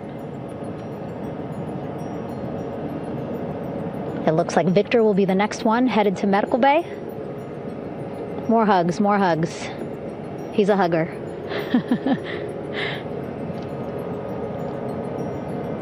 Victor looking good as he walks across the flight deck.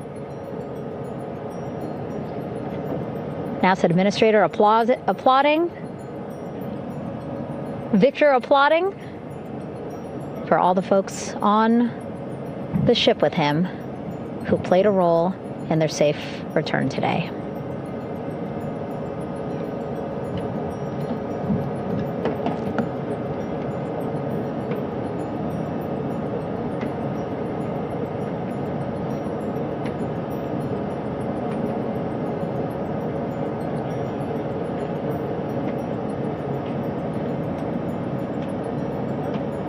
And finally, just one Artemis II crew member left on the flight deck, Commander Reed Weissman.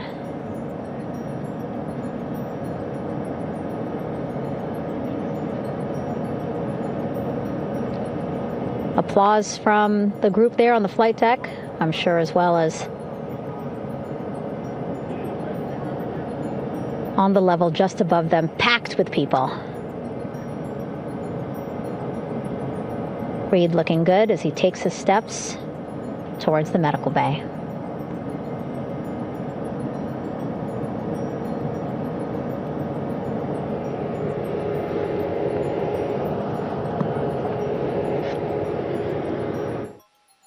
See our 4 Artemis II crew members back on the ship.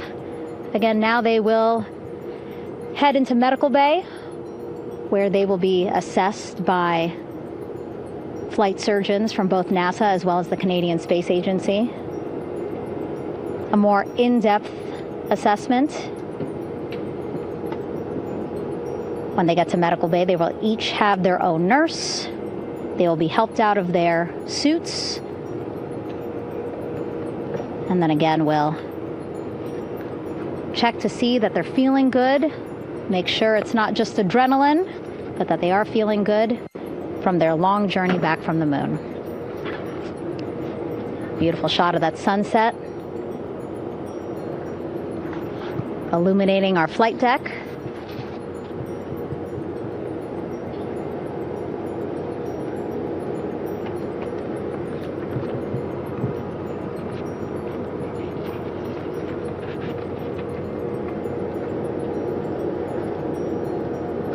All right, and now with our astronauts safely on board, I want to welcome on Artemis Recovery Director Lily Villarreal. Lily, I don't know how you must be feeling right now. Ecstatic, relieved? So ecstatic, relieved. Of course, we still have to bring the capsule into the well deck of the ship, but this is a major milestone to have the crew here on the ship and in medbay. You know, our team has been preparing and working really hard, and I'm just so proud of them all. Everything went very well, just as planned.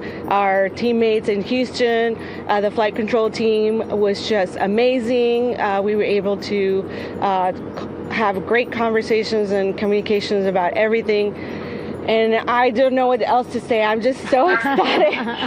It's such a wonderful feeling to get to this point.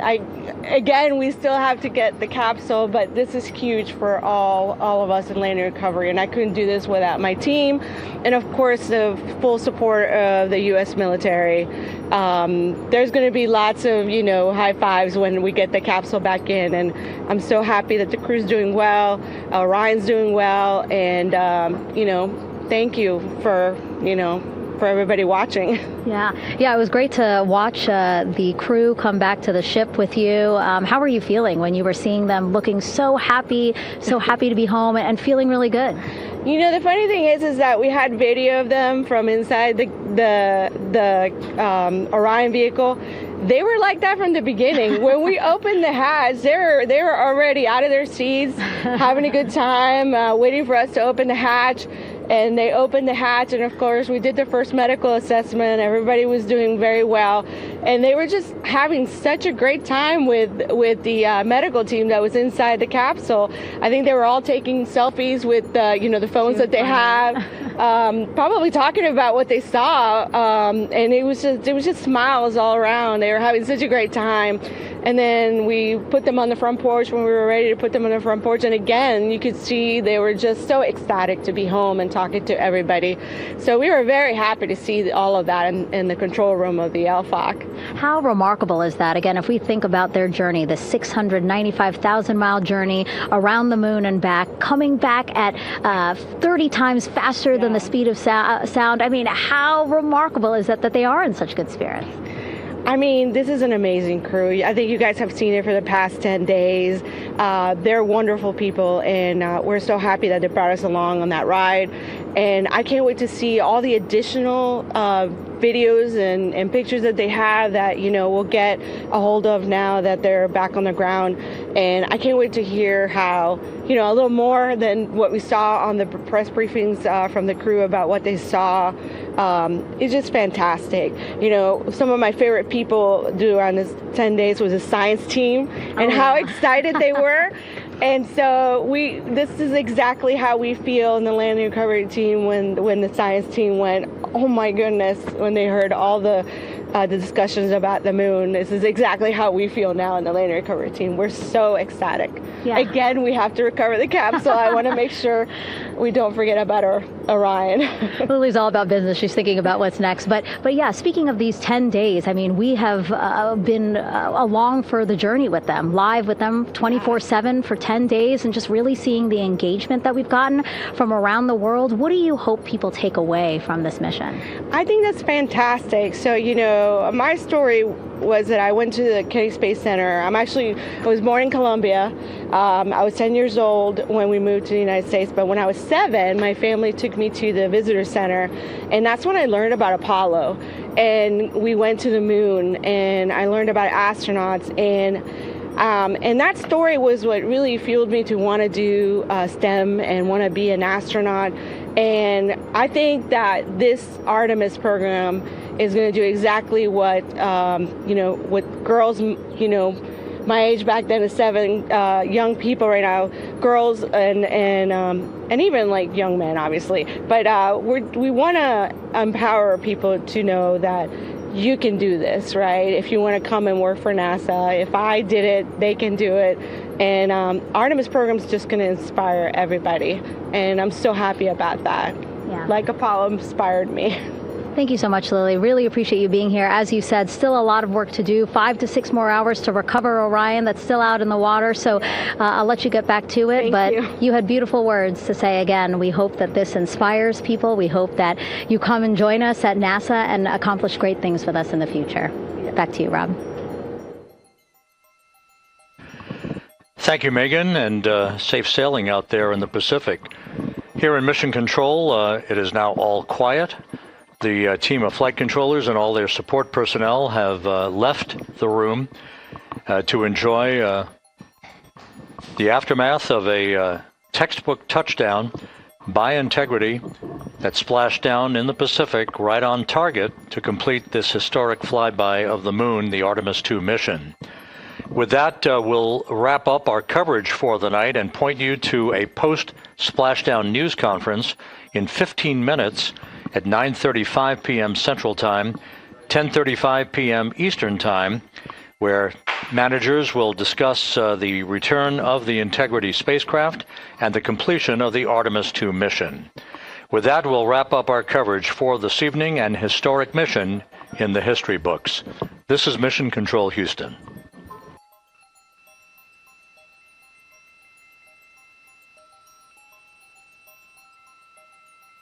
Main chute deploy.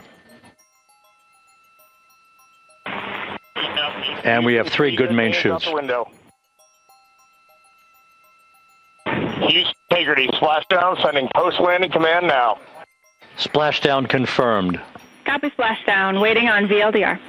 Splashdown confirmed at 7:07 p.m. Central Time, 5:07 p.m. Pacific Time.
I do be even happier.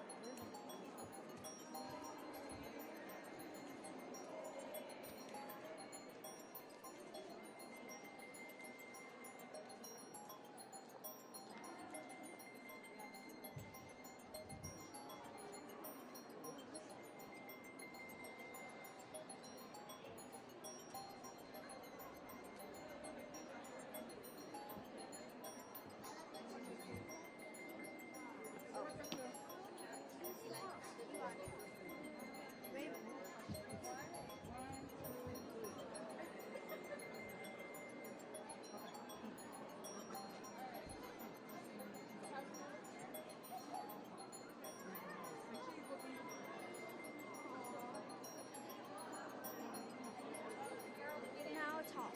Okay.